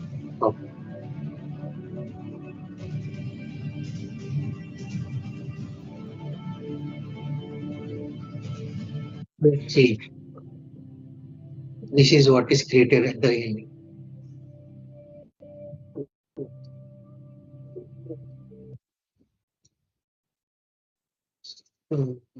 Here, it's a lot of floating population. You see, the citizen only doesn't stay there. They are few in number, migrated from nearby villages. The everyday footfall in Tirupati is 75 to 80,000 people. They come for Balaji Darshan, they leave. Humongous population. Imagine if something goes wrong. Imagine disaster happens. Imagine some kind of threat comes from various terrorist activities, whatever. So this city has a different challenge, which unique for no city in India or even world also. So we made one challenges, and then we have made this as a pilgrimage city. This is another type of city we need. The vision, art, innovation, sustainable. These are 8 modules. Remember well, I think you have exam also. So sports, sanitation, energy, water, wastewater, transport, social infrastructure. Nice. So there are so many projects, but these are only an indicative number. We shot down some of them during the implementation and created some new ones. One of the big project which took the prime thing is this elevated corridor. So we made this. I can say I made this RFP myself and bought Afghans there. So this is one of the photo when the work was going on. This is the another photo of one Karkambadi road is coming over the top of it. This is coming from Chennai side. And this is a complete photograph. One big intervention at one place. Okay. This is operational. Every pillar will have a Garuda structure and one TTD tilak is there. God is not allowed to be posted here. So that was a citizen feedback. Tilak is allowed. So all tilaks will sing. And this is a completed road. People are flying on it. This is Garuda. Okay. Another good project, solar. We made 6 megapower. This has now somebody will say wastage of space. No, this was getting encroached. It is a municipal space, a very big ground, and this was not intended to use for some few years. So what is the best thing to do? Let's put up a solar plant here. Lessen the burden of Tirupati. They don't pay nowadays energy bills for themselves because they. And then another very unique concept. A floating solar plant. This is a Kailashgiri reservoir, which is almost 26 kilometers away from Tirupati. A very nice scenic place. We made one solar floating on this. So there is no question of ditching some space, but also utilizing the and of course the evaporation and all that losses goes down once the solar is there. I had a good video for this. Let's look at the video. My presentation is a little bit of a visual treat rather than, I don't know, I have downloaded that. Okay, it's downloaded.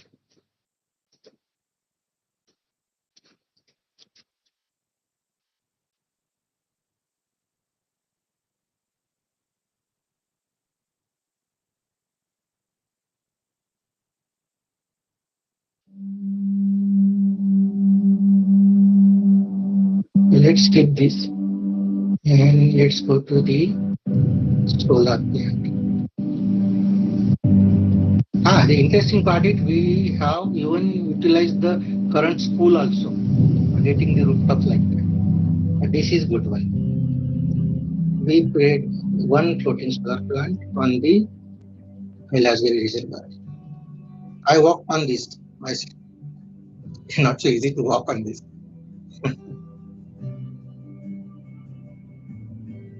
So many infrastructure comes with a lot of pumping stations.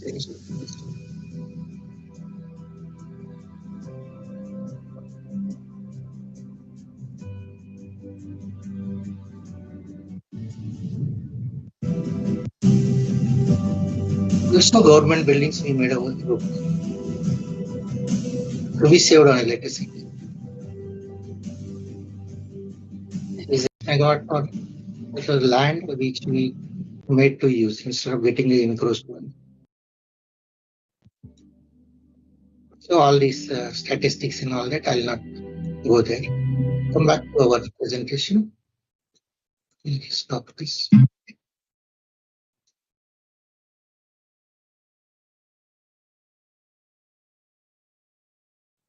Okay, and then let's go to the next. This is the art district building we created in the. Now, what is this art district?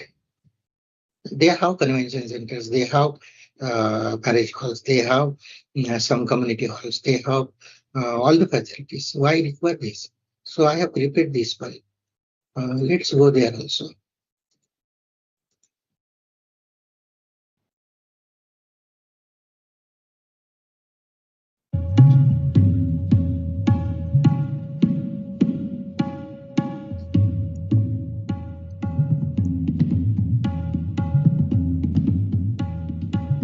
So local arts and crafts is India's biggest benefit for any town anywhere in the. And now where I stay in near Vijayawada, also this Mangalagiri silk is famous. Kalamkari is one of the form which is very prominent to Tirupati. So what is the problem? Making new designs. The art is dying. So much with hand, so much of ఇట్లాంటి wax ready చేయడానికి 40 days పడుతుంది. Next 20 days వచ్చి handicrafts. And they don't get paid well. So what we got is we got them 3D machines. It's one of the 3D building, not but they used to make this. This is very nice thing. This is new.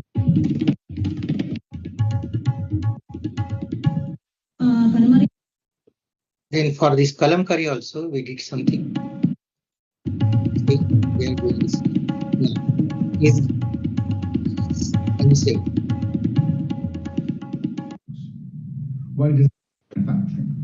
మరియు ఇవ్వడం జరుగుతుంది. He is one of the municipal school and he was very reluctant to participate with us and always thought that is not because afterwards he 3D printing training ఇవ్వడం intelligence thinking capacity బాగా develop చేయడానికి. I stop here.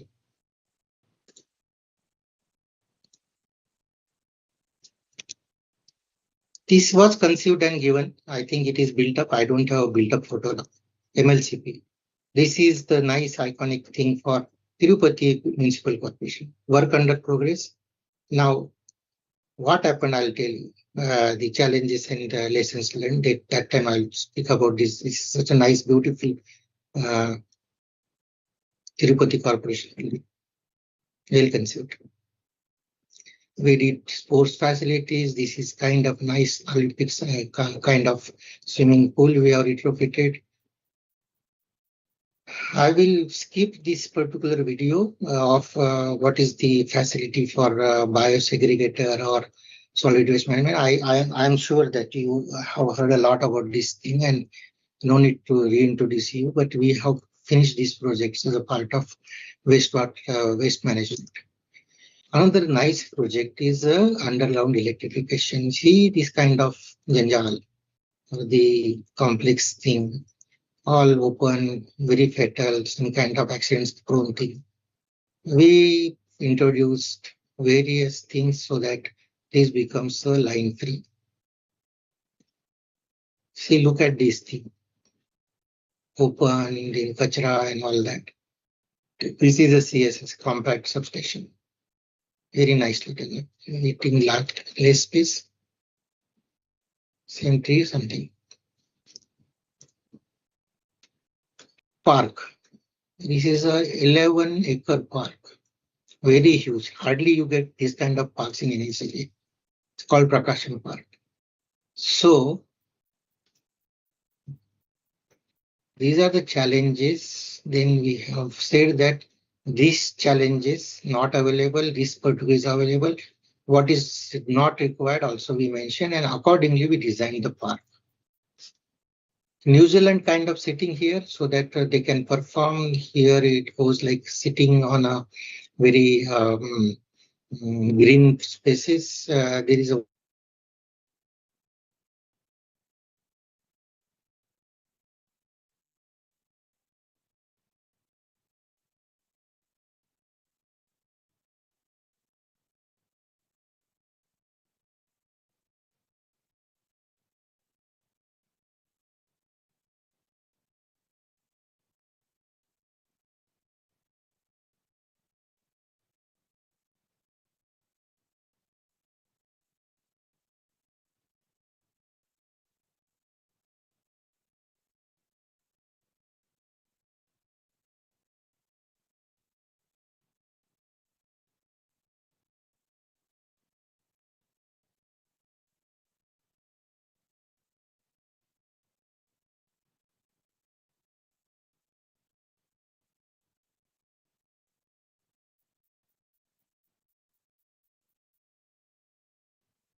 I think there is some technical issue from our expert side.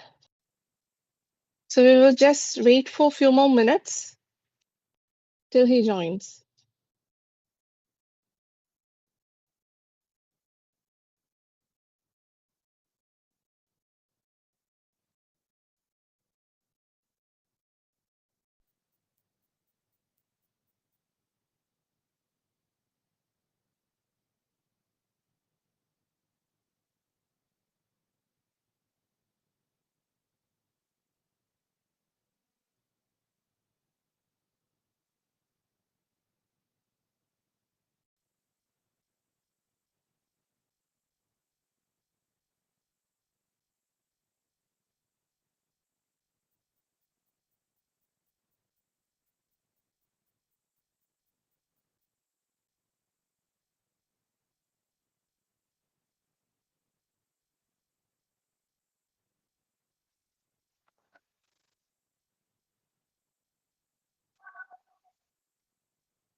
I would just request all participants to please remain in the meeting. I'm trying to contact our expert, and otherwise we will wind up the program and move on with the valedictory session. So please remain in the meeting.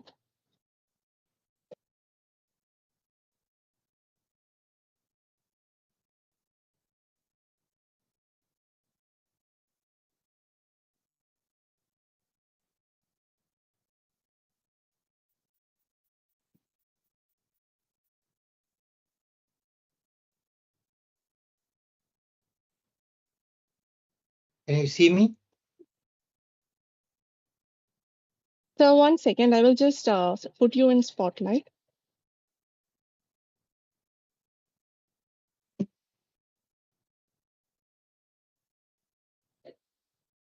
So how much long I lost you guys? For maybe 3-4 minutes, sir. I tried to call you also. Yeah, I was on silent actually. Okay. I didn't see that. So what I missed from this thing, I'll just quickly recap rather than, taking a lot of time. So Sure, I reached to this one. So what I was trying to say, I was getting this particular thing. I quickly wrap up this one. See, this Agra one is it visible now?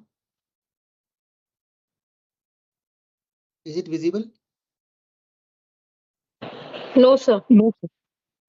Okay, then I have to share it on the screen.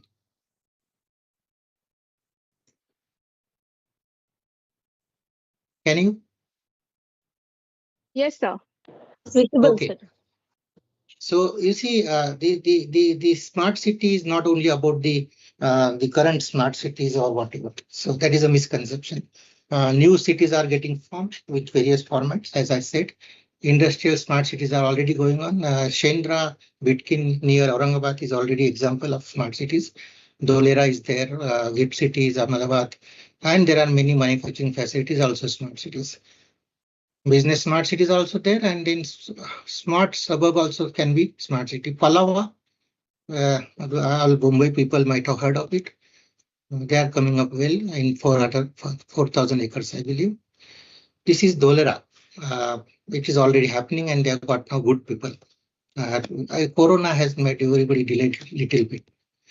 This is the GIFT City underground tunnel wherein all the utilities are going inside. So a nice thing to do in every new greenfield city so that you get hassle free on utilities, maintenance free rather.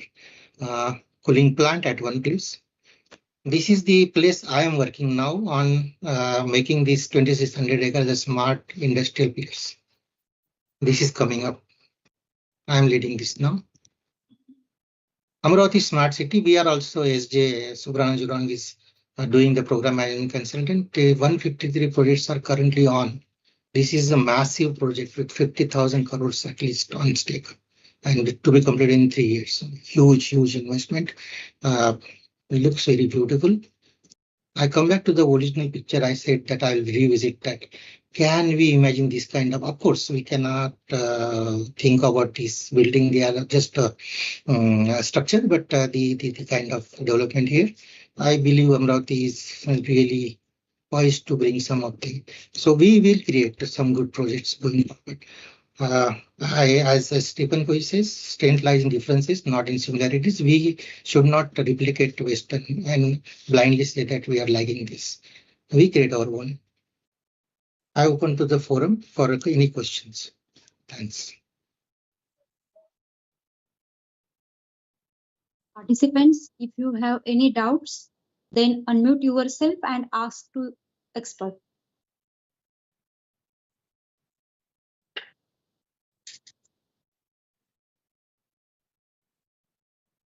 I think they are all exhausted like anything and should call it a day.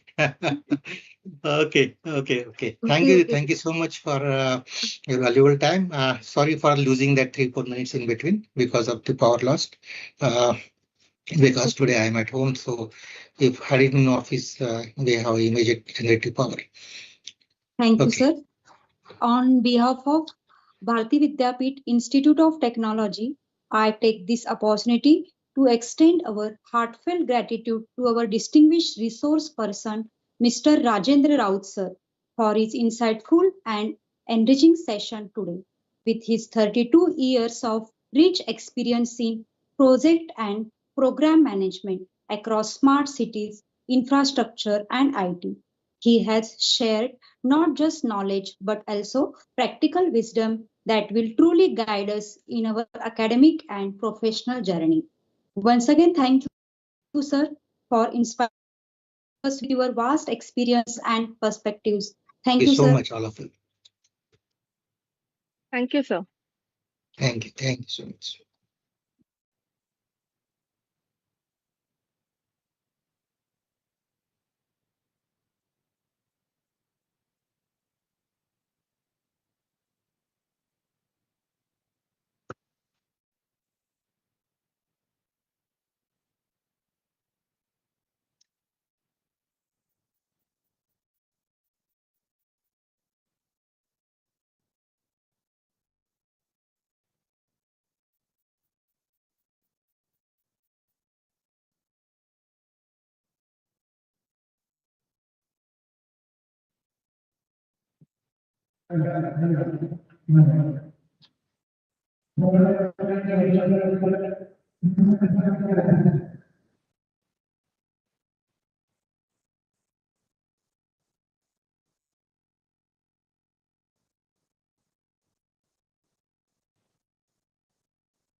Sir, can we start the valedictory session? He was not able to join, no? Then, Mr. Raut. No, he joined, sir. He had wind up the session now. He's joined the session. Okay. Yes, sir. You can start. So we have officially completed all the 13 sessions in our 6-day adult online faculty development program. I would like to invite our coordinator, Mr. P.N. Tandon, sir, to speak a few words on this entire program. Welcome, sir. Dear participants, see, I just inaugurated it on the first day, that is on 1st of September, and now I have to wind it up. I think all the 13 sessions were very good. Only Mr. Varkhedkar took 2 sessions because of the problem. So I think you would have enjoyed, because they are the most experienced person, according to me. All chief engineers and all, the very good people, very good speakers. You would have enjoyed the session very well. And if you have any query, you can put it in the chat box anytime. You will get the answer. So the speakers have told me, they promised me that they will be giving the any query, they will be answering it. That's not a problem. So I think these 6 days were very useful for us, and you have enjoyed a very good seminar challenging developing a smart city. So once again, I wish you all the best. And now I think there will be there will be only the exam and the feedback, and I know that all of you will be getting through the thing, because then only the certificate is given by ATAL, that all of you know it. And now I once again hand it over to Meenu Babu to go further for that. Thank you very much. Yes, sir. I am Meenu Babu. As one of the co-coordinators of this ATAL program, I would like to extend my heartfelt thanks to all the speakers who accepted our invites. A heartfelt thanks to our coordinator, Mr. P.N. Tandon, sir, for guiding the program, and to our head of the department, Ms. Deepa ma'am, for the constant support and encouragement. My sincere appreciation also goes to my fellow department mates, Ms. Sailan ma'am, Shubda ma'am, Supriya ma'am, and Vipul sir, and finally to our technical support, Mr. Kantakumaran sir, for their dedicated efforts in making this event a success. Finally, I thank all the participants for your active involvement and valuable contributions that made the session truly engaging. Saying that, I would like to invite some feedbacks from the participants. Please, if you can unmute yourself and share your views about this program, it will be great. Someone who is ready to share their feedback?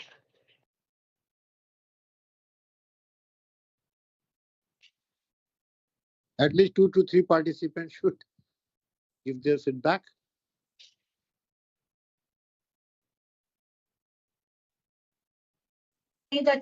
Hello, Yes. myself is Taranum Abdul Ghani Khan from Vijayawada College of Engineering and Technology. I would like to give a feedback on this FDP. It's very nice to have this FDP. We come to know the various challenges in developing a smart city like Navi Mumbai and come to know various softwares we can implement to design our structures. Thank you very much. Thank you. Thank you, ma'am. I see Mr. Shivraj sir raising his hand. Sir, please. Good evening, everyone. My name is Shivraj Patil. I am from Pillai HOC College of Engineering and Technology. I would like to give the feedback about FDP. The online FDP, which is organized by BVIT, is very good, and it contains it covers all the parameters about the smart city development, such as infrastructure, governance, sustainability, and obviously the citizen engagement in the overall development of the cities. The resource persons were up to the mark, and actually they are all gurus in their respective field, and we are getting very good information, and obviously the case studies will also discuss on the various aspects, as well as the software tools which can be used in the smart city development were also covered. I would like to congratulate BVIT for the excellent and well coordinated event and timely communication. I just wanted to add some more point that if it was the offline, then it may be more interesting because online it's very difficult to interact with the resource person.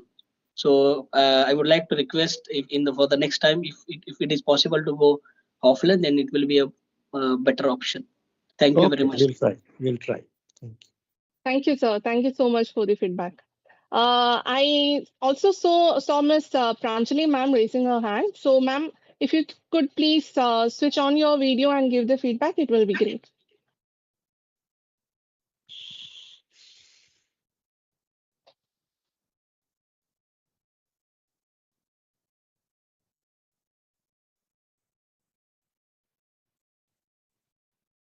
Miss Pranjali ma'am?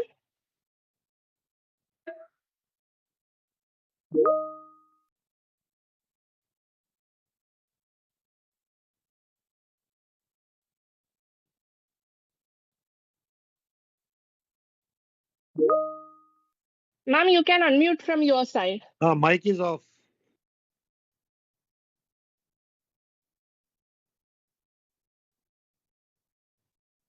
Excuse me, ma'am, you can unmute from your side.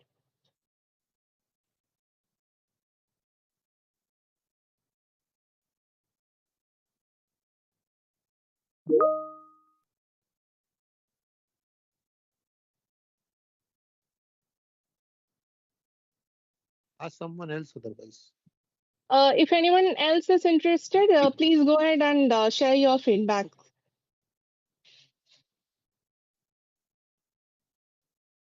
Hi, am I audible? Yes. Yes, sir. Good evening, sir. Good evening, ma'am. I am Shashikant Hegonde, Saraswati College of Engineering, working as a lecturer. The FDP session where... Sorry for interrupting. Can you please switch on your camera? Yeah, now it has come.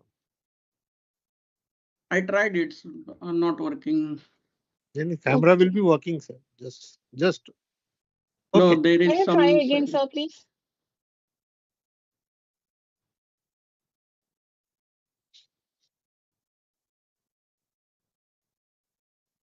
Okay, no problem. Please go.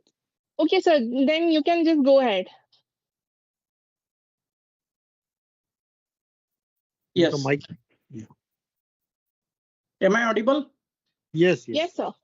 I'm Shashikant Hegonde, lecturer in civil engineering, Saraswati Institute of Technology. The FDP session were informative and well organized.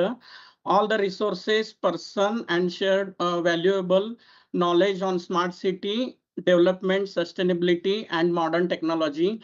The coordination by BVIT was excellent, and the lesson were managed smoothly with proper management. Overall, it was great experience. I sincerely thanks to Mr. Tandon sir and Saili Patil madam and Minu madam and Supriya madam and Shubda madam and all teaching and non-teaching staff. Finally, I express my gratitude to our principal Dr. Suroshi sir for encouraging us participate in this PDF FDP. Thank you. Thank you, sir. Thank you so much. Any more participants who would like to share their feedback?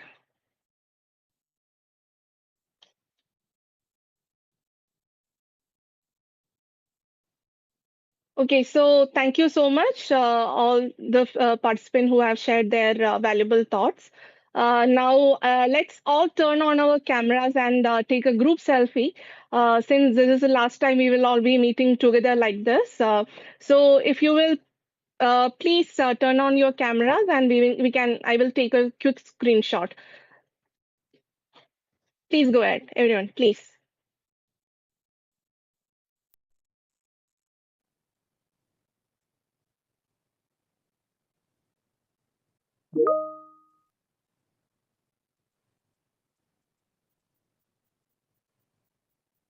If we can make this a little bit more faster, since we have an assessment test also at 7.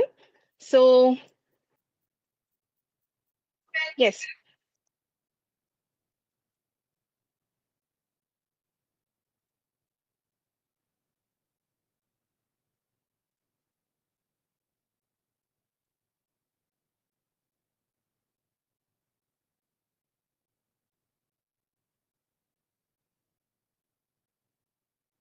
Just give me a few minutes.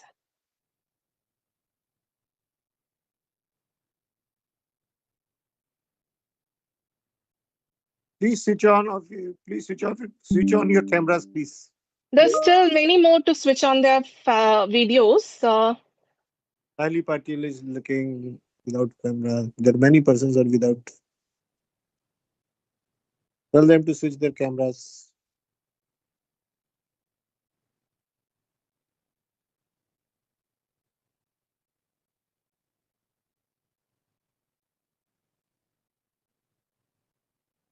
I'm at the 3rd page. We have totally 6 pages. So please bear with me.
Thank you so much.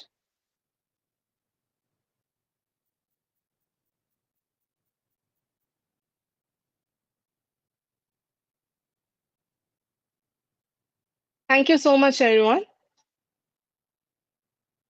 Madam, can I leave the meeting because now you have to take the exam, etc. Yes, sir. So one last note to the participants. The assessment test is fixed from 7 to 8 p.m. So please log in using the link which I will be sharing on the WhatsApp group and complete the exam on time. So since once you start the exam from your login, it will automatically end after 1 hour. So there will be 25 questions. You have to complete it within 1 hour. And there is also one overall feedback form, which also you have to fill from your login. So I request all of you to fill that also. Thank you. With that, I will be officially concluding this particular program. Thank you so much. Thank you so much for your participation. Thank you all. Ma'am, Yes, It ma'am. is from ATAL login, no? We have Yes, to it is give from the ATAL test from login, ma'am. ATAL login. Yes. Okay, thank you. Okay. Okay then. I will be sharing the link soon. Thank you so much. Thank you. Thank you. Thank you, organizers. Thank you. Thank you, madam. Yes. Thank you, madam. Thank you all. Thank you, madam. Thank you, madam. Thank you, ma'am.